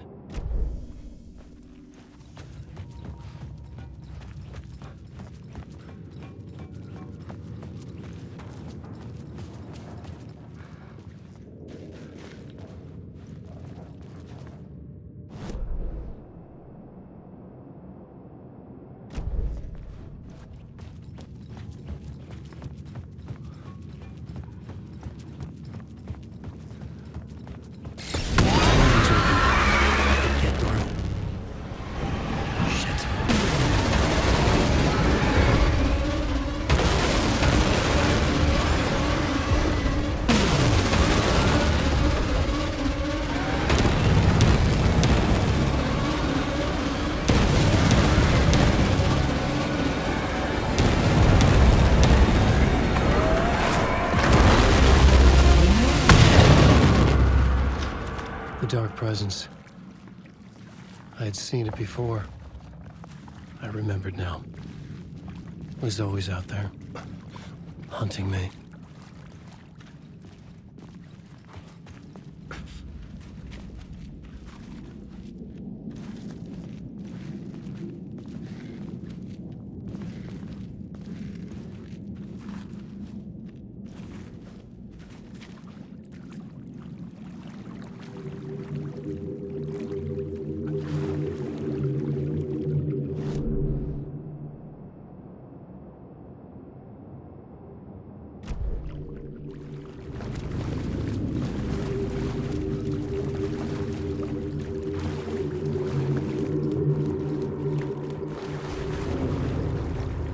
The city was not real.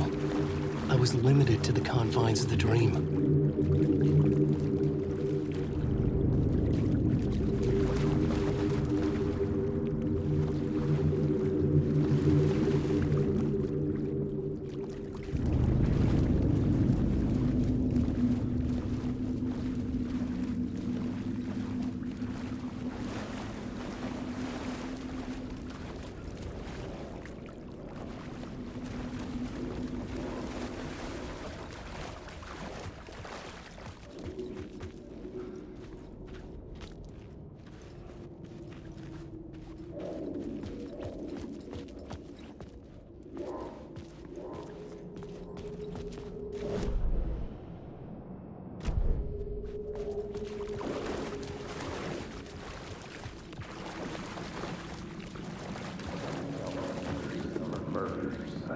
Felt it. Stepping to the murder site, I'd felt it, hanging in the air. A meaning, the violent emotion of the act, like a cloud of wrath. The dead eyes of the victim staring at something you couldn't see, and yet making you aware of it. Something had soaked into this place on a molecular level, overlapping with your meaningless existence. Regression to something you had managed to forget. Marking you. Taking you for a ride.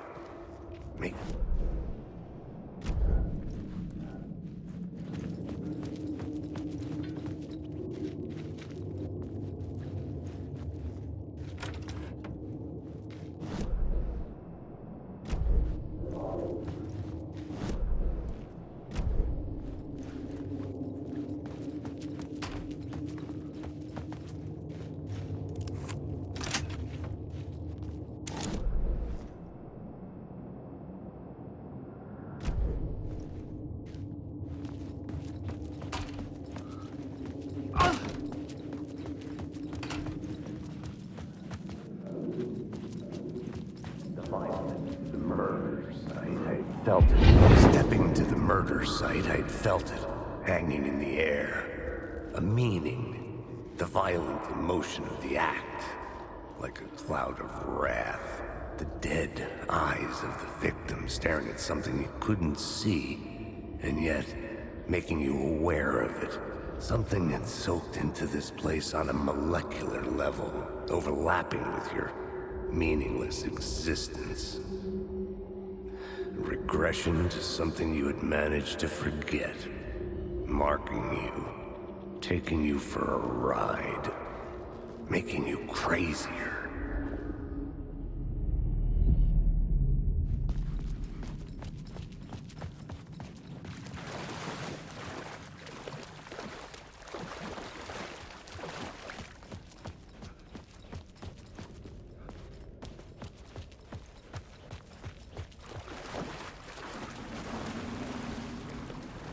story determined where I could go and where I couldn't.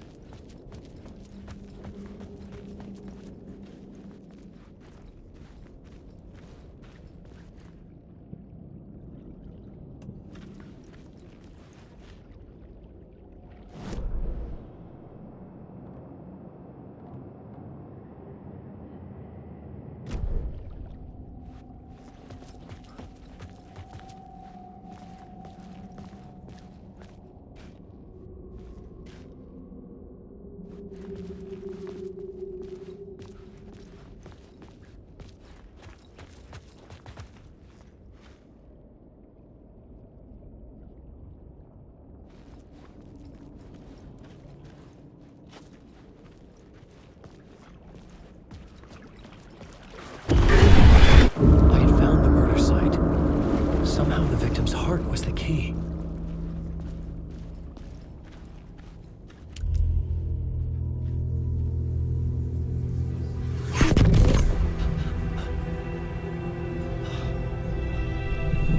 Something had shifted. I felt an overwhelming closeness to home. An FBI agent? Who are you? What is this? Who are you?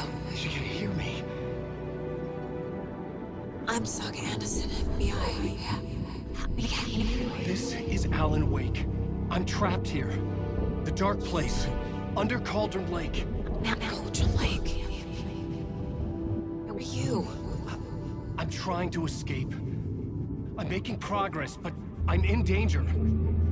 The dark presence. Help me. Please, help me. I could sense it. I was closer to home. Had the woman in the vision helped me somehow? Something had changed. Outside. Parliament Tower. Where I'd lived with Alice. It was out there. Waiting for me.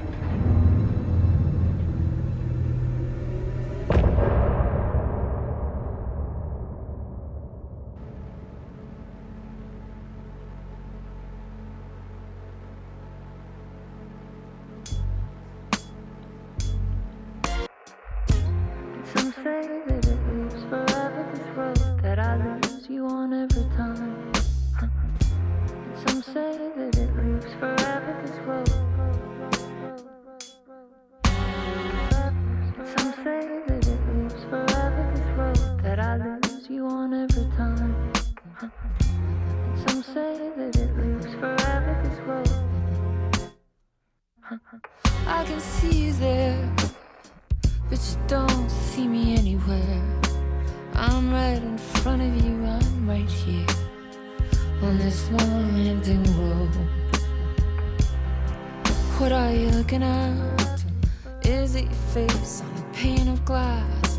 'Cause somehow this window becomes a trap on this winding road. Will it ever let me go? Forever I am fading to black. Forever I am circling back, just to fall into this trap, this winding road.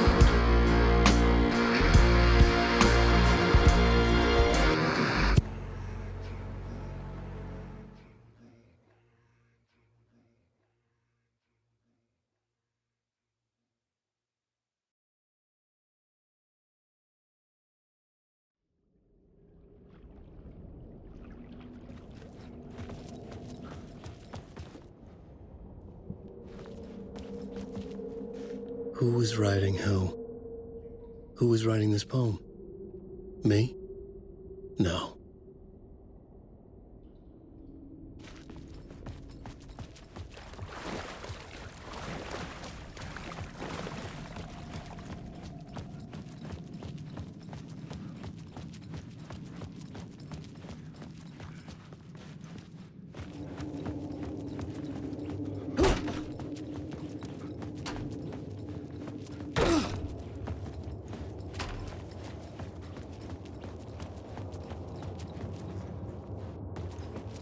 The station had changed.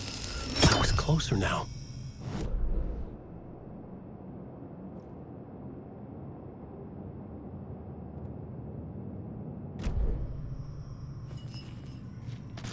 I'm a writer.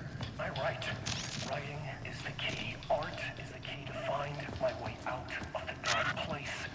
I can't forget this. Don't you fucking forget this. I'm in a dark place. I'm outside time and space. Outside reality. But this is real. A nightmare dimension. An ocean of darkness. Remember, its dark energy can make art come true. Make dreams and nightmares come true. Yes, I can use this. I need to use this. Hungry, monstrous things out there, plotting to stop me, to devour me, become me. Oh no.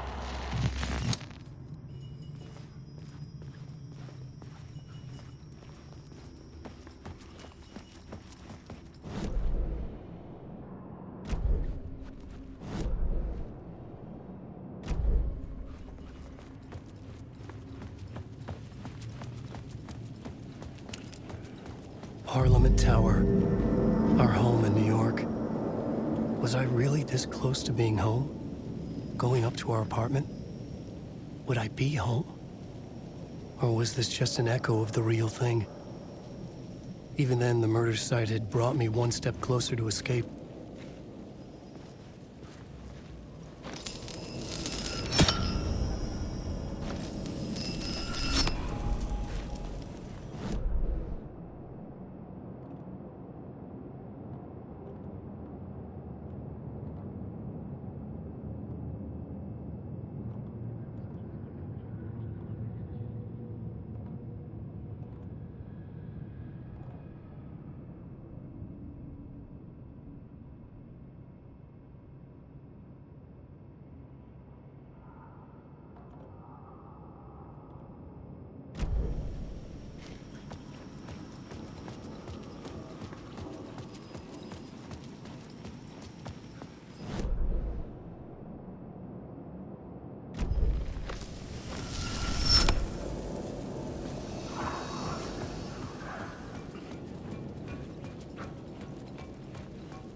payphone at the edge of the plaza was ringing again.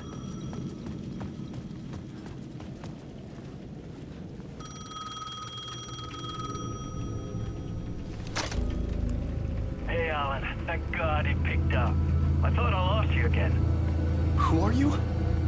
Why are you helping me? Did you go deeper? To the overlap?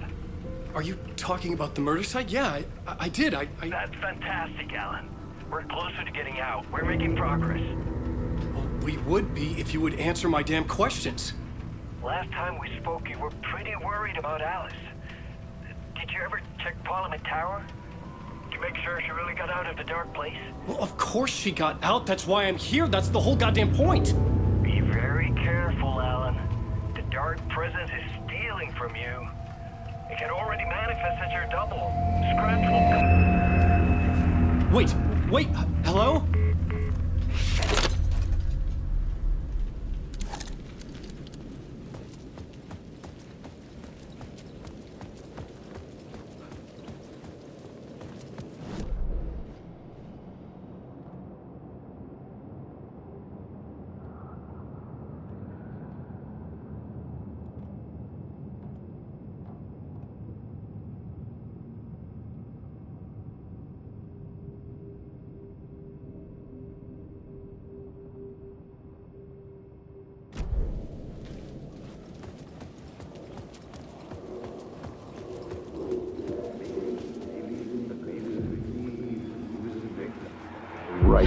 Writer. Maybe he was a victim. The cult, using his words. Or maybe he was the monster behind it all. Either way, Alice Wake, his ex, she knew things. It was there in her art for all to see. A cry for help. The darkness she'd witnessed. And that put her in danger. Was Alice here? In the story?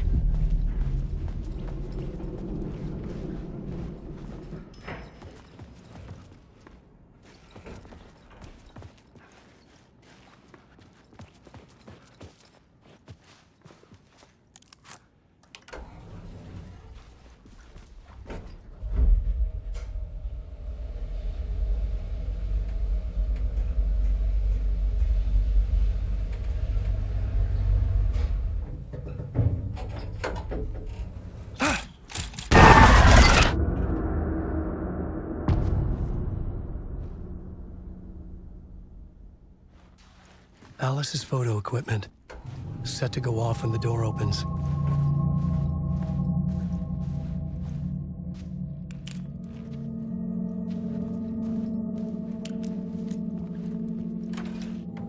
Get out! Leave me alone! Alice!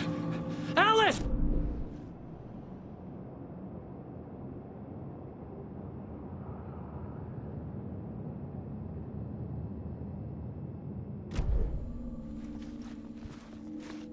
This is the door to my study, where I wrote my books.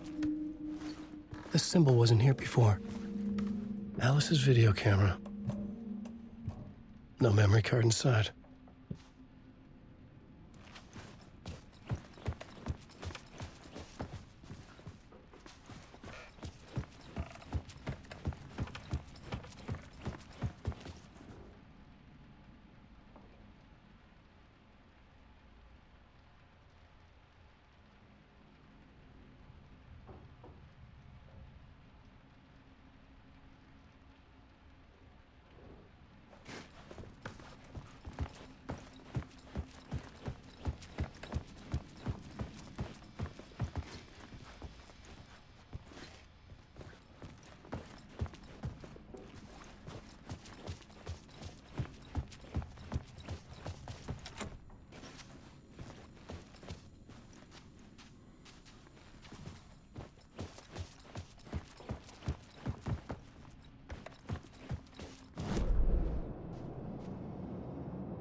Alice.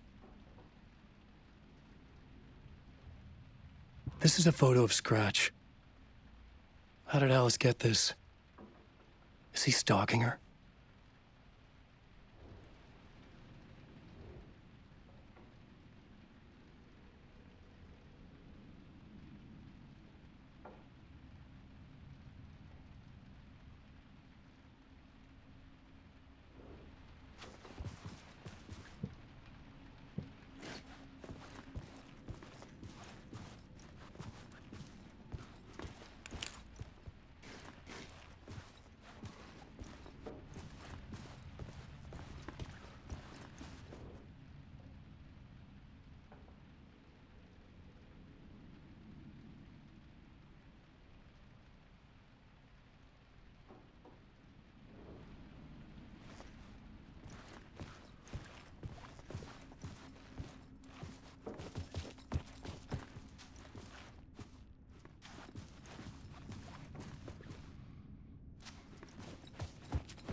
Part 1. What was Alice working on?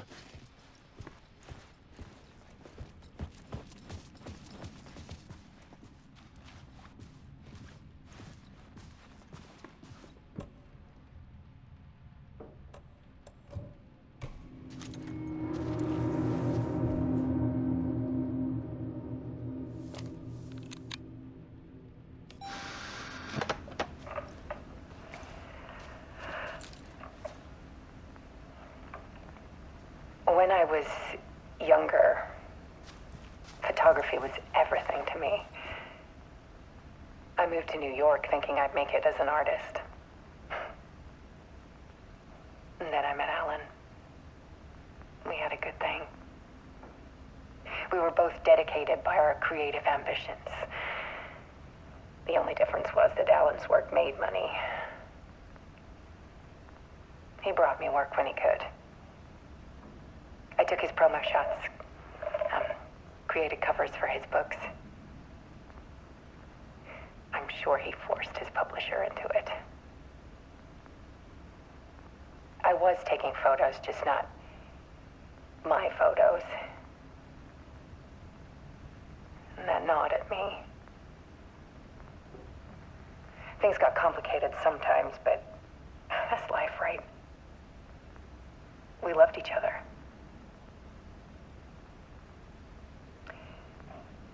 Then Alan hit a block. I brought out a meaner side of him. One I didn't like. I set up a trip to see a doctor in Washington. I didn't tell him until we got there. We argued. Things went wrong. And he was just gone. Drowned, allegedly. It's easy for people to think it was my fault. Hell, I do, too, sometimes.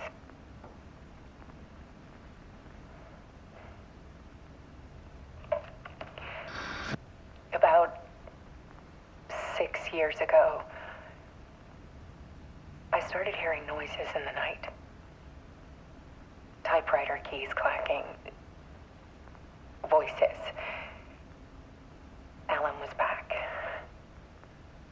Haunting me.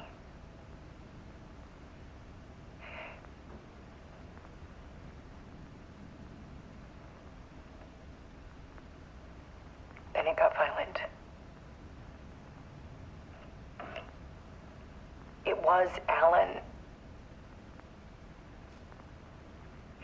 And yet, it was a monster.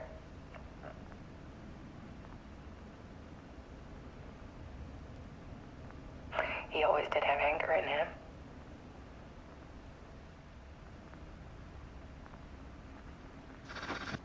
I set up cameras around the apartment with motion sensors and flashes. Now, when the monster comes, I turn it into art.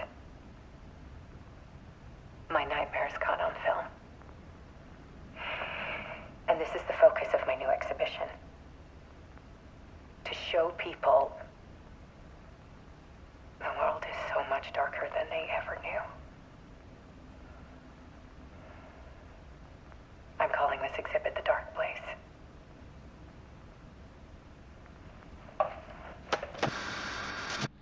Alice. Scratch was terrorizing her. Why?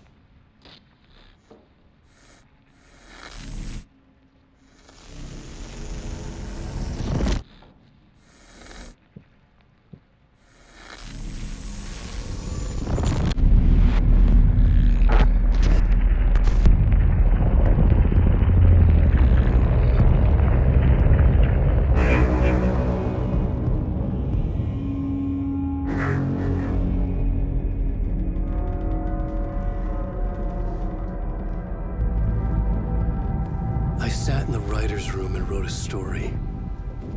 Initiation. To project myself through the dark place, to look for a way out. The story had brought me here, brought me nowhere. Looped me back. I was writing the story. And in the story, I now stepped into the writer's room. But there was no one here writing it.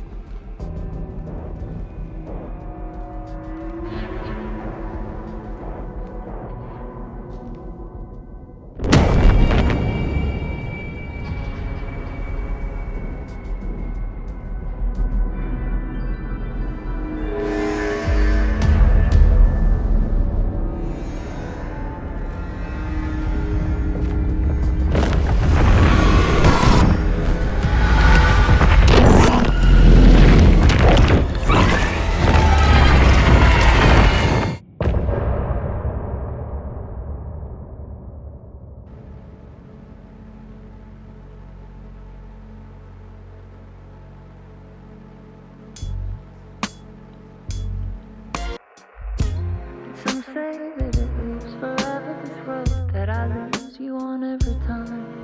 And some say that it lives forever, this road. And some say that it lives forever, this road that I lose you on every time. And some say that it lives forever, this road. I can see you there, but you don't see me anywhere. I'm right in front of you, I'm right here on this winding road. What are you looking at? Is it your face on a pane of glass? 'Cause somehow this window becomes a trap on this winding road. Will it ever let me go? Forever I am fading to black. Forever I am circling back, just to fall into this trap, this winding road.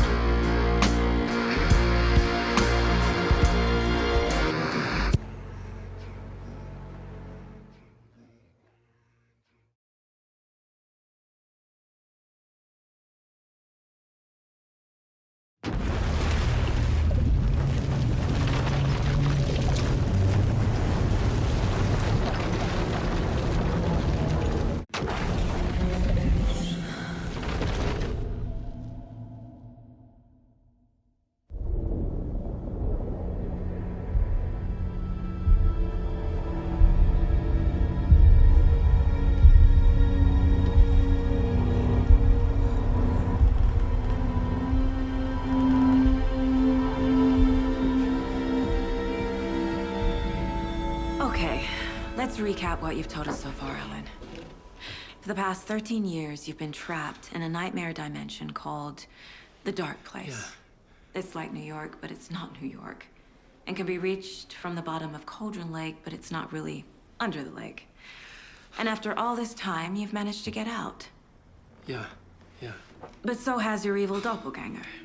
Mr. Scratch? Or is it the Dark Presence? Both. It's interchangeable. He's Scratch when he looks like me, but he can change into this other form. And Scratch, the Dark Presence, wants to rewrite the world in his own image. Which would be in your image, as he looks just like you. And turn the world into a fucking nightmare. During Deerfest, which is scheduled to take place in a couple of days. You got out of the Dark Place by writing a novel, the pages we've been finding. But your double edited it into a horror story that's now changing reality, taking over people, making them crazy, bringing the Dark Place to Bright Falls. Yes, fiction coming in contact with the Dark Place can change reality. The story is coming true, soaking into everything like darkness when night falls. But last time This will be back in 2010. Yes, last time it didn't happen all at once. The story came true bit by bit as it unfolded. And that dark presence was still bound to the lake. I stopped it before it got the ending it wanted. Before it broke free. Based on that, there's still time. Which brings us to your magical light switch. The clicker. Magical doesn't quite cover it. Scratch wants it to bring about his ending. That can't happen. If I can get the clicker, I can send him back to the Dark Place, make all this shit go away.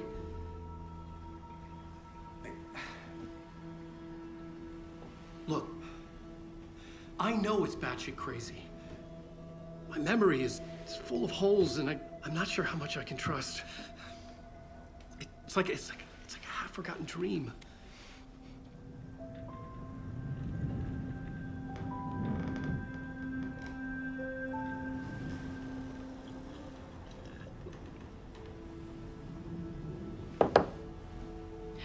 Mr. Wake, Alan, we've seen our share of batshit crazy in the past 24 hours.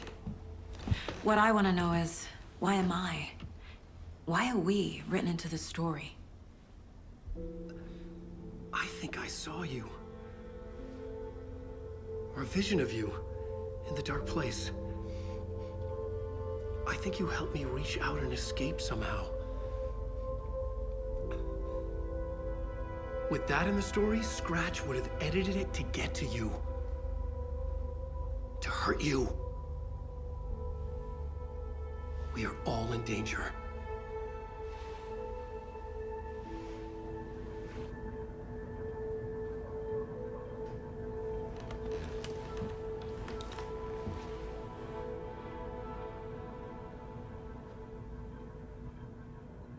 It's insane. And there's so much of it. Have you ever heard of the Cult of the Tree? Creepy bunch. In the habit of wearing deer masks, performing murder rituals, victims turning into monsters possessed by darkness, possibly inspired by a horror story written by a certain author. Ring any bells? The cult. Yes. Yes. They have the clicker. If the cult has the clicker, does that make them Scratch's followers? How are you so certain they even have the clicker? They could be working for Scratch. I don't remember. It's all confused. Alan, if I'm gonna act on this information, you need to be honest with me. Yeah, of course. Is he confused? Or is he hiding something?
Wake just gave us a lot of information.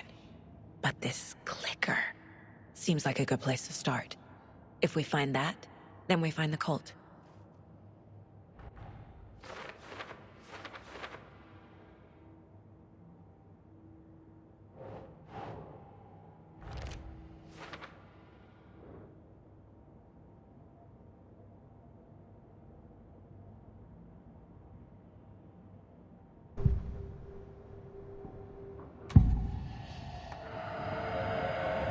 Wake has a double. Mr. Scratch. Where is he now? A cloud of wrath wears my face. The dark place in your place. Scratching out my body of work. Scratch is here. In Washington. He's hunting Wake. Wake said the cult has the clicker. How does he know? The writer is the reader. The next chapter, the next chapter, the next chapter. Keep the pages safe, the dark shining of the words. Wake is hiding pages. That's how he knows the cult has the clicker. Scratch looks just like Wake. Why? Don't wake up the dreamer if your life is a dream. I swam to the shore, but the water is rising. Wake and Scratch are clearly connected. Maybe Scratch got out because Wake did. Or vice versa.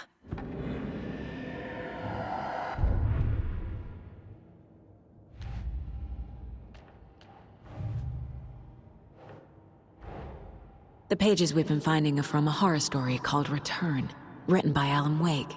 And the contents of this book are coming true. Why couldn't it have been a romance?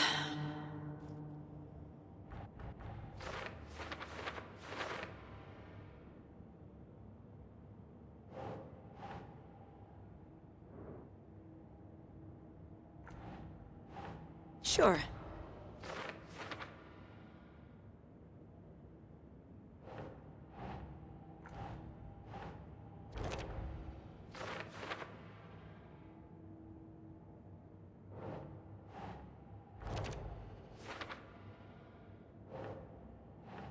Nope.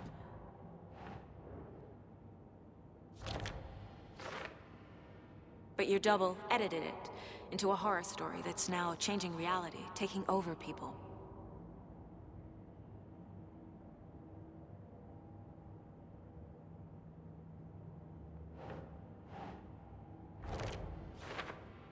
He's Scratch when he looks like me, but he can change into this other form.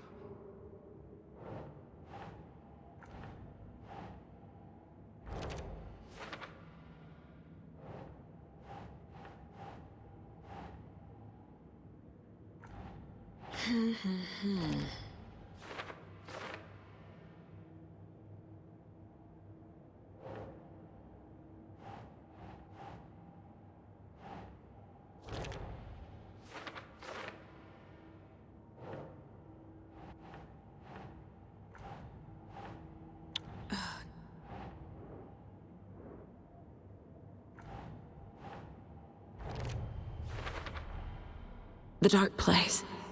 A dimension that's home to monsters. Huh. Wild stuff.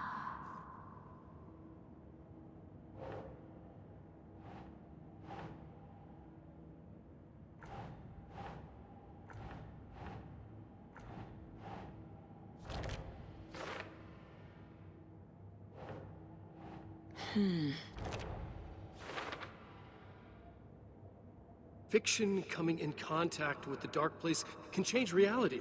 The story is coming true. Last time, it didn't happen all at once. The story came true bit by bit as it unfolded.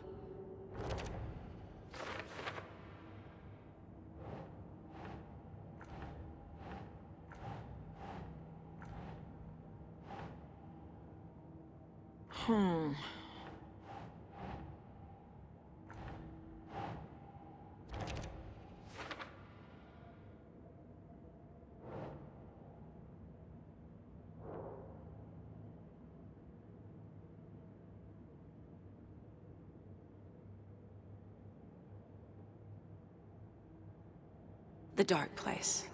It's like New York, but it's not New York. And can be reached from the bottom of Cauldron Lake, but it's not really under the lake.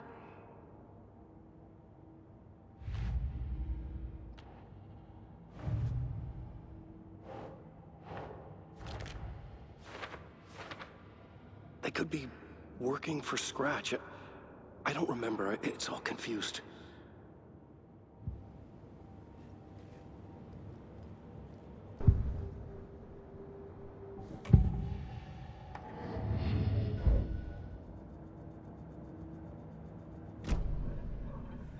Okay, Mr. Wake.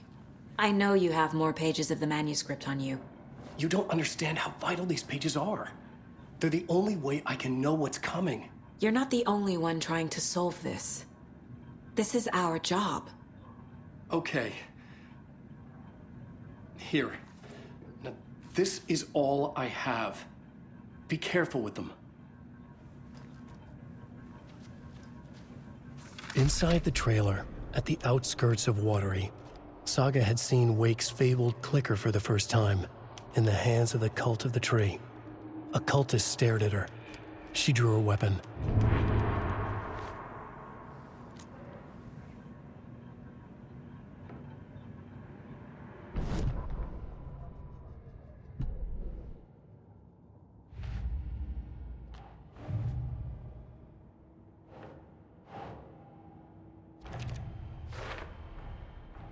The Cult of the Tree has the clicker Wake told me about. They're a part of all this.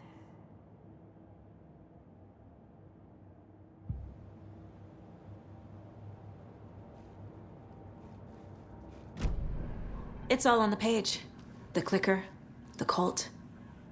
Okay, I'll head to Watery and find this trailer. Casey, you stay here and keep an eye on Mr. Wake. Got it. No, you need me there. No dice, pal. This is an FBI investigation, and I don't see a badge on that flannel.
Hi, welcome.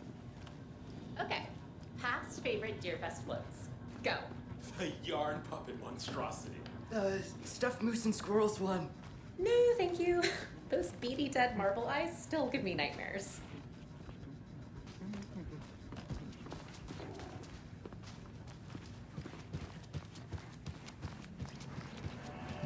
You wrote these pages in the dark place. So why are we finding them here? I think I wrote them. I remember writing an endless amount of pages, but when this happened before, the pages were being sent from the dark place to help me.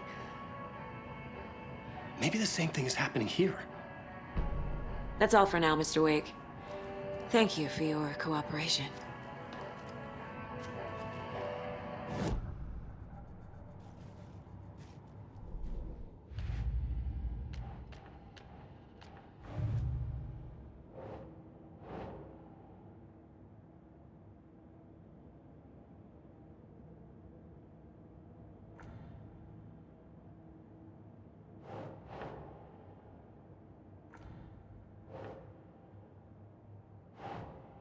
No.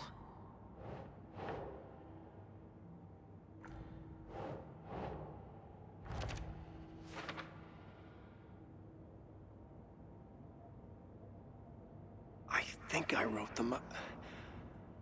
I remember writing an endless amount of pages, but When this happened before, the pages were being sent from the dark place to help me. Maybe the same thing is happening here.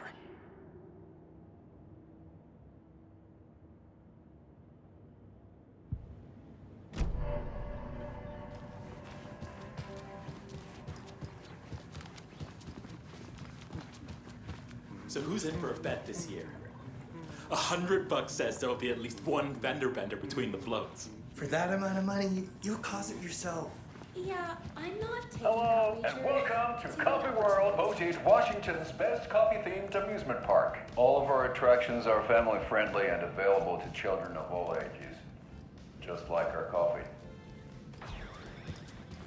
So, take a sip of our Oh Dear Diner organic coffee and let the adventure begin.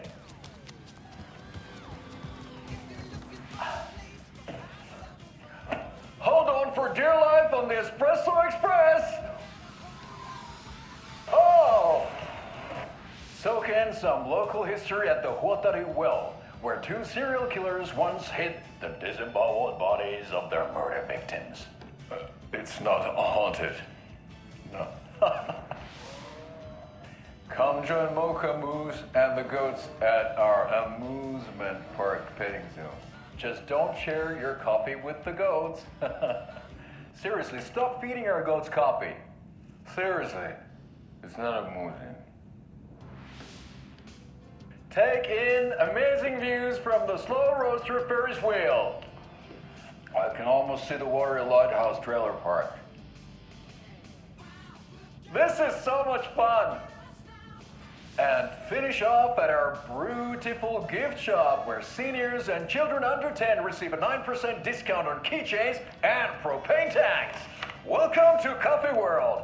We guarantee you'll jaw a great time.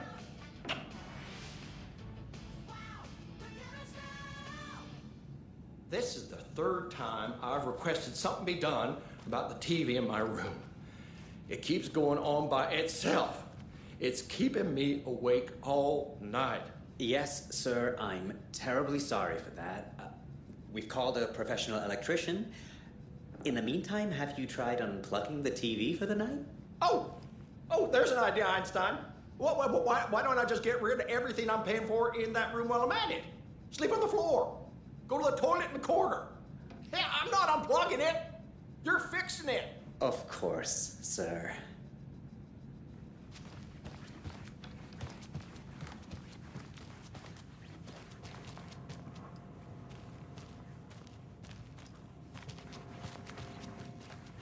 Welcome back, and boy, do we have some breaking news that's sure to knock your socks off. Davis Family Beef Jerky will now be available at the Sunday market in 3 delicious flavors. That's right, our favorite sponsor, Davis Family Beef Jerky, can now be enjoyed in smoked hickory, teriyaki, and hickory teriyaki. I handed out samples here at the Valhalla Nursing Home and thought I'd catch up with one of our residents to get her thoughts. Donna, how are you? I've got chronic back pain from my spinal stenosis. Oh dear.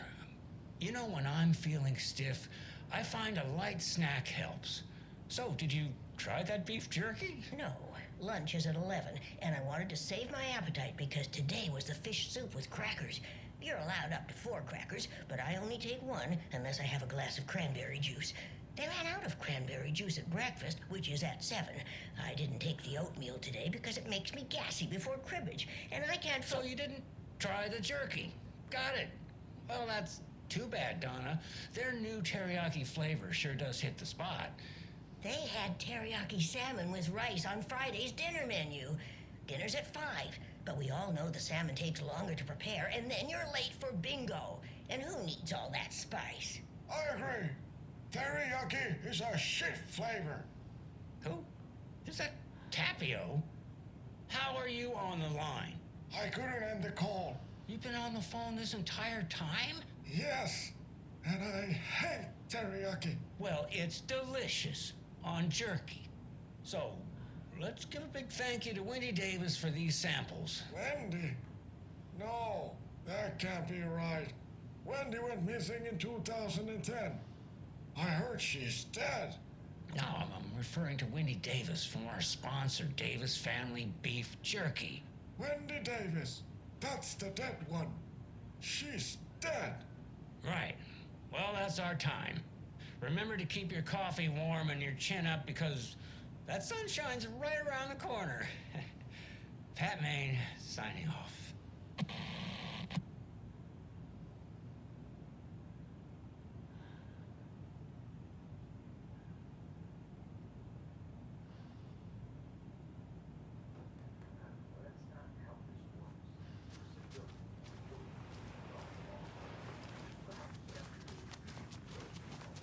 Hello?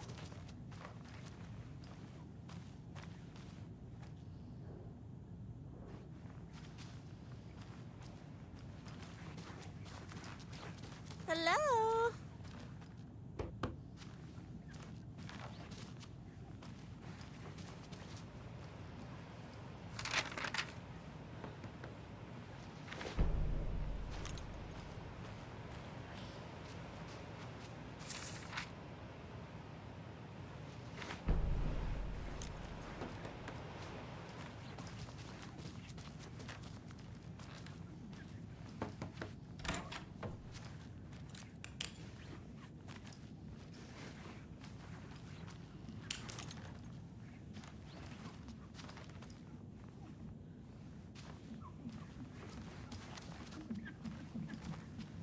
It's not opening.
I swear I brought my full kit along.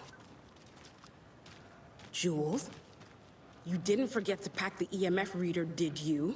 Why would I pack your gear? I've got my own to worry about. Great.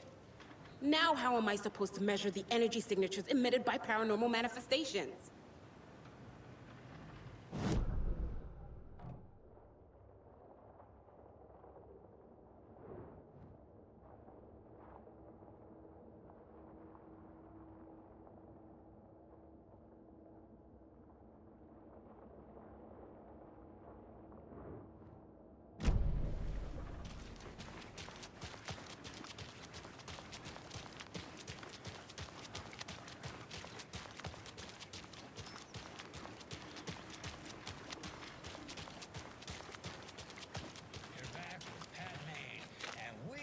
Very special guest today on the program. It's artisan cuckoo clock designer Terry Feldman. Terry, how are we today? Hey there, Pat. Doing just fine. I'm a super big fan of the show. What a treat to be on with you today. Oh, the pleasure's all mine, Terry. Now, I hear you're doing something special for Deerfest. Tell us about that. Yeah, I'm crafting a selection of custom basswood cuckoo clocks, but the real special sauce is when it's cuckoo time and you're expecting a bird to pop out for a chirp. Out comes a big old deer. Well, that's just neat. Yeah, it's pretty neat. Real neat. That's gonna have the tourists tickled pink. And I hear you're selling these at the Sunday market. So make sure to say hello to Wendy Davis from our sponsor, Davis Family Beef Jerky, while you're there, all right? Terry, you still there? Yeah, still here. I'm just... Geez, Pat, I'm sorry to tell you this. I thought you heard Wendy's dead. Oh boy, that's a strange joke you're playing there, Terry. No, it's... I'm sorry, Pat. You know all that FBI business. Wendy was one of those bodies they found. Well, that's just not possible, Terry. Wendy stopped by this morning with 3 flavors of beef jerky. She brought me the smoked hickory and the teriyaki and then what was that other one? I'm real sorry, Pat. What was that other one?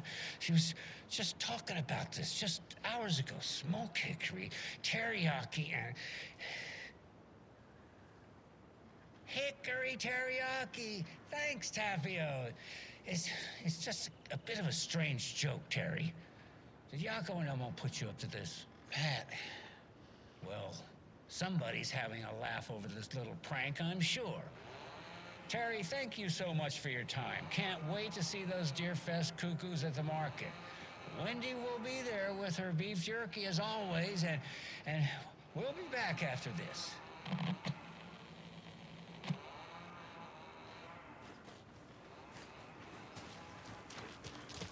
I can't wait to hit the haunts. We should check the town out first. You know, do research, interview some locals.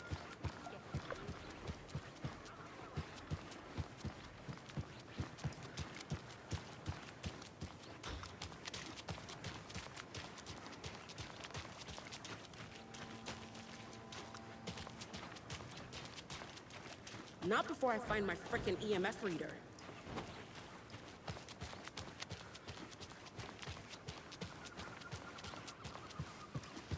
How's it going?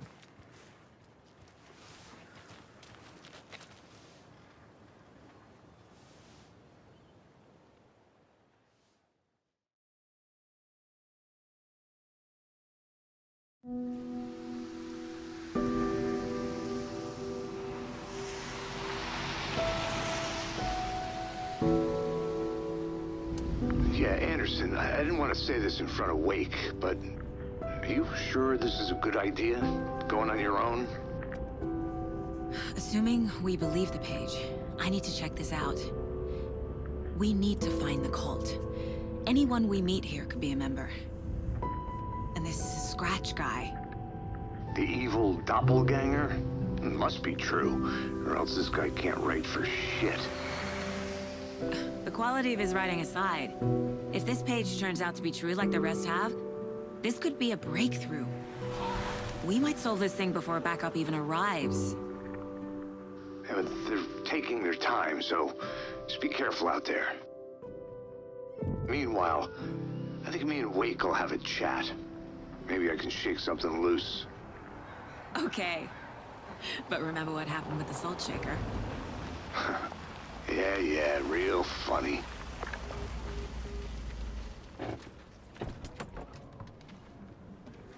The page placed me in a trailer, somewhere in Watery.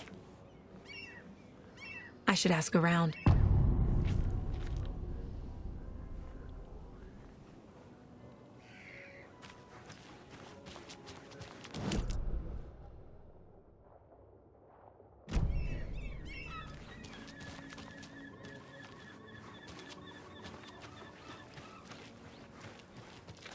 The flooding is even worse here.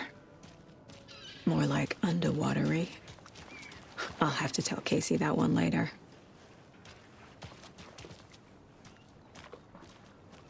Hey, what did you used to say your dream job was as a kid? I bet it wasn't dock worker. I don't know about all that. But idle hands are the devil's playground, so... Well, us fishing types appreciate you all, at least.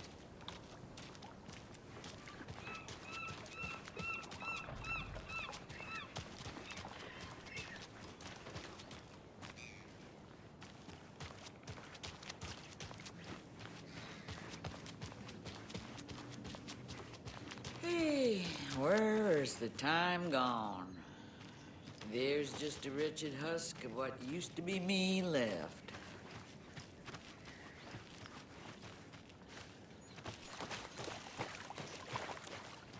Watery's definitely quaint. Good day.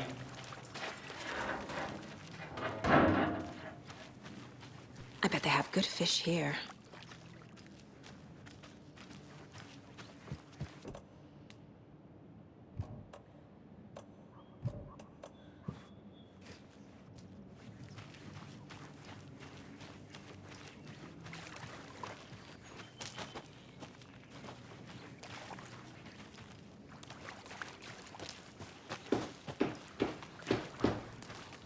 Oh, you rascal. What have you been up to this time around? There's only so many times I can keep fixing the same hole.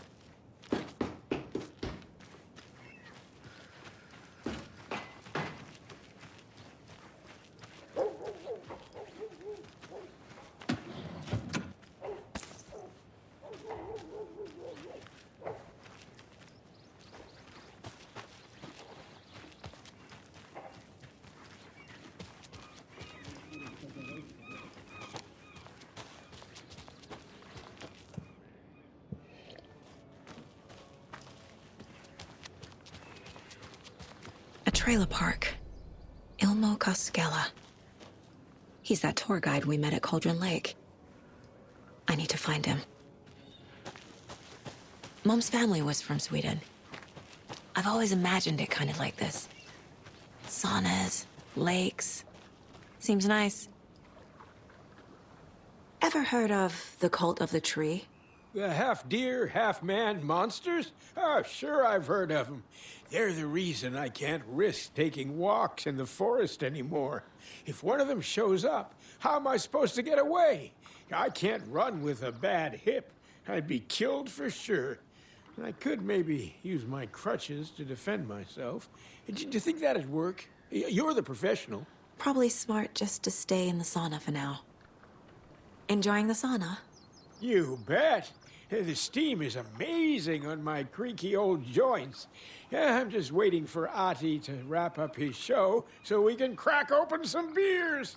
I've read that taking a sauna is good for preventing dementia. Yeah, and so is beer.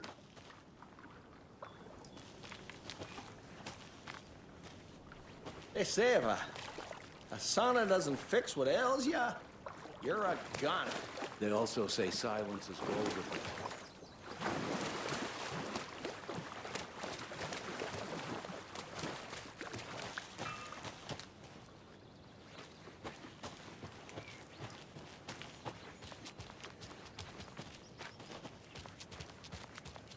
Hey, Saga!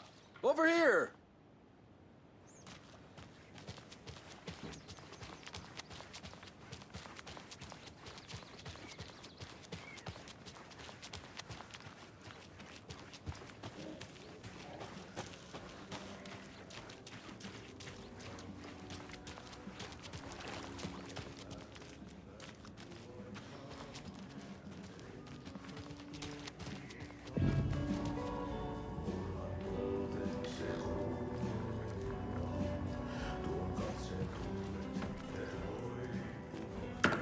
Okay then. Catchy tune.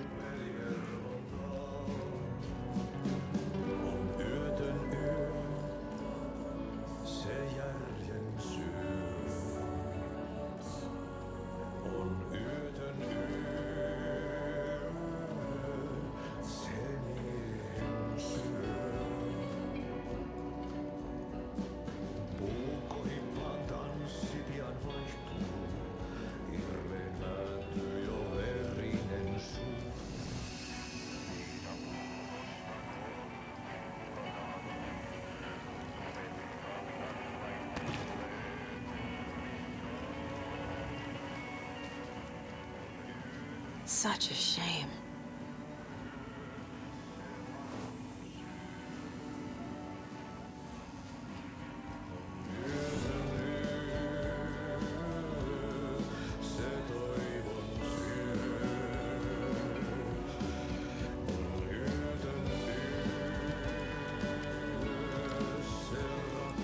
Excuse me.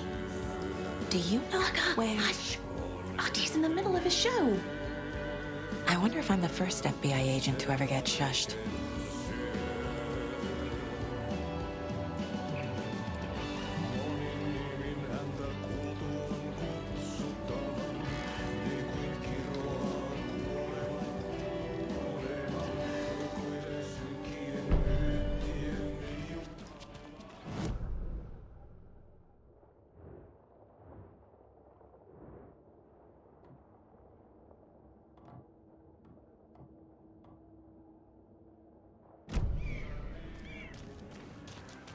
Hello.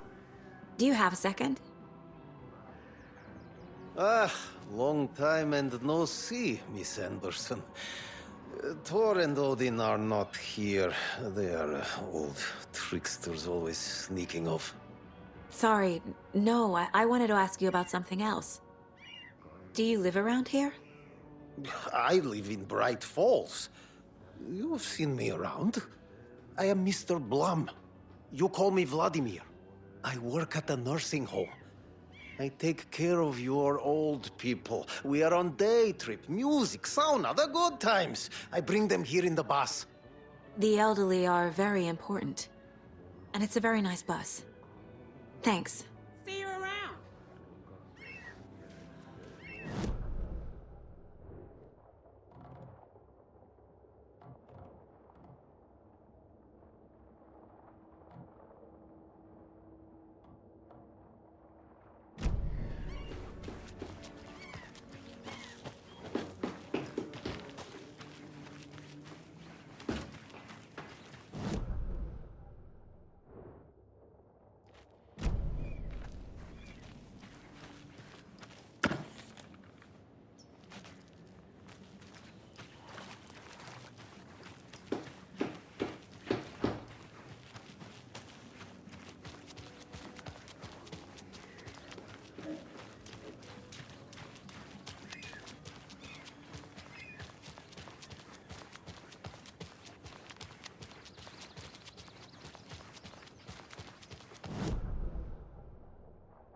Hey, Ilmo. How did your walk in the woods with Steven go? Another satisfied customer. I just hope he remembers to write a good review on the webpage. Great to see you back in Watery, Saga. Everyone in town missed you. Super nice to see you again, Saga. They act like they've known me for years. This keeps happening. You own the trailer park, right? Mind if I take a look inside? Yeah, I'm pretty sure the owner of the Watery Lighthouse Trailer Park, me, can help you with that. It's good to have our funniest resident back. Resident? I don't understand what you mean. If this is your way of getting out of any outstanding bills, don't worry. They've been handled. Must be hard coming back to where you and your little girl lived. It's like they remember a different reality. Is the horror story messing with their memories?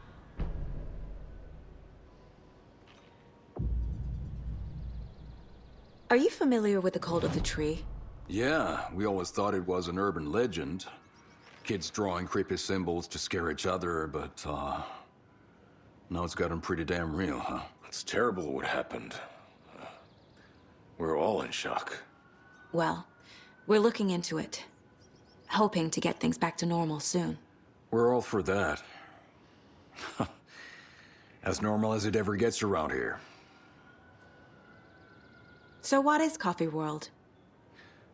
You mean you haven't seen our commercial for it? Coffee World is a smooth blend of rides, food, and fun. We even had a real moose. Until recently. Plus, right next to Coffee World is the workshop of our own Kalevala Knights Motorcycle Club. We're busy building the floats for Deerfest. Don't go peeking, though. You know, we're saving the big reveal for Deerfest. So... your commercials? They're more than commercials, Saga. Our goal is to both entertain and educate local viewers about the fine products and services we provide. And, Yako here really comes alive in front of the camera. Really. Fuck off. I'm just there for the free beer. Not sure what Ilmo's excuse is. Hey, I'm writer, producer, co-lead, director. Do yourself a favor and, check them all out. Profiling will help me find a way forward. Building bridges, burning bridges. Flooding did this?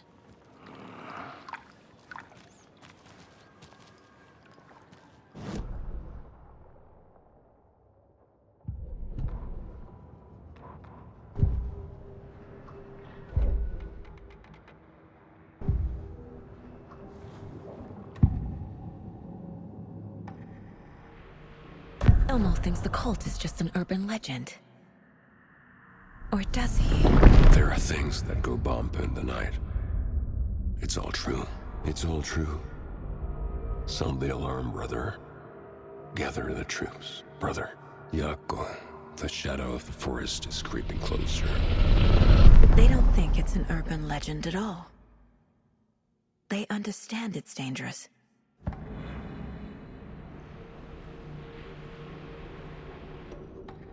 Ilmo made it sound like I lived here. Does he really believe that? Light, laughter, and love will guide you home. Saga and her daughter. Oh boy. Happy faces raise property value. Family comes first, Ilma. We take care of her trailer while she's gone. She's one of us, Accu. Her spare key is safe and sound. The Koskela brothers have happy memories of me living here. This must be the story affecting them. I'll play along for now. I need the key to that trailer.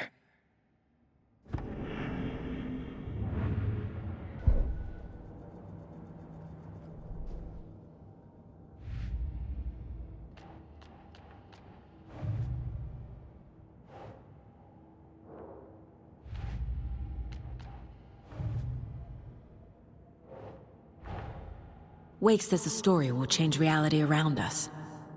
If that's true, then I need to know what's real and what's fiction.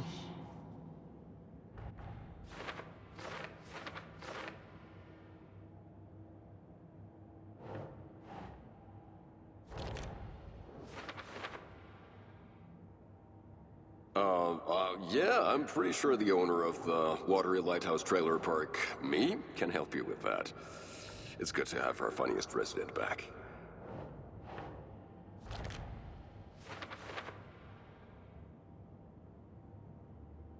She drowned. Your daughter. That's so weird you don't remember.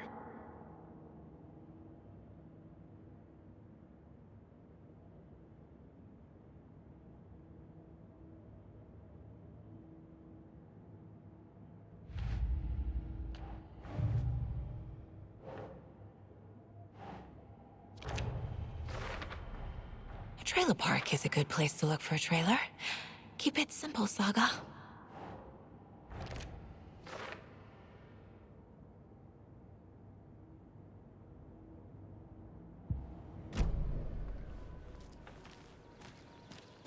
All joking aside, yes, I would like to see my trailer. Do you have a spare set of keys? Good for you. Yeah, I have a spare set. They're just over at Coffee World. I'd get them for you, but Accu and I have to head to Bright Falls. The spare keys are in the gift shop safe. I'll call ahead and have someone get them out for you. Oh, the road's flooded, but if you just follow this trail behind me, it'll lead you there. Call the gift shop so they can give Saga a hand. Yep.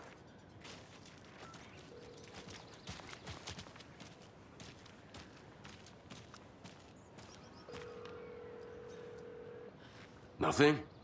What am I paying them for? Guess they're busy. Ay, Vito. Well, after they finally pick up, we really need to get over to Bright Falls for that, thing. Yep. Must be busy at the park. These are off-peak hours, Accu. They're just slacking.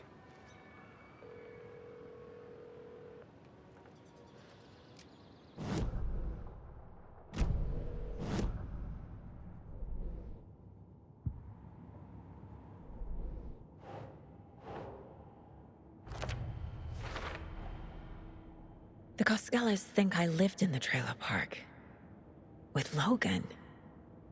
The story really is changing people's memories. Why aren't mine affected?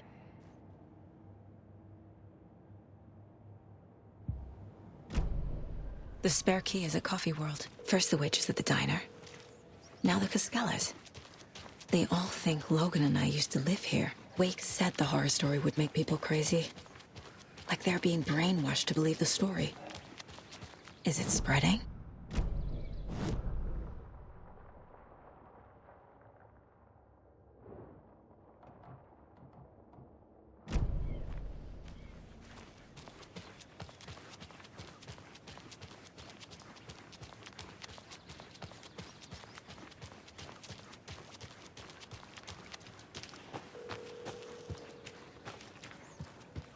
There's Coffee World. Need to get across the river.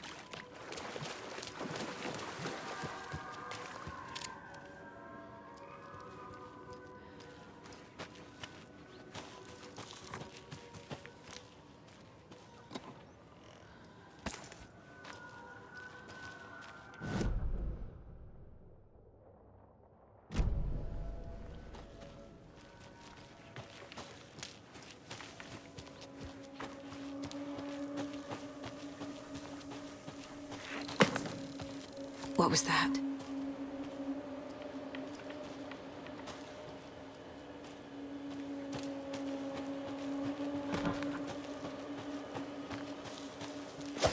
Fuck!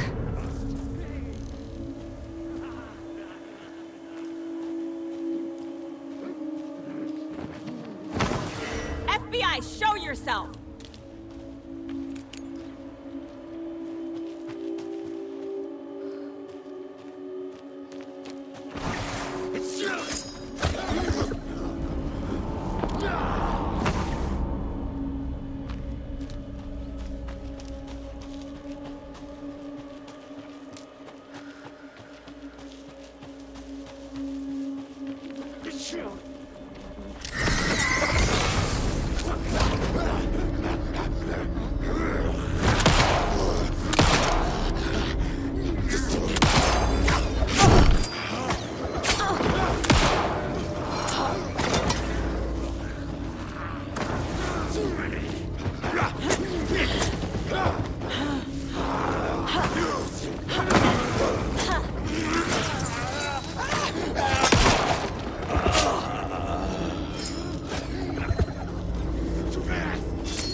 What was that?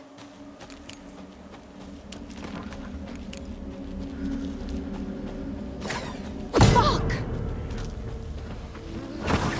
FBI, show yourself!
People turning into Taken.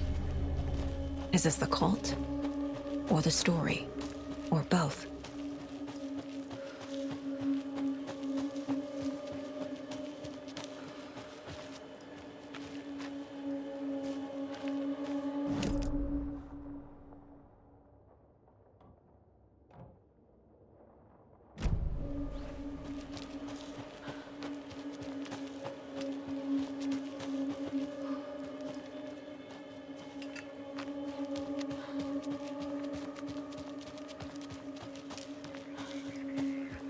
another rhyme.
There's another cult stash.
Another one of those cult boxes.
No.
Vermill!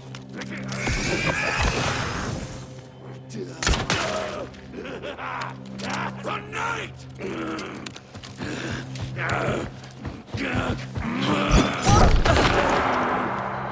Fishing was drying up!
Jerky being dead, which of course is a bunch of hogwash. So I'm gonna give our dear friend Wendy a call so we can put an end to these silly rumors. And, oh, it looks like we already have her on the phone line. Wendy, hello.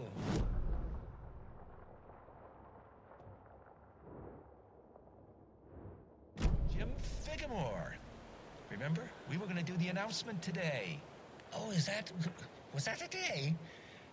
Listeners, we have Jim Figamore with us and the director of the Bright Falls Community Theater, And I'm here to announce that the theater will be losing one of its most dignified thespians as I, Jim Figamore, will be running for mayor! Hold for applause. Well, that's quite an announcement, Jim. Just let me find my notes here. I have some questions written down for you. The real question is what happened to this town. Bright Falls used to draw in thousands of tourists with its vibrant art scene and impressive bird feeders. And what's our reputation now? Haunted Bright Falls. Spooky Bright Falls. The world is laughing at us. And now all this business with the FBI? We need a mayor who can turn this town's reputation around. And nobody knows more about the role of mayor than I do. I played one in the theatrical production of Fiorello, to glowing reviews by Coffee World magazine. Mayor Setter is a joke. And you know what? I hear he kills cats. There. I said it. Now, Jim, this is a family show. I found my notes here, so why don't we pivot to some questions? First question, what exactly goes into that delicious beef jerky? Right, it looks like these are my questions for Wendy Davis of Davis Family Beef Jerky. The only jerk I care about is Mayor Setter. Our future's at stake. Pets are being murdered, and it's time for a change. Jim Figamore for mayor. That concludes our program today. Oh, I actually had more, Jim Figamore and Pat Maine signing off.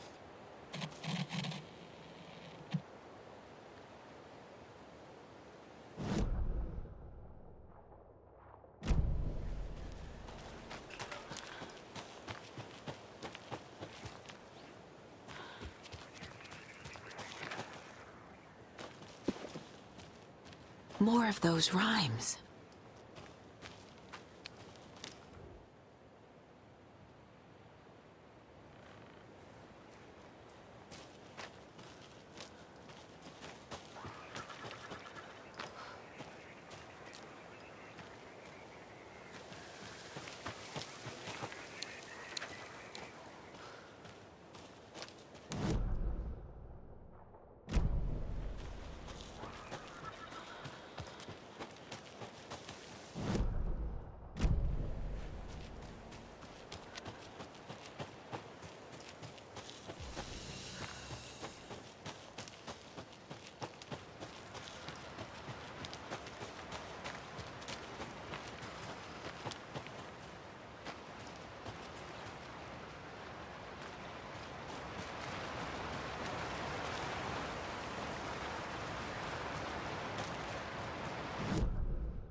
There's another lunchbox.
Hello?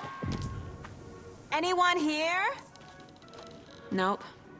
Did they get out? Did the Taken get them? Or were they turned into Taken? I'll need to get the key to the trailer park myself. Ilmo said the key is kept in the gift shop safe.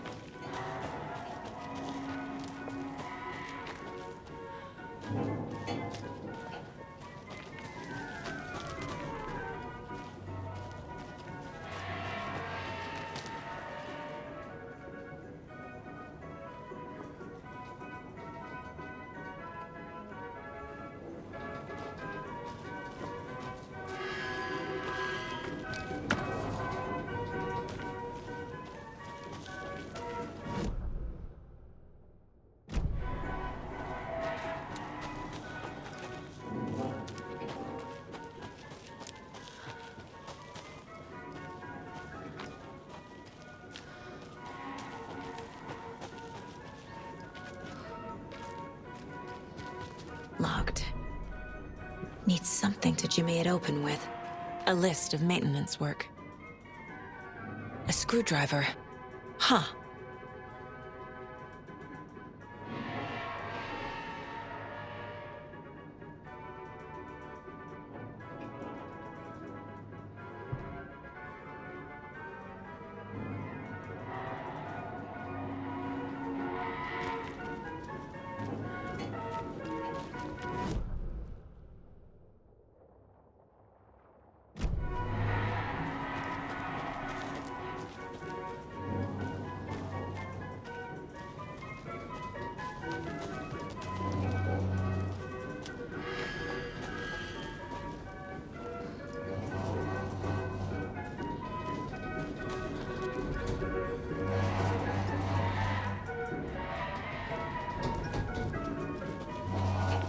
Another cult stash?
When you ask, Mayor Seta will speak.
Okay, then.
Hey, this should get that gift shop open.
Coffee World. The most caffeinated place on Earth. And yet nobody's here to help me get that key.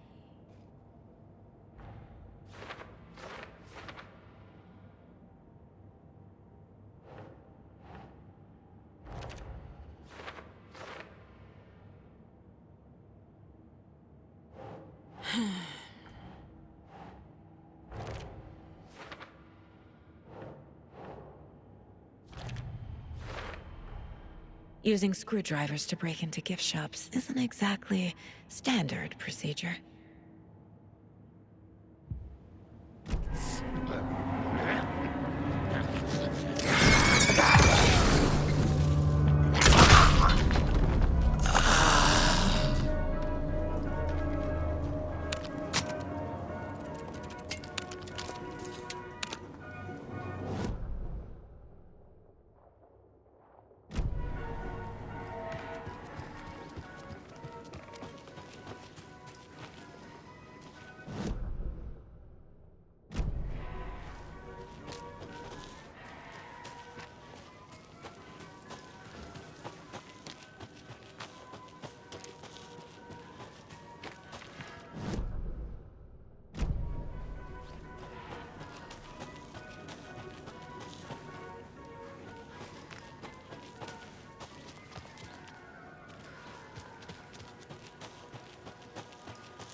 Now where is that safe?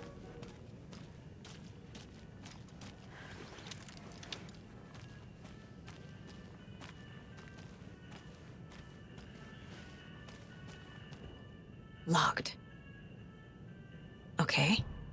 What would Ilmo use for a code?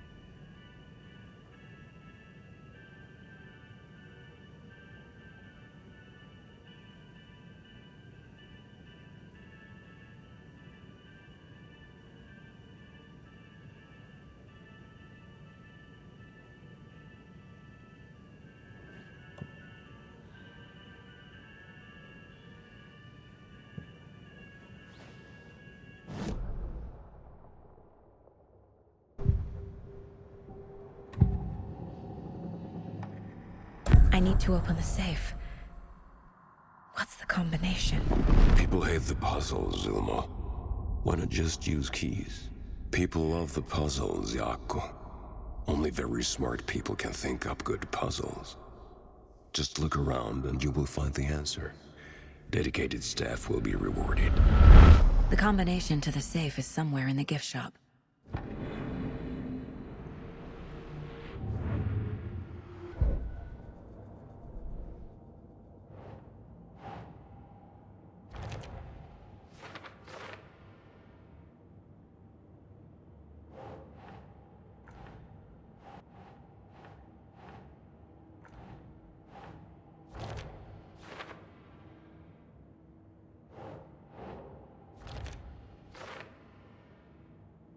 Just look around and you will find the answer.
Coffee World staff.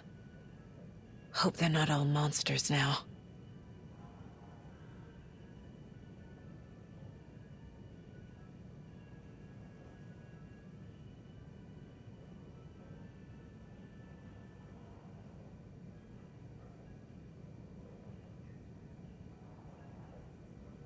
The photos have stickers on them.